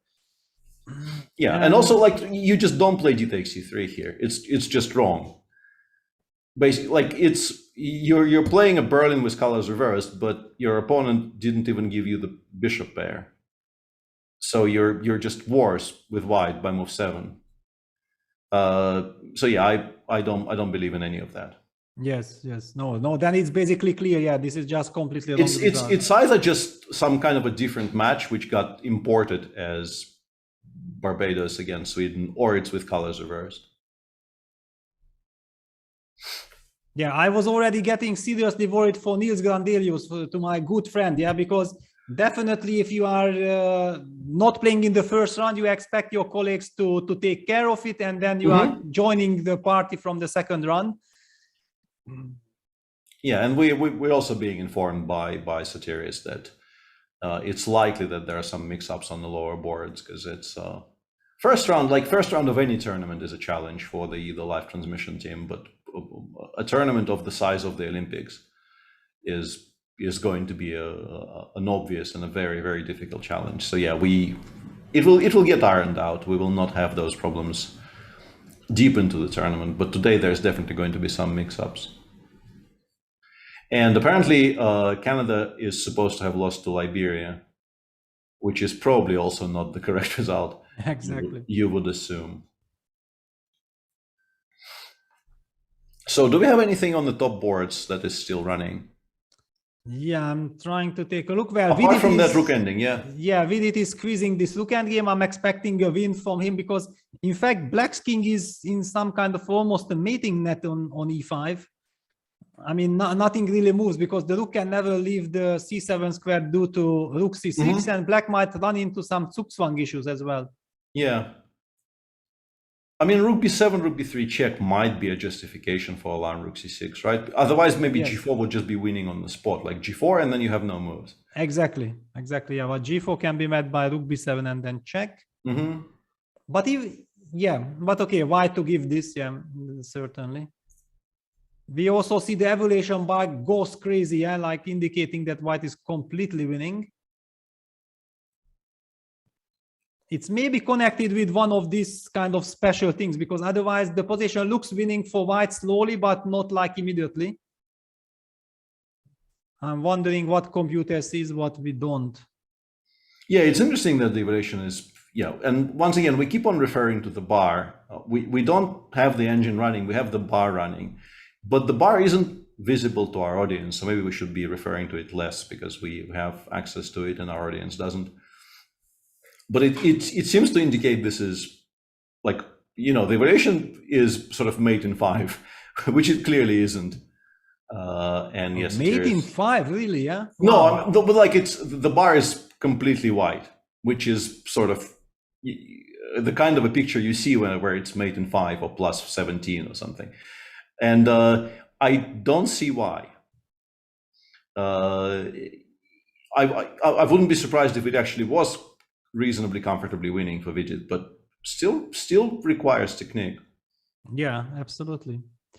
I mean, he has time enough, and also Sunil Dutt is squeezing and enjoying his position. I mean, white is in total control, but the game will last for quite some time. I mean, it says it's over. It's over already. Wow, what? I don't know exactly why, because you can still play f6, I guess, and suffer. But yeah, you are going to suffer, and you also probably are just going to lose. I don't know, knight d86 can happen if white wants. Yeah, of course. Yeah, but somehow you are not expecting the 2100 player to resign in this position. Yeah,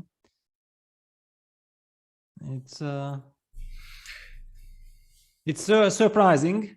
Yeah, but it does seem like score. Yeah, it does seem like he did resign. So maybe some moves are missing, as Satiris is saying. Maybe he just kind of became dispirited and sort of knew how it ends and didn't really want to see it till the end of that movie, because he assumed it will have the expected ending. To me, actually, the game Shashikiran is the game of the day. I mean, really. So far, yeah. Yes, having the courage to play like this, yeah, going for this knight takes e4 adventures in a very nice position. Even for us, it wasn't really obvious how does this exactly continue. I mean, super impressive.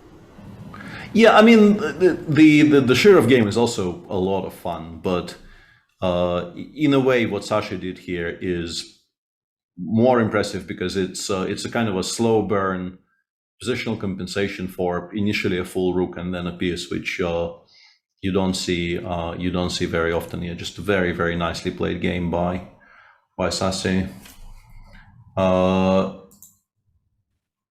So the question that I apparently missed and which has now been repeated is Sri Lanka apparently tried to field the inverse lineup. And it probably will not work for them, as the person asking kind of admits. But the question is, why isn't this tried more often? So that the strongest player plays on board 4? Yeah. Okay. I think that sometimes there are some tactics. For example, Hungarian team is famous for, always putting some very, very solid guy. Like, for example, now also Erdős Viktor is playing on board 1. Yeah, because he is very reliable, but he is maybe not the one who is having this very, very big punch against the weaker players, for example. Yeah, and then it suits the team to have this kind of ideas. But exactly like the strongest, didn't the Azeris do these ones that Mamedov was playing board 4? Yeah, it's been not entirely inverse, but like for the teams which have some freedom of doing that, when the team is strong enough so that you are not sacrificing too much by doing kind of weird things with the order. Yeah, it definitely has been tried, and I also played. It's been a long time since I played the French clubs. But in the French clubs, when I played, I don't know if the rule is still in place, but I think it is actually. In the French clubs, there was this kind of a unique rule for the European club competition, or maybe not that unique, but was new for me, where if two players had a rating difference of less than 100 points, you could play them in any order, day to day. So basically, you could fiddle with your board order if you wanted to every day for the entire tournament. So you could field like a different team for every match. And because in my French club playing days, I played for a very strong team which had like an unbelievably strong lineup. I played for Nao, which had, I think if we fielded the best team we had on paper, like board 8 would be 2700 at some point at least.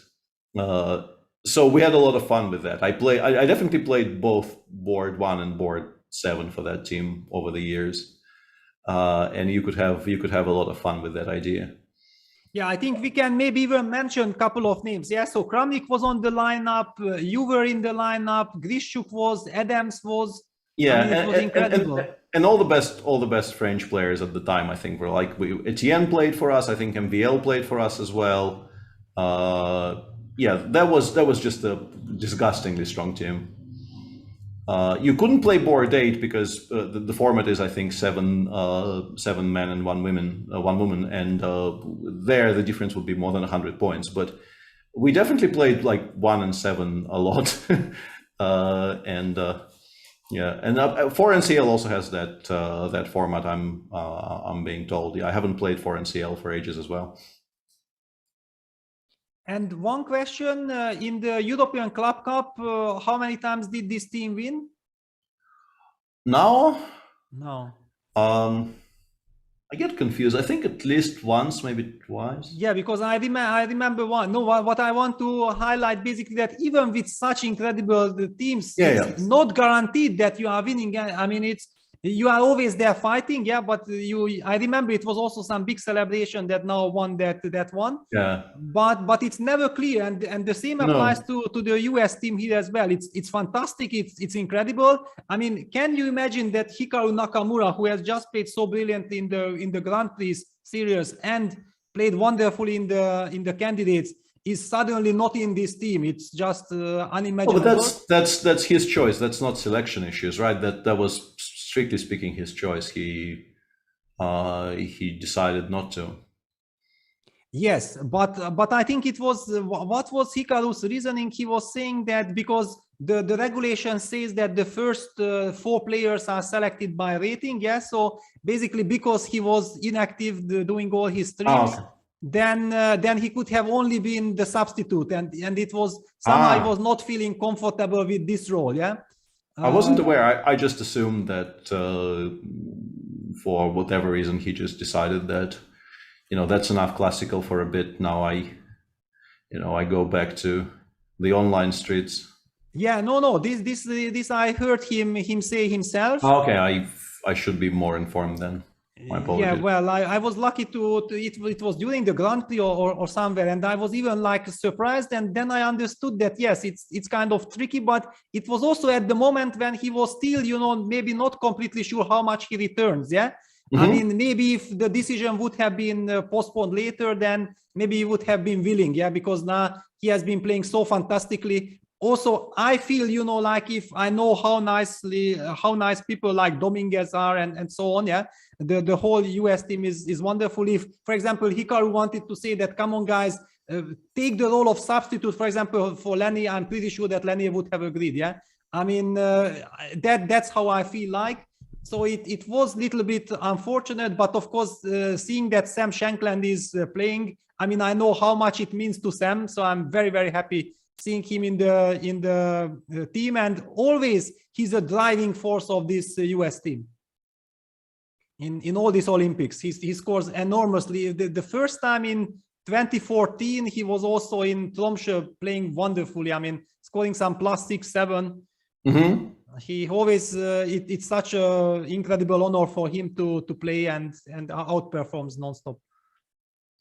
Yeah, well, for me, if we talk about sort of the legendary like snapshots of the performances of the US players at these types of tournaments, like for me, there is like one very specific diagram which I will never forget. And I wonder if you can tell me the move, even not even like the game, but the move. Because like for me, that was just such an impression. That was, I think, the Baku Olympiad, right? Where Hikaru played against Kramnik, and he is not better. He played some G3 Grunfeld, and the position. No, that was in Istanbul, 2012. Istanbul, yeah. Yes. And he just goes knight d2 b1 instead of repeating, just placing one of his pieces back on the starting position, cutting off some other pieces as well. Like it wasn't just the knight b1. I think the rook was still on a1. Yes, exactly. Yeah, because I know the structure. Yeah. And I saw that and I thought, like, wow.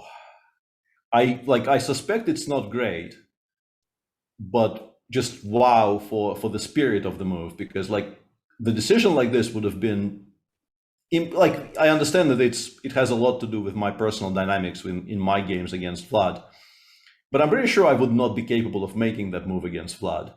Like physically, my hand would not reach the b1 square. Like it wouldn't happen. And yeah, that was just so impressive because he knew he had to continue playing because the match wasn't really standing that well, and it was important that their game continues on every board. But still, it made an unbelievable impression on me at the time. Yeah, well, I mean, Hikaru is an incredible fighter, and I'm so happy for him that he was able now to show his incredible potential again in classical, yeah, because he is now very, very famous with all this streaming business and so on. And people maybe tend to forget, and his ratings were, you know, almost dropping out of, I mean, he was out of top 15, yeah, he was like number 17, 18. And of course, if such a giant player is a giant player, then he's there, yeah. If he starts to play, he's a very, very big force to reckon with. So it was really nice, heartbreaking last round, definitely heartbreaking against Ding, but overall, I think he should be very proud of his Grand Prix and candidates performances. Sure, and I think Rook A5, returning back to the board a little bit, since this does seem to be the sort of the last important game running on the top boards. I very much like Rook A5 because I think we do actually now find some Zugzwangs potentially. King F5, I think we can just go, sorry, G4, King goes back and we go Rook B5 and we ask for a move. Yeah, also for me, during we were talking, I was appreciating Rook A5 more and more. I mean, immediately at the very first moment, we understood that, yeah, then the Rook cannot be activated. Finally, if the Black Rook moves, leaves the 7th rank, then of course White will invade with Rook B7 immediately.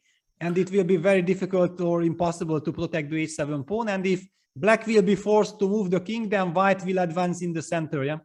Yeah, I think the only way not to resign immediately is to go Rook C6, Rook B7, H6. Kind of shifting the defense to the 6th rank, but then we already have some Rook F7, Rook F5. Rook F7, F5 looks very, yeah, Rook F7, F5, that's very, very nice. Yeah, this just doesn't hold. Yeah. This starts falling apart. This is a very clean solution. Yeah. Yeah, Vidit, I would like to say a few words about Vidit because I'm an incredible big fan. I was always a fan of Vidit, but I became even bigger fan when he crushed me in a couple of games in Biel, because I mean, I have lost a couple of games in my life, but I haven't really been crushed or dominated in a tournament because it was this triathlon format, yeah? And what Vidit did to me was really impressive. He actually also went on to win the tournament wonderfully. And ever since I'm rooting for him, and I'm hoping that he will even break further, because I don't think that this 27-10, 27-15 is the maximum. I think about him like 27-40, 27-50 player for sure. But somehow something is missing, or during the pandemic he didn't have enough tournaments. I think now this Olympics will be exactly the right moment for him. That for sure he was very motivated, he worked a lot, and I think that he will unleash his true potential. I really hope so. Sorry, yeah, I agree with what you're saying, and yeah, it's nice to see him sort of not hurrying and you know, playing responsibly. Today we're charged with you know, leading his country. Playing board one for your country is a kind of a strange experience. It could be very, very nerve-wracking. I know from sort of personal experience that the pressure of actually leading your country is more than you would suspect before you try it. And he's playing a very nice kind of calm game here, not trying to force things, not trying to push himself to win faster than necessary. Sort of very nice, mature chess, which you like to see. Yeah, you know, I also would like to mention one thing about Hari Krishna, because Hari had been suffering the last 1-2 years. I think ever since the pandemic, and also he got a baby and many family, I mean, the things change in family and so on. He got distracted, and now the Olympic is approaching.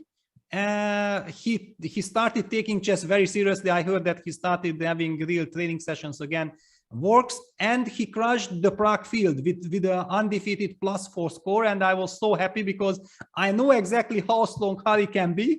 Yeah, and that's why it was heartbreaking to see his you know this unsuccessful period. And now this Olympics gives the strength. Yeah, when you feel like your country is behind you, they are organizing this incredible event.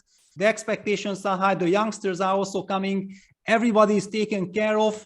Now also we are seeing the pictures, the whole chess community coming to India and is so happy with this very, very warm welcome and the incredible organization.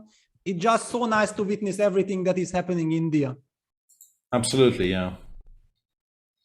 I've worked with Harry a bit a long time ago, but I've had the pleasure of actually doing some chess work with him. He's a wonderful guy and a very, very good player. So yeah, it's will be good to see him represent his country here.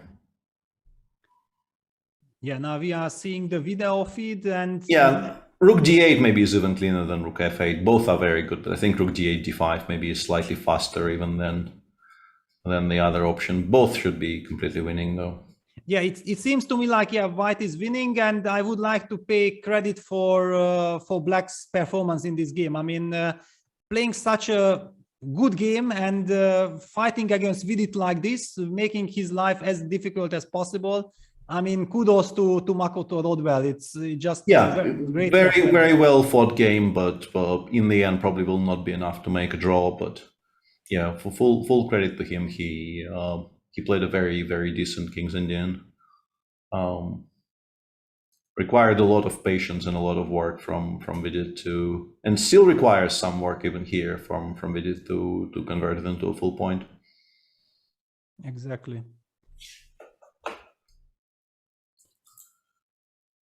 Yeah, wow. I mean, the first round, yeah, always a bit nerve-wracking, because the players are also have to get used to how do you get to the playing hall. Many players are staying in some hotels which is a little bit further away. Then you have to get used to a bus schedule. I think it's also very important to mention these kind of things.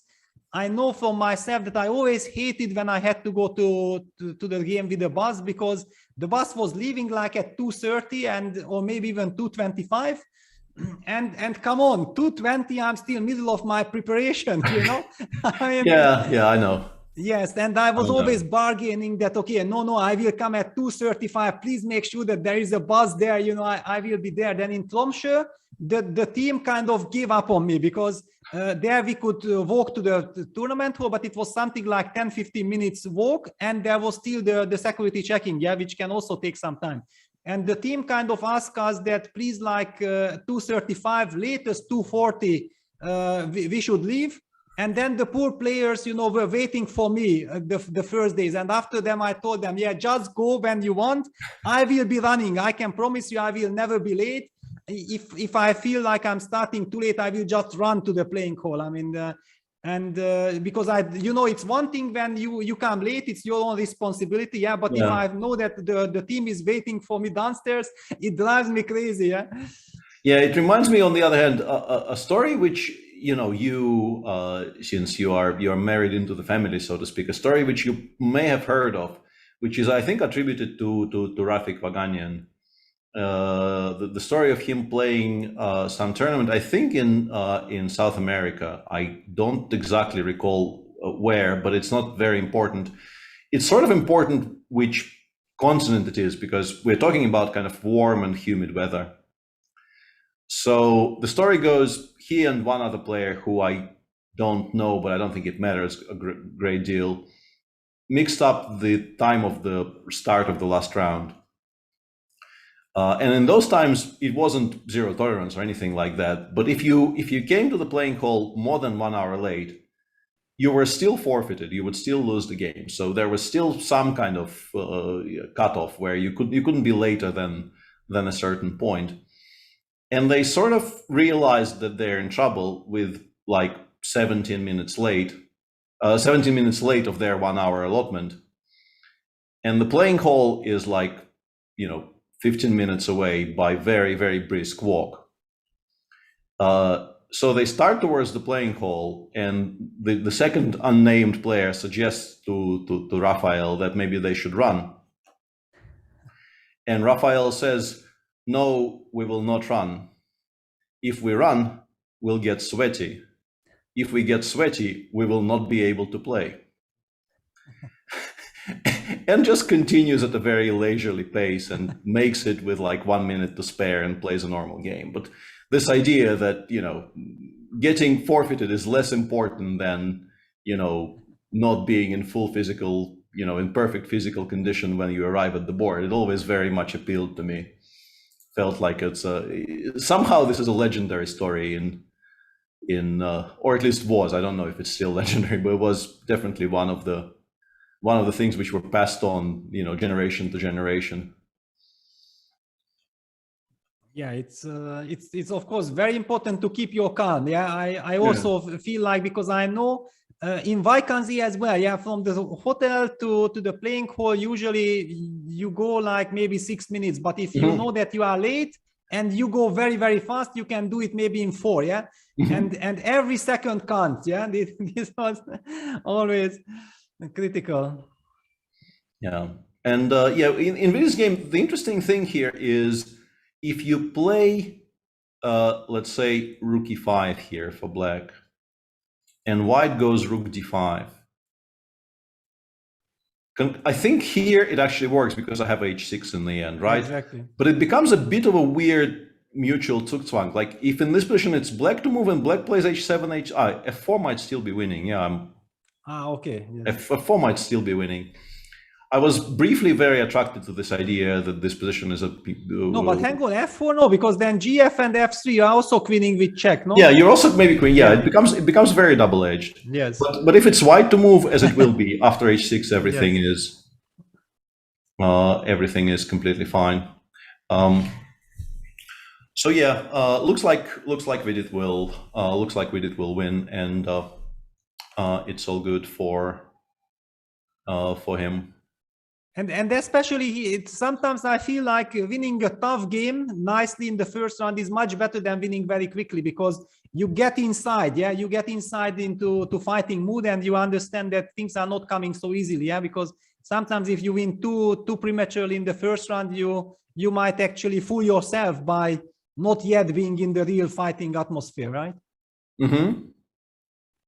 I was always happy like this, that if I played a nice model game, even if it lasted long, it gives me a good feeling like, okay, I'm already inside the tournament. Yeah, absolutely. Yeah, it's very nice in a way. Like, of course, in round one, when you're playing somebody who is not really very high rated, you would very much like to win kind of quickly and easily and not have to work. But on the other hand, if you win a game like the one Vidit seemingly will win today, it feels like you had a proper workout. You got your brain into some kind of a working order, because you actually had to solve some problems. Like, you could very easily not have won that game if you didn't play precisely enough at certain points. So I think it kind of stands you in good stead for the rest of the tournament if you play a game like this in round one. Yeah, it's nice. I mean, okay, Vidit, I'm a fan, and in this game he has also shown again that what I'm talking about, that patient, truly professional, very focused, very determined, very responsible. I mean, I feel that this is also one, but the same applies to Hari Krishna. I mean, Hari is also just super professional. I also had personally a training session with Hari back in like 2012 or something. He was here in Szeged. We had wonderful time. I know exactly how nice a person he is. And this applies to all the Indian players that I have met. By the way, Ganguly, also a very good friend. He was also in Szeged already. Mm-hmm. Also 2012, yeah. So I have very, very good connections. With Vishy, I was always very close. We have worked with Vishy like in 2016. 2016, pardon me. I mean, 1990-60. I mean, 96. 96. Yeah, I'm already confused with all these dates. I started working when I was 16 years old with Vishy. Then you remember once before a Madrid tournament in 98, we gathered. Vishy was kind enough to invite us to his place, and we were there all together. Yeah. And by the way, Black has resigned. Yeah, Rook E1, Rook F8, check, and Black resigned because King E5 runs into Rook F. Pardon me, King E5 runs into Rook E8 check. And King E7 runs into anything, Rook F5 or Rook F8, and so on. Congratulations for Vidit. Congratulations for the incredible fight by Makoto Rodwell. I mean, very impressive. It was a good fight. And well, that's what we are talking about in the first round. There are some easy games. There is some tough games. Anything is possible. But yeah, the stronger players usually prevail in this. In the end, yeah, you see people winning these types of long games where maybe there were some drawing chances along the way, but experience kind of wins out. And yeah, Vidit wins a nice game, and I think he will feel very, very good, as I mentioned, about this this workout he got today, because it was by no means a foregone conclusion that he will win. And you like winning those games. Actually, very cute final position in the Sam game, yeah? Exactly, yeah, we have to highlight, because we have been talking about Zugzwang and everything. And look at this. Bishop on f3 attacks the pawn on d5. The pawn can only be protected with the bishop on c6. The black king cannot move to e6 because then white gets king c5 and wins. And now the reason why black resigned, that the only move keeping the pawn d5 alive with bishop b7 runs into the very, very typical but beautiful bishop h5. I think that ever since as a child we have seen this motif. We want to use it in our games. Yeah, no? I don't think I've ever done this. I don't think I've ever had a chance of doing this. It was once very memorably, not exactly this, but something close to this was once done to me in the tournament I think you also played in Morelia Linares one year, where I lost this strange game to Levon, where I liquidated into an endgame which I thought was completely drawn, and it turned out to be lost due to some very, very beautiful bishop maneuvers in a kind of a similar structure, but not exactly like this. And I definitely don't believe any. Grunfeld with bishop g5 or? Yeah, in a bishop g5 Grunfeld, yeah. Yes, I remember. Yeah, back then in 2006, you had quite a number of games in bishop g5. Also, in people keep on. Yeah, I lost to Chuky and I lost to Lev, and against Chuky I was kind of always in trouble, but against Lev I was worse out of the opening, and then I equalized completely. And then basically, if we could sort of get there. You know, we can't really remove the queen side very easily, but basically. I had a completely equal position by that point, and I thought, why not make a forced draw? And I exchanged the entire queen side, leaving myself, like, if we can go to move 49. So yeah, like bishop b7, h5, bishop b7, and hg. And now, I don't know, bishop g2, let's say, just to put something on the board, bishop c8. No, don't protect the pawn. Bishop c8, bishop takes d5, bishop d7, let's say f4, bishop c8, e4, bishop d7, e5, check, king d7. So this structure without the queen side, like queen side is not there for our viewers. There's nothing on the a file, nothing on the b file. Those pawns are gone. And I thought, okay, this is a very comfortable draw, because how does white do anything? And then at some point I realized white will go bishop g8, and then white will go bishop h7. And I will have to do something about it. And at some point I will run out of moves to make, and this will be decisive. And in fact, yeah, like, it's not immediately, but the king comes to c7, and once the white king comes to c7, bishop g8, bishop h7 becomes just a winning threat. I have no defense against it whatsoever. And it was just so sad, because I really did not have to play this endgame.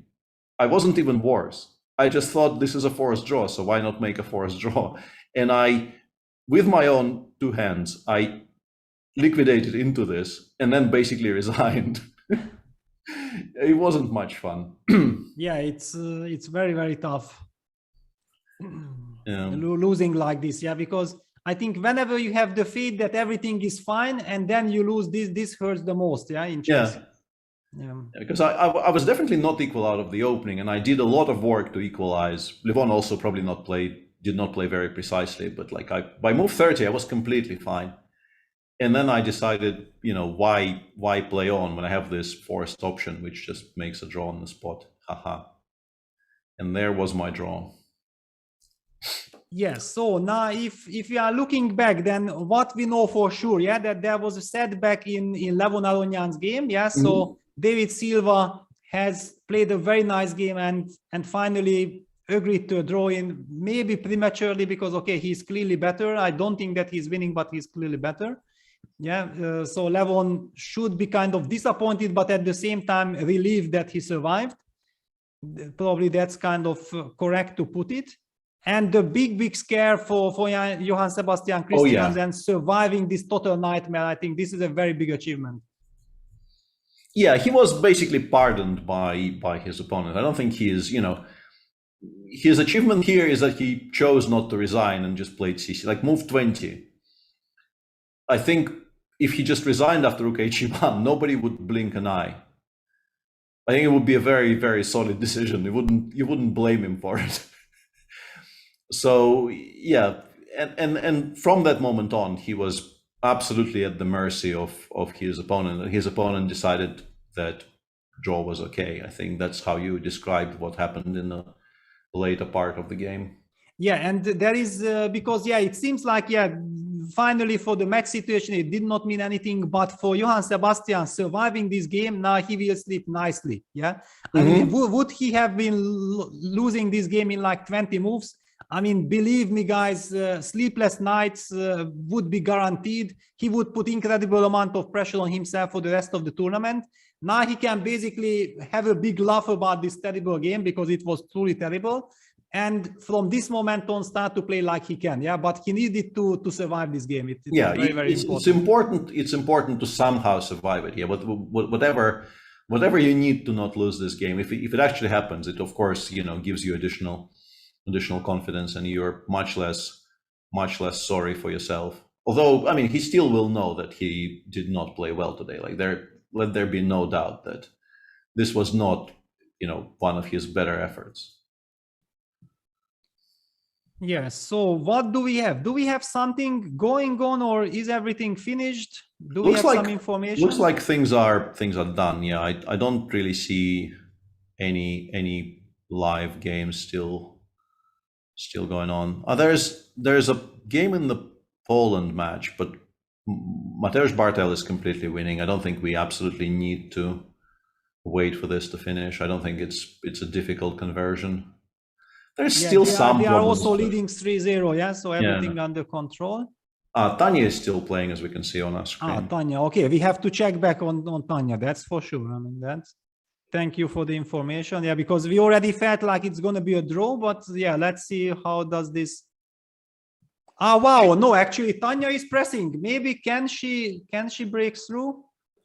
Maybe still not. Very, very unclear how you make any further progress, right? Because like if you play b3 check, you're completely superior, but the game is a draw because you have no breaking points. White just goes king d1, puts the knight on d2 and shuffles forever. If you play bishop d7 here, I think white will quite happily go c takes b4 and knight c3, right? But okay, then we get at least the d4 square and bishop d7 on the board. Okay, good. Usually my philosophy in such positions is that if you have the stronger side, you cannot lose, that's for sure, You just torture your opponent, you ask as many questions as possible. Absolutely.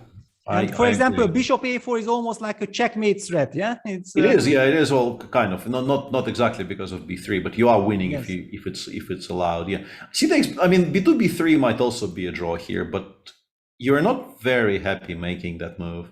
Yeah, because whenever I get the chance to eventually get my king to d4, that's this is how maybe we win. I think the biggest problem for Tanya here is that, let's say we achieve the absolute maximum, which is, let's say, cb4, king b4, knight c3, king c5, knight d5, king d4. The issue here is that bishop takes c4. No, actually maybe this is how white loses, right? Bishop c4 we take, and when we go to e3. But then the knight comes to f6. Knight f6. Yeah, and the b pawn runs. Maybe we'll lose here. Losing would be unnecessary. Let's not lose this position. But of course, nothing. But my bigger question is, even if bishop takes c4 doesn't exist, and white just goes, I don't know, king b1. But also, hang on, there is also the question that if bishop takes c4 is possible, then maybe you will have time to go king c3 as well, No, I mean, tactically, there actually is an issue here, because bishop takes c4 is a threat, and king c3 is also a very solid threat. So, this is the problem for me, that the way the tactics work out, if the Uzbek player actually takes on before and goes knight c3 here, I think just move by move, we no longer really are playing for a win at all, unfortunately. Yeah, that's true. I mean, the other speculation was that after CB4, can black go all in with king d4, but it doesn't seem to work. Just to highlight what my worry is, that white goes knight c3, and after king e3, white can even just play bishop Exactly, d1. yeah, this is my problem. It's just too solid. The setup is way too solid. You can't really shake it. Yeah, so basically it's a Uzbekistan, psychological moment, that you are praying that maybe your opponent will find it very hard to take cb4, yeah? Yeah, I said Uzbekistan. It's actually Tajikistan who India are playing. My apologies. Yeah. Thanks for correcting me. 17. Yeah, CB4 seems to be holding very comfortably, and like holding. Maybe black actually needs to stop playing for a win there. Like after CB king before knight c3, maybe you're supposed to play something like bishop c6 and then just take on d5. Just say, okay, this game is over. I know it's over. Let's just make sure that we don't do anything stupid. Yeah, but knowing Tanya, she will try to squeeze everything. I mean, I know exactly how much it means to her for playing for the team, at home and everything. She will try everything what she can. Of course, if finally she cannot succeed, then she will have to settle for a draw. But I just don't see her agreeing yet. Absolutely not. No, but. If CB4 and knight c3 happens, she will have to ask herself, just how many risks is she prepared to take? Because, king c5, knight d5, you still have a draw there if you play bishop c6 or bishop e6, and then you just snap it off on d5 next move. It's still a very comfortable draw, but it might be time. It might be actually time to do it, because if you allow king c3 or if you allow bishop takes c4 and then the fork on b6. You're just and she played b3 instead. Wow, okay, but this gives some chances. This gives you some hope. Yeah. No, I don't have b3 yet on the board. I saw it on the video. Yeah, it's not on a live board, but we also have the video in the corner there, and I saw her playing b3 on that picture. Okay, so she played b3. I think we take on b3 and we give a check right from e6, and we give we ask a question at least. Yes, I mean, now, of course, b3 final on the board also for us. I mean, I even don't know, because, the match is basically won already, I'm really rooting for Tanya. At the same time, the way how white played it also feels like she deserves a draw. It's but we know exactly that chess is not about deserving, Finally, somebody scores the point and that's it. It's brutal. b3, but do you think after b3 it's still a draw, or what would be your line now? I think it probably is. And once again, my biggest issue here when we're discussing how to win this with black, let's say it goes b3 with take, bishop b6, I just go, I don't know, king c2. Like without the access to the d4 square, we can't really do anything at all here. With like if you go b3 check, I go king b2, I don't have very many moves. But I don't need very many moves, because really nothing is happening. It's just a completely self-sustaining setup as far as I can tell. And if you take on c3, it's not even king takes c3 after king c2. I think the biggest issue is I take with the knight and I go knight d5. And this is as far as you go. I don't even need the king. The king can be like on a8 here, I think, and it's a draw. You think I have no way of posing? I think the bishop and the knight just protect everything without the king. But can I try to attack your king, for example, some bishop d7? And I mean, you let me just allow you whatever, like king b2, bishop a4, and I make a move. Bishop okay, you have bishop d1. Yeah, you could have some zugzwangs here. Yeah. You need to move with your king forever. Yeah, and I don't want to allow bishop c2, bishop d3. I'm a little bit worried about that. So, so I go king b1. I go king b1. King b1. Okay. But so in such moment, at least, because we know that the players are getting very tired. 30 seconds increment, very unpleasant and very difficult to defend if you are forced to defend for a long time. But it seems like you might be able just to sit on these two squares. Exactly. It's like this it's very close to this famous setup, like maybe some of our viewers are not aware, that the queen pretty much always wins against bishop and knight, apart from one particular setup. If there is a bishop on g7 and the knight on e5, let's say you have a queen and black has the bishop on g7 and knight on e5 and the king in the corner, anywhere in the corner. This one is a draw, because you can't actually shake that setup at all. And the king cannot get to g6, it cannot get to f7. So you can get very close, you can put the king on f5 or on e6 or anywhere, you can give as many checks as you like, but you can't actually move those pieces away. And this sort of in spirit is very kind of, it reminds me of that setup.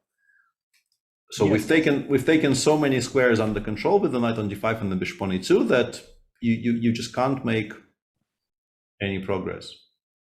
Yeah, so takes bishop e6 check. Now the big question, okay, she has to stay calm, yeah, because after all, we are talking about a very, very young player who clearly outperformed today already her rating level. Yeah, she played a wonderful game, but we know that playing a 5.5, 6 hours game, it's super tough all the way till the end. And just one, suddenly the nerves collapse and pushes c4, and then she will lose. Yeah. So after c4, you get the feeling you should lose. Yeah. I actually, even after c4, I don't know exactly how it loses. But I mean, slowly you maybe just wait with bishop e3 and so on. Yeah.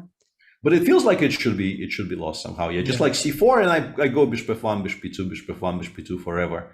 Even that doesn't lose immediately, but you get the feeling it loses slowly somehow. I don't know exactly. Yeah. I mean, for example, now we have time till she decides that something like this, that the bishop gets to e1, yeah, protect the pawn, and then king the knight, and eventually we will get inside, yeah. Yeah. You never do this. Like if you have any choice at all, you never play c4 here. Yeah. Because there will always be a chance to break it. Yeah, that's the famous Magnus quote. Yeah, that I don't believe in fortresses. Of course, he believes in correct fortresses. What he meant is that when it's some super sophisticated stuff, he's not a believer, because usually there is always a way to break it. Yep. Bishop e6 check. Yeah. So basically, white has to retreat. The big question is king b2, king c2 the same, or there are differences? Feels the same to me, to be honest, because the setup we are aiming for doesn't really depend on me having the king on c2. And maybe we don't even want to allow b3 check, even though really I'm not scared of b3 check, but maybe we don't even want to allow it. But now she's down to 2 minutes. I mean, yeah, this is now a nerve-wracking moment also for Tanya, because she feels that she might have a chance. Yeah, this is now a critical moment. And her opponent also probably feels that now she's under some pressure. And she played a move. What did she play? I didn't see. She's gone king b2, I think. Judging by the hand movement, that looked like king b2. So the solid move. Yeah. No, she really has played a very, very solid game, like full credit. Now I guess we play bishop e3 though, right? We play bishop e3 and we kind of, I mean, not threaten, but we try to not allow the ideal setup immediately, right? Exactly. Yeah. This is the difference between king c2. Yeah, that now c4, king b4, knight c3, which Peter wanted to get with knight d5 runs into bishop d4. So these small little moves like bishop e3 can make a very big impact. Yeah, Chad is saying Magnus would win this for sure against the 1600. This is not a true 1600 though. This is just somebody who hasn't played enough rated games to have a proper rating, I'm pretty sure. Like the first 60 moves that the Tajiki player has made in this game, I mean, she is not a 1600. She is, I mean, this is just a very solid game. Exactly. Okay, finally somewhere she made some mistake that at least the black got the chance to squeeze the position. Yeah, that's for sure. But yeah, it was really impressive game. Yeah, and somebody in chat says, looks like she only had 18 total rated games since 2019. So like the pandemic clearly, like a promising youngster basically has like 3 years completely taken away from their chess progress. This is what it looks like. Yes, and how nice that she gets now this chance to play in the Olympics. Yeah. And also clearly, you know, her country knows how good she is, because she gets selected for the team being rated 1600. It's a reasonably large country. They can find chess players there. It's a country which has a chess tradition. So if she gets selected for a national team, I'm pretty sure the people selecting the team are aware that this is probably not her rating. Yeah, this happened with Uzbekistan team in the last Olympics in Batumi when we played against them. There was the board 4 player was no, sorry, not Uzbekistan. It was hang on, the Atabayev brothers are from which country? Tajikistan also, no? Yes, I think that with 2100 was the last board player, yeah, and Berkesh was the one who got the white pieces, and his task was to play as long as you win. And what happened actually was that it was like some 100 moves massage, and finally he managed to squeeze out this slightly better position. I mean, definitely the player was also so much more stronger. Yeah, I mean, this was always the case with youngsters, but if you combine, very, very young players with the amount of restrictions the pandemic has, inflicted on everybody in the chess world, you get situations like this where, and somebody in chat has also pointed out that she's playing board 3 above somebody who is rated 200 points higher than her. Yes, but I was not sure if, because we already spoke about this, that it can be match strategy also, yeah? And Tanya goes bishop e3. Yeah. That's a good choice. But I guess even if you're not forced to take on before, but even if you take on before, after king takes before, you can play king c2, I think. It should still not be enough here. I don't think you have enough as black. One interesting topic I want to bring up is that if black goes bishop c4 here, just to illustrate, it's really not forced. But if after takes, nobody goes knight d2 check here, of course. But if you play knight d2 check here, you might lose, actually. I don't know if it's actually lost, but you might. It looks like you have enough squares.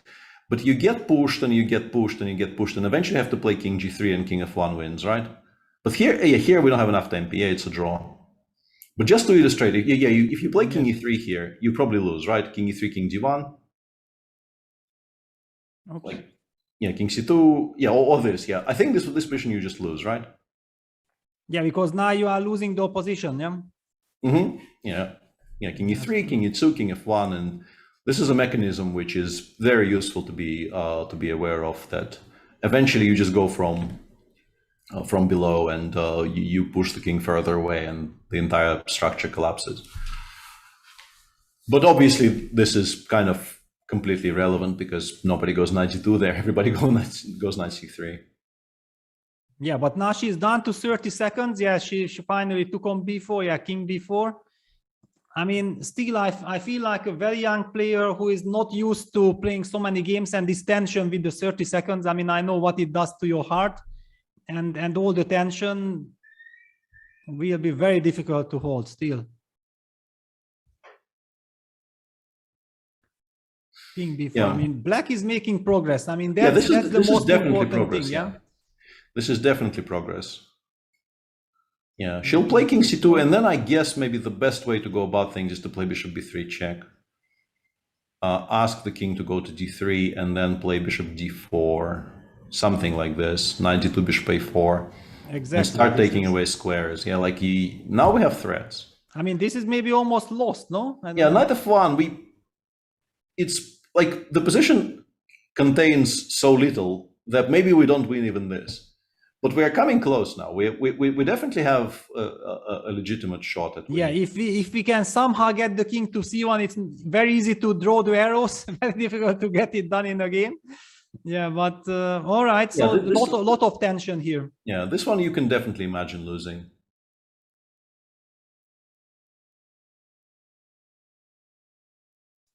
Yeah, king c2 played, and yeah, Tanya also fully focused.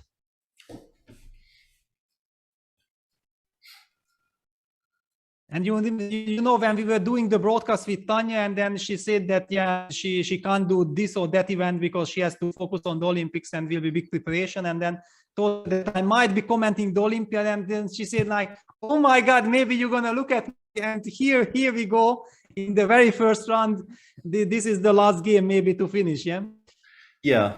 Looks like this will be the one that will end the broadcast, because really everything else appears to be either finished or completely stuck. Like, for instance, the David Howell game, talking about our esteemed commentators, the David Howell game has been stuck on move 20 for the last 3 hours, and it doesn't appear to be getting fixed, so not much we can do there. But it's still in progress, or we don't know? Probably finished, but we don't know how, and we don't have the moves, so you know, it's not really up to us there. No, I wanted to already highlight that, yeah, these commentators are so thirsty to play chess, yeah, that they play all the longest games. Is bishop f4 actually stronger here? Bishop f4, knight d2, bishop a4, how does... No, but then knight c3, no? Yeah, you have knight c3 then. Yeah, that's why we wanted to go and to you, d4, and you don't lose the piece, yeah, because you have enough squares. Yeah. Because I think if you put this on the board, I think bishop f4, knight d2, bishop a4, we have actually lost with white. Because I don't see a move. Like maybe bishop f1 still you don't resign, but oof. Yeah, it's another Zugzwang, yeah? Yeah, this is very, very touch and go now. I mean, basically it's a Zugzwang, yeah? If white to move, then white loses. No, I think maybe white actually loses, right? Because we can go, no, it's the same pawn ending. I wanted to go bishop b5, take on f1 and go king c4. And now I actually force that pawn ending. But I don't... but no, you don't need to force it. No, hang on. You're absolutely right. I mean, the knight is trapped, and you will have king... then knight f1 back, and we don't have any... Yeah, we don't have any progress, yeah. Unbelievable. But hang on, bishop e3? I think the problem is that maybe I can go king d1, king e1, yeah? Yes. And hold that way. But still nothing moves, yeah? Yeah, I mean, I'm groveling here, but I think I'm successfully groveling. Yeah, probably, yeah. You will survive. Yeah. It's such a weird position. Actually, maybe this one we do lose. Hang on. It's bishop. Oops. Yeah, where were we? I lost the line. No, this is different line. Here. There it is. Yeah. No, it's even lower. Crazy. It's even lower. It's a very... It jumps back. Yeah, from here we are coming. Yeah, so I go, bishop e3 is good. King e1, we go bishop d4. Yes, and bishop c3. Because knight g3, king e3. Yeah. Yeah, so this one I will win. Play this terrible move. Yeah. After knight h2, like you should be punished for playing knight h2, right? But maybe you're not. Yeah, maybe this actually holds. And then king f1, king g2, and we've actually crawled to safety. Yeah, then knight f1. Well, but still bishop on f4. Yeah, hang on. Yeah. Let's continue. King e3, king f1, king d2. No, we need king d2. Well, or you move the okay. No, king but e2. then you give me chance. No, okay, f4. Let's not allow f4. Yeah, okay. Yeah, no, but f4 is nothing. So king e2 g2, here. King e2, yeah. Knight f1, bishop f2. Knight d2 might be a draw. No, but knight d2, then you... no, it's opposition, yeah. No, then king d3. Then king d3, okay, so yeah, this might be winning, yeah, and if knight h2, I go bishop e3, bishop f4. Yes. And I finally win, yeah. Look at us getting all excited about a stupid endgame, 2 pieces against 2 pieces. Yeah, because, okay, this is always super fun, yeah, that just to show the domination, yeah, it's... so important, yeah, but of course... King h1, one final trap in that final position. Or king h3 even, I can choose. Yes, but king f2 wins, yeah? Or king f3, yeah, whatever, yeah. Yes, whatever, yeah. Doesn't matter. Yeah, so, but I'm guessing bishop d4 will be played, yeah? Yeah. Yes, on the board. You have to stop knight c3. Mm-hmm. What did she play? I still don't have the... Bishop d4 has been played, yeah. And okay, knight d2 looks like sort of the only move you can make. I mean, king d2 exists, but why would you not play knight d2 here? Yeah, finally bishop d4 appeared on my screen.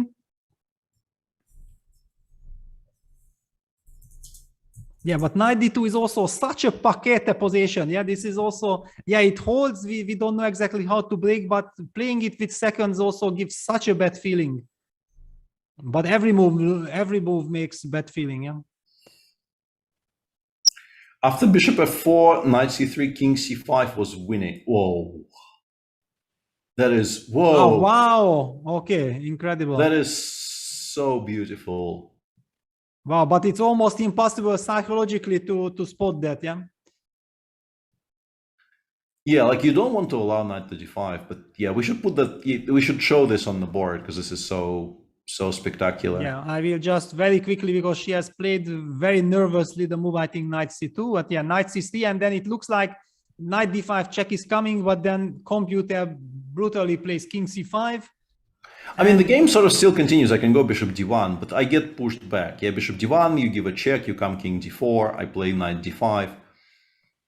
And once again, there is this blockade, but maybe it gets broken down somehow. I don't know. Yeah, because, okay, finally we have king d3, king d2, yeah, kicking the bishop away. Yeah. All right, so very interesting, but the battle continues after bishop d4, knight d2, bishop a4, knight b1 on the board.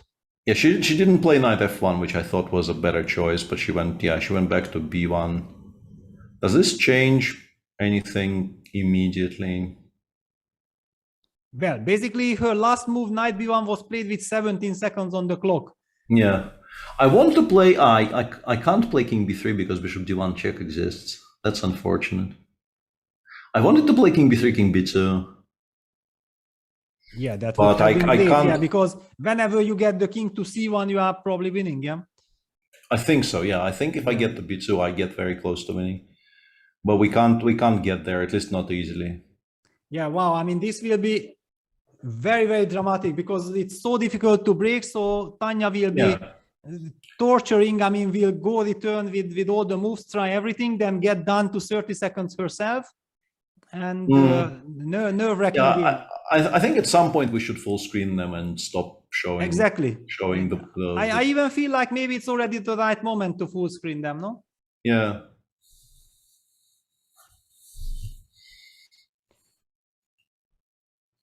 Because yeah, and it's also very difficult to speak too much about this endgame. It's clear that white is trying the fortress. Yeah, if black is trying to break it, it shouldn't be able to break it, I guess, by perfect play. But with so little time, how can you play perfect? Yeah. We could move the pieces and we are under no pressure whatsoever, and we didn't spot this bishop before king c5 idea anyway. So yeah, it's a tricky endgame. Yeah, very tricky. Okay, we were also carried away by showing some other stuff. Yeah, we are not thinking definitely. here. Yeah, knight b1, bishop d7. I like this. Yeah, just a nice waiting. Yeah, this is actually very clever because if white goes like king d2, maybe then we go king b3, king b2, right? Yeah, she does go king g3, d2. Yeah, now I definitely want my king on b2. Yes, absolutely. I mean, that's a very we big just play king b3 without thinking. I think it's just very. I have a feeling this might be winning again. King b3, because I don't see how we stop this sort of complete domination. And she played king b3. Yeah, maybe king c1 still survives, but I mean, then you have bishop e3 check. Yeah, and then I want to play king d1 because my issue, like if I play king d1 here, just to show, okay, we're not on the screen. Yeah, king d1, king b2, and then the knight comes to d2, and we pin it from c3, and we actually win the knight here. Okay, I still have bishop d1. Yeah, I also saw that, and I was very sad. But I think we're still winning, actually. Yeah, it should be. Yeah, should be. Yeah, but this is why I wanted to provoke bishop e3 check, so that in the end there you don't have bishop d4 c3. But on 30 seconds, you know, how easy is it for you to even consider the idea of provoking bishop e3 check is. Down to 16 seconds now. It's I mean, to be honest, I don't see white saving this with so little time.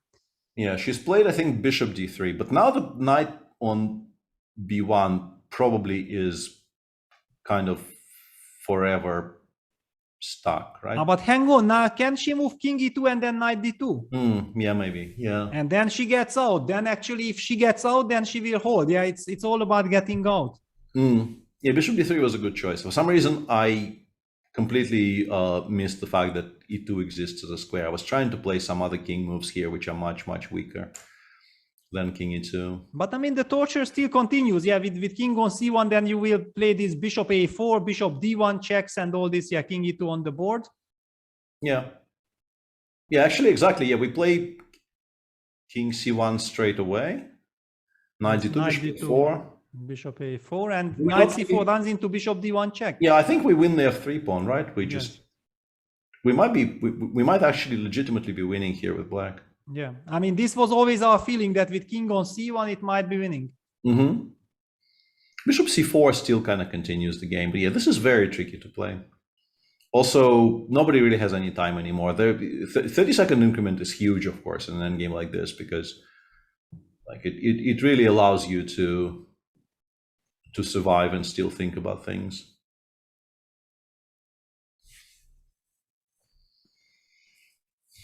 Yeah, okay. Tanya finally got her position. I mean, white should have never allowed this black fixing the pawn structure with c5, c4, because like this, black had this long-term strategy. Of course, it was draw. The move b2, b3 was a big practical mistake. Yeah, this is now on the board. I mean, it's super instructive. Yeah, that you should just not give your opponent any chances. That's very, very important. Yeah, and let me just look through it briefly. I mean, I also have the feeling that the evaluation bar just froze because it still keeps on showing equal, but I mean, I just can't imagine white holding. I mean, I think bishop c4 holds, regrettably. Like, I don't see how we make any progress because knight b3 check is a threat and we just kind of shuffle. Yeah, maybe bishop c4. How easy is it to play bishop c4 here is the question, but maybe you just don't have any choice and you settle on that move because you just don't have any other options. Yeah, otherwise you have to design, and she's done to 18 seconds. Yeah. And at some point, actually, Tanya was in a lot of trouble in that game. There was a particular moment where, yeah, she was. Knight c4 played. Okay, and the evaluation bar actually moves, so it means that evaluation bar is alive. But hang on, so after bishop d1 check, king e1, bishop takes f3, what's happening? Yeah, I'm a bit shocked it doesn't move more than it has. Yeah, like exactly. Why isn't this winning for black? The entire structure appears to be dropping off. I'm very confused. Yeah, it's sometimes we don't understand, the bar goes crazy. Yeah, it's +10 and here what is the incredible save? I mean, I wanted to say that there should be some purpose or some reason why she opted for this choice rather than bishop c4, but I'm not sure that with 20 seconds on the clock you still make a deliberate choice, or maybe you just play out of panic some move. Yeah. Yeah, bishop takes f3 played. Yeah, I have no idea why this isn't just completely and utterly winning. Maybe we play knight d2. Yeah, and then bishop c3, king f2, but it's like a fairy tale, no? I mean, how? And then bishop takes g4. Why is it a draw anyway? Like I don't. No, and king d2 wins the bishop. Pardon me. Oh, yeah, okay, yeah, it's just an immediate blunder. Okay, she's gone knight d6. Yeah, knight d6. Yeah, but bishop I mean, g4, knight f7. I guess, yeah.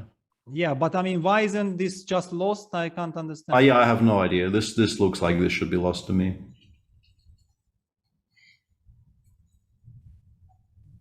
Yeah, I mean, okay, bishop takes g4 and then knight f7. Black gonna lose one pawn, but we will still be up one pawn, and we have the two bishops, and I mean, it can't be a draw.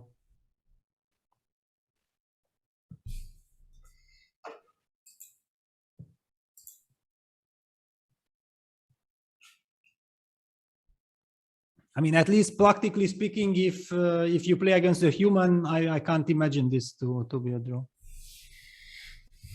Yeah, we'll see how it ends up, but yeah, I'm very, very surprised. that, the engine isn't screaming at us here. Two bishops. I mean, currently 2 pawns up. One will probably have to be given back, but even with only one extra pawn, all your pieces are more active than the white pieces, and you have a pair of bishops and an extra pawn. Yeah, absolutely. And also the whole tendency is already in shifting towards black. Yeah, that ever since white was forced to play this, I mean, not that forced, but white opted for this b3 move and opened up the position, gave access to the d4 square. I simply feel like, okay, practically this, and then Tanya is doing also very, very nicely. Yeah, she has very nice technique here. She's gone bishop e3.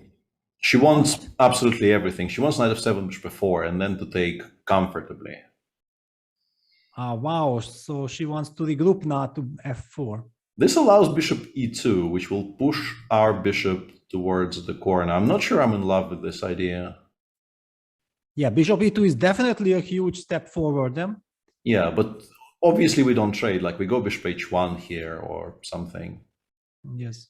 But then it gets locked out, right? It just goes, how do we...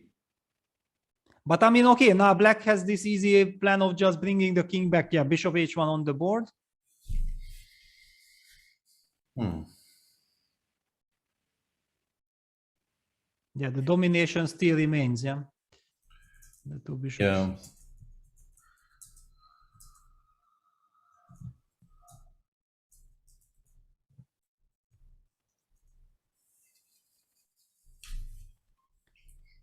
Wow, I mean, okay, but again, the evaluation bar, I don't know. Can somebody confirm that the computer still thinks that this is holdable? Because we just can't believe it. It seems like it's zeros now, and you can just go back to d3 and kind of you threaten king e2 and... wow, because you stop also king c2, yeah, but okay, down to 20 seconds. I mean, how can she hold this? This would be unhuman to hold this, I guess. Yeah. Yeah, if she ends up actually not losing this game, it will be extremely impressive because, the stage she's playing on is so massive. She has no real experience playing, for these stakes on such a huge international stage, and she's playing against somebody who is sort of infinitely more experienced, and yeah, putting up a really, really impressive fight. Yeah, and bishop d3 played, and the clock even jumped back to 1 minute. So the final seconds don't mean anything. I mean, so it wasn't that dramatic. Yeah. Yeah, they're repeating, and Tanya played bishop g2, but this doesn't do anything at all because I think we probably can even go bishop f1. But Roshana is choosing not to even entertain the idea of playing bishop f1, goes bishop d3 straight away. Yeah. This allows bishop h3, but I guess bishop h3 doesn't really do very much. Then king e2, bishop c5, yeah, still. Yeah, but we can maybe even go bishop e2 and put it on f3. Yeah, she's gone bishop h3. She's doing the right thing and kind of trying everything, but also sort of the defense has become much more straightforward. We just shuffle between those two squares. The big question is, like, if I play king c2 here, what happens then?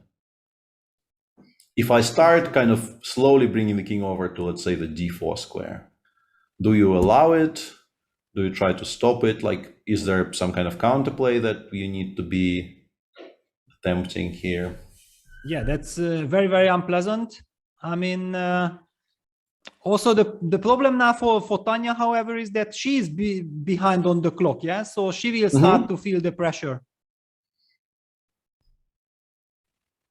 Okay, she will have to, yeah. Yeah, she'll play king c2, yeah. And chat is doing the usual thing of claiming that this is a dead draw now, or or it's completely winning five moves ago. But yeah, we should just watch.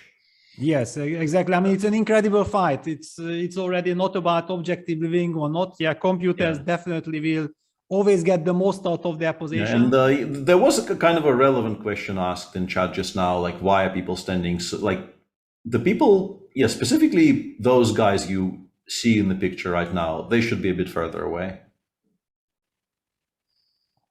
I feel like and I say this as somebody who has played in all kinds of conditions, and I've played in team events where it's crowded and the captains stand very close and so on. But really, I think that's a little bit too close.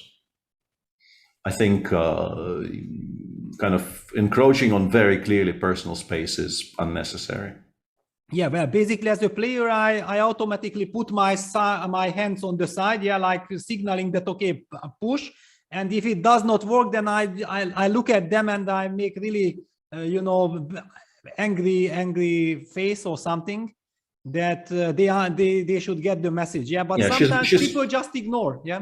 Yeah. She's gone knight f7, which is still fine, I think, if she returns. But the important thing here is not to play knight h. Like if Tanya plays bishop f4 here, the important thing is not to play knight h8, because then after bishop g2 you might be in trouble again. So I don't know. Also, there's the immediate bishop g2, where no, but that doesn't work. No, immediate bishop g2 we take on e5 and we play bishop f3, and the bishops come off. So that's just a draw. So yeah, Tanya correctly plays bishop f4. And now I think we need to just go back. I think we need to stay, or maybe king f2 actually. King f2 looks like a good idea. Yeah, king f2 looks yeah. As somebody correctly points out to me in chat, knight h8 has a bigger problem than bishop g2, which I probably checkmate in one, yeah? Yeah, I probably should have spotted the bigger problem. So yeah, thanks for that, chat. Yeah, not blundering bishop g3 mate here is kind of useful.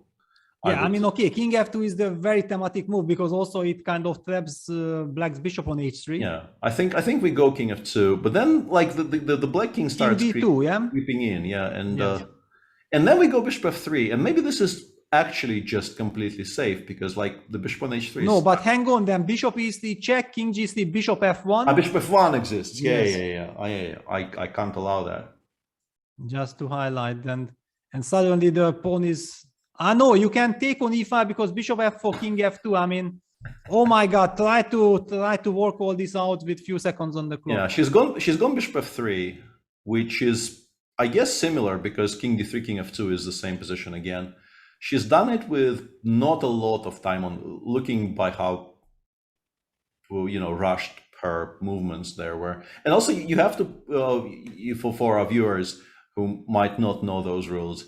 If you get increment, and in particular, I mean, definitely if you get 30-second increment, I don't know about 10-second, but with 30-second increment, you absolutely have to write down the moves until the end of the game, which is, it doesn't sound like much, but it's still an important part of the equation here that you can't just, in the olden times, before clocks with increment,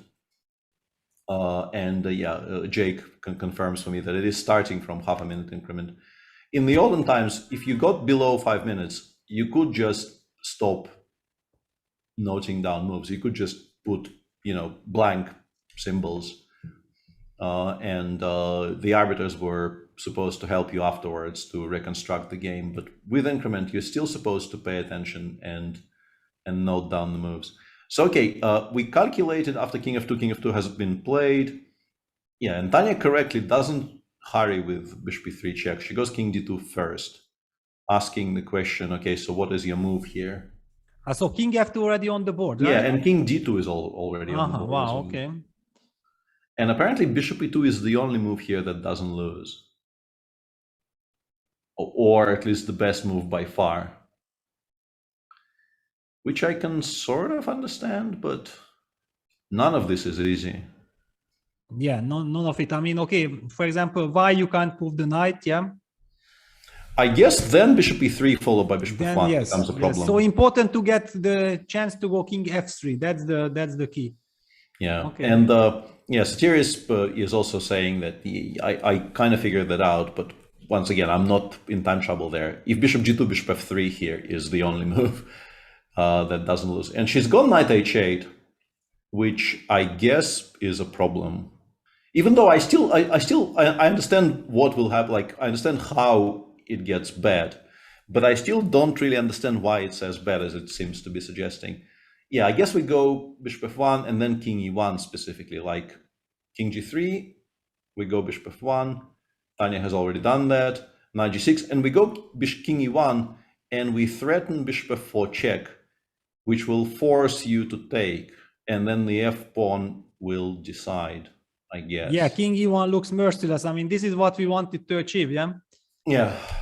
And this is so heartbreaking because you are about to lose a 2 versus 2 on one side simply because of how strong the bishop pair is. You're about to lose a material balance, which you normally are kind of never ever losing. It's normally very safe, 2 and 2 on one, 2 versus 2 on one side. Yeah, it seems like black doesn't actually even have a threat, but bishop f4 check is just a very, very strong threat. I guess we play bishop g2 here. That's the only move I can see that doesn't lose immediately.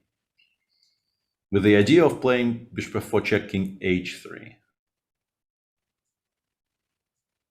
But my problem is, I suspect even takes king e2 might be close to winning, right? And then I just climb up and take. I mean, the knight is so misplaced. Yeah, yeah, the knight is just not really not where it should be here. Yeah, she's gone bishop. She continues defending really well. Like, she's made mistakes. Knight h8 was clearly a mistake, but still, I'm very, very impressed. You know, this is her first ever Olympiad game. I think it's also incredible, instructive to see how big fight is going on over the chessboard, and finally, after playing such a good game, yeah, you might still end up losing it. Yeah. And then how do you deal with all this? Yeah. Then okay, you played a great game, but people ask you what was the result, and you say, yeah, I lost. And she looks like she understands she's in trouble. She very much looks like she realized that this is not as clear a draw as maybe she was hoping for. So yeah. And you know, when she puts some distance between this game and you know, when it's sometime in the past, she will be able to look back on it and think that yes, she played well, and it still very much goes to her credit. But yeah, this evening will not be fun after putting this much effort into holding this position. If she ends up actually losing it, this evening will be very, very unpleasant. Yeah, on the other hand, I can imagine that it will be an incredible boost for Tanya, yeah, that this very first game where she was shaky at the beginning, yeah, that finally if she manages to win with such a grunt, it will give her a lot of confidence. Yeah, she's gone bishop c4, which I also don't hate at all, because I think white is so completely paralyzed that continuing to keep pieces on the board also makes a lot of sense. Just if the knight goes somewhere, we give a check from f4, we play king f2, and we continue depriving white of space, and eventually something will probably fall. Yeah, she's gone king h3 kind of preventively. I don't know if that was necessary, but where she's probably trying to get the knight to f5 somehow, yeah, to yeah. Well, you could start with knight e7. Like, I don't think there was any particular need to play king h3. Okay, she's attacking the e5 pawn. This is actually very clever. And now after bishop f4, I mean, it's the same position, but yeah. And it's kind of so sad for white that you can't take on f4. That yes, this is very your pieces are so poorly positioned that you actually completely lost here, I think, after ef and then king f2 and f3. Not a single hope of saving this endgame. Yeah. And if she tries knight e7, knight f5 setup, I actually don't know how this loses. Yeah, I tried figuring out the sort of the easiest way to beat it, and I don't know, because obviously the king and the bishop will never have any moves. But how does black make any progress? Of course, yeah, we are in Zugzwang, but I mean, okay, just winning the pawn on g4 will not be enough. Yeah, that we would be very happy. Is it still winning, I wonder? Because honestly, like with the knight on f5, I just don't understand how black does anything at all. We just go knight f5. But hang on, no, you will play them bishop e2, bishop f3, takes, and it will be stalemate. You go with the knight to d6. It's a Zugzwang position, yeah. And where does the bishop go? Yeah, that's that's the big question. Yeah, but there are some dangers, yeah, here. So yeah, it seems like Black will have to, you know, the path to winning this position would actually be to trade the bishops and win 2 against 2. Chad is suggesting just playing king of 2 and then bishop f1, which is also quite a striking idea, because like it really isn't obvious to me, for instance, that this resulting endgame is winning. I can believe it, but it's not like I wouldn't be, if I were playing this game myself, I would not at all be certain that I'm winning there with Black. Yeah, basically the idea is also not necessarily that you have to know how you win. You pose as many problems as possible, Yeah, yeah, exactly, and then maybe afterwards you see that, okay, hang on, yeah, she plays knight d5. She's gone with knight d5, which I don't think it makes too much of a difference anyway. It comes to very... Yeah, you can still go back to e7 anyway, yeah? Yeah, you can go back to e7, you can put it on f6 and keep it on f6. She's gone back to c3, I think, or not. That would slightly surprise me, but... Yeah, she's gone back to c3, but it really doesn't matter all that much, because it seems like the winning plan actually is to play bishop f1 and to win that position. But yeah, let's see if Tanya understands that, because really nothing else... I think the way Tanya gets the decision is by realizing nothing else actually does anything at all against the white setup. Exactly, by elimination. But on the other hand, trading this lovely bishop against the terrible bishop on g2 is not easy at all. It's just such a counterintuitive idea. Like this bishop on g2 is dead, and you are actually supposed to trade one of your wonderful bishop pair for it. Yeah, but hang on now, for example, can she then try to play for another idea, like after knight d5 to take and go e4? I was trying to calculate. I think it's a draw, but it's not an easy draw. But I think it's a draw. I mean, it should be a draw, yeah, but still a bit scary. It is very scary, yeah. Whoa, knight d1 check. That looks wrong. I think now it probably runs out of squares. Somehow. Yeah, I mean, this whole maneuver with knight e7 and then knight d5, knight c3, knight d1. I mean, yeah, why not just leave it on f5, play quickly, signal to your opponent that I believe it's a fortress, yeah, and then let her find this very difficult kind of how she will break. Yeah. And now people are saying mate in 23, but once again, I don't know how relevant that is. I think the problem for white here now is that you are now forced to play knight f2, and then you will be forced to play knight h1.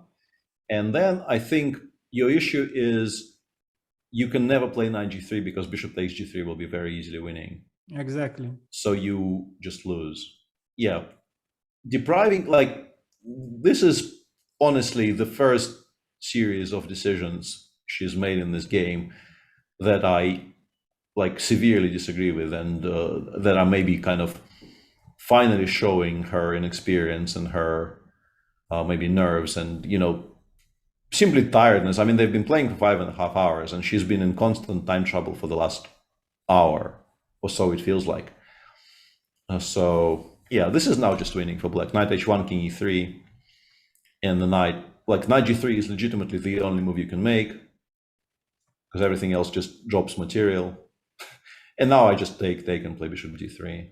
And yeah, this is the dream scenario for black, yeah, because it's so easy to understand. This is just a very, very comfortably winning endgame.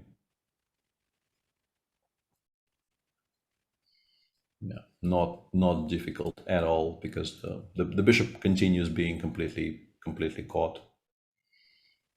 Just a very, very easily winning position, yeah. Yeah, there is also this brutal effect of this time control that the games go on forever.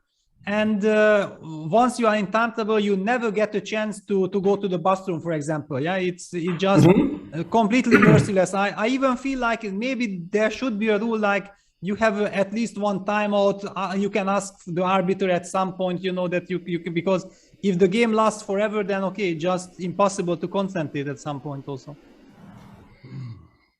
Yeah, you can understand why it's not in the rules, right? Because it's very open to people kind of doing it in bad faith and Of gaining course, time. then they can try to pretend and whatever. Yeah, I understand. Yeah. It's very obvious why it's not in the rules, but yeah, it would be like if you could somehow trust people to only use it when they actually need to use it, it would be, I think, a very sensible rule. Many people would be on board with.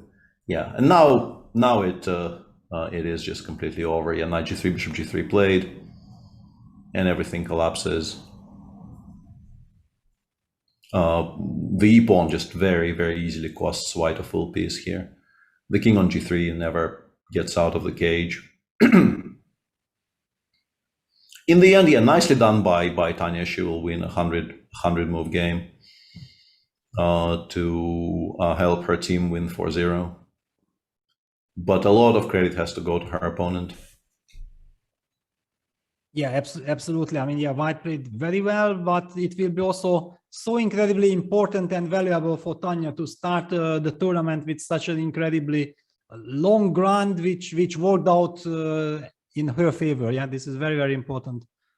Because otherwise, all the talks, you can't beat 1600 player, and okay, as a chess player, you always want to avoid this kind of discussions.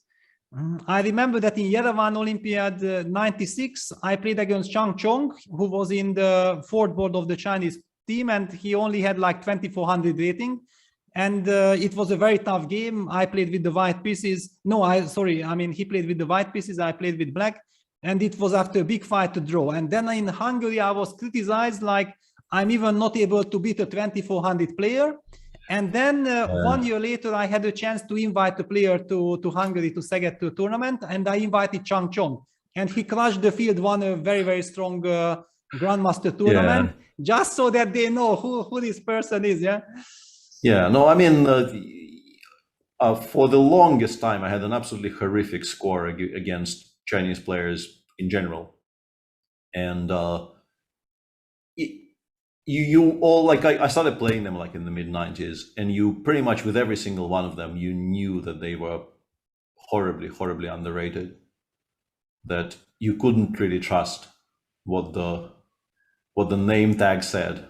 Like the 2400s were like easily 2550s, and the 2550s were very, very, very strong grandmasters. And by this point, it all kind of equalized itself, because they played enough tournaments so that the system has sort of worked out fairly. But even now, I think if you talk to people who are playing Chinese League,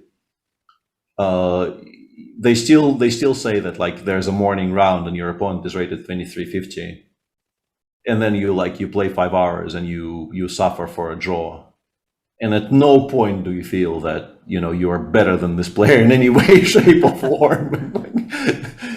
Those stories still exist because a lot of the Chinese players just don't travel to play outside the country, so they don't play enough rated games, and until they start traveling, nobody really knows how good they are. Yeah, and if you are playing even a lot of games, but against all the guys are underrated, and they remain underrated. Yeah, and that's it. Yeah, it's one of the reasons I've never played Chinese League. I thought, I've heard those stories enough to think, this doesn't sound very attractive. Like, I've always had issues, scoring consistently against people I am supposed to be beating, and when you add to this equation the fact that maybe I'm not supposed to be beating them, it becomes very, very unattractive.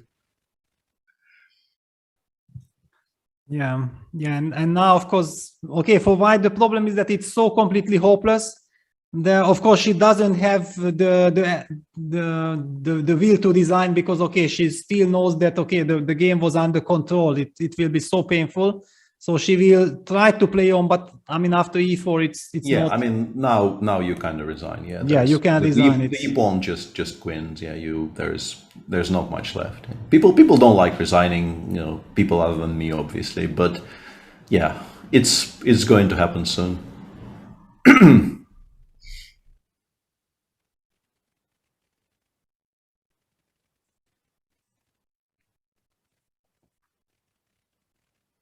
Probably now, by the looks of things, probably now. Yeah, I think so, yeah. There is just nothing to play for.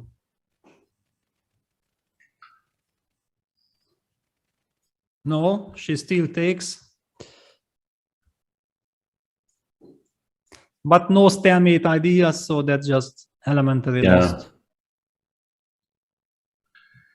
Yeah, by this point, Tanya does have a bit of a "why are we still playing this position" look on her face, which you can sort of understand, but I don't think she minds all that much. Yeah, exactly. I think I think when the opponent keeps on playing and has real drawing chances, then you are really angry. But when the position is already completely winning, then okay, please play as long as you please. Yeah, like here, yeah, clearly it would be okay to resign here, but also as black, you don't mind at all because you don't have to think about your moves anymore. And yeah,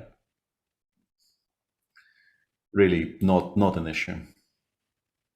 Yeah, well, I mean, this game just illustrates how brutal chess is. Yeah, it's unbelievable that you fight for 6 hours, finally you lose due to some inaccuracy, and under time pressure, okay, finally making some mistake, which is kind of inevitable.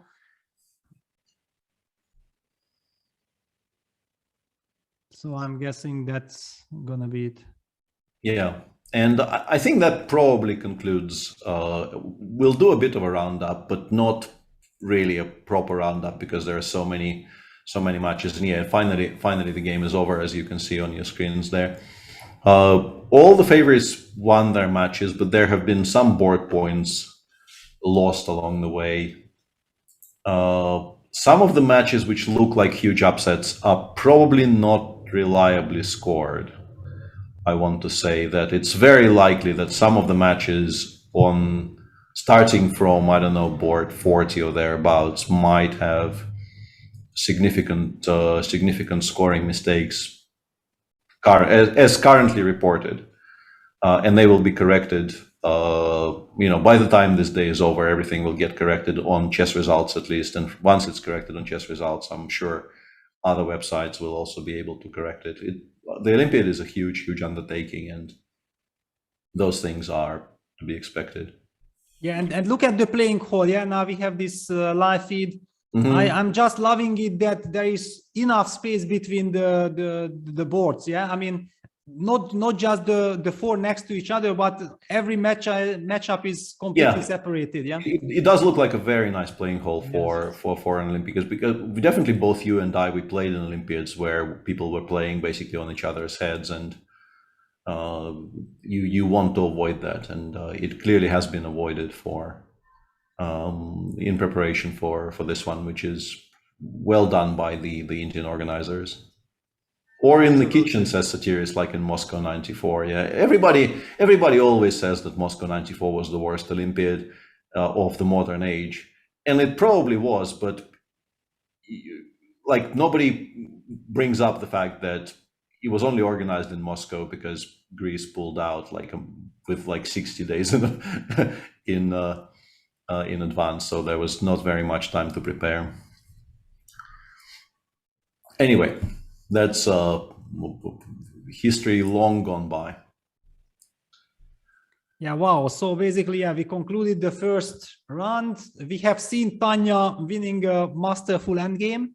Yes. I'm very, very happy for her. Of course, very sad for the opponent. We already talked about it, that she deserved more. But at the end of the day, Tanya's technique was really very, very nice. Yeah, and she showed, I think, that very clearly that she understands how to play those types of positions. You don't hurry, you don't try to force matters. You, whenever possible, you make some kind of a slow waiting move, which gives your opponent as much choice as possible, hoping that maybe your opponent maybe tricks herself, which I think happened more than once in that endgame. And yeah, eventually experience prevailed. Nicely played by Tanya. Yeah, I think this is probably us done for today. As you see some of the scores on your screens, and thanks very much, Peter, for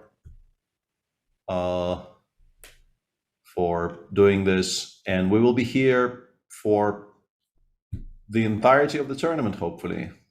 Exactly. I mean, thanks to you, Peter, as well. I mean, it was fantastic. Yeah, we had some technical issues. Sorry for it. I think every day it's going to be better and better. Already now it improved a lot.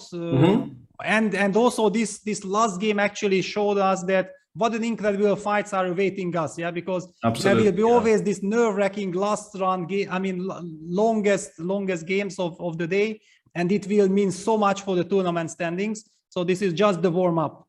Absolutely, yeah. But for now, thanks everybody for watching. We will be back tomorrow at the same time, which is, I think, 11:30 Central European.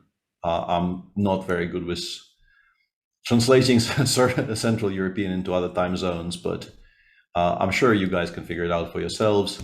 So see you tomorrow. Yep. Bye-bye.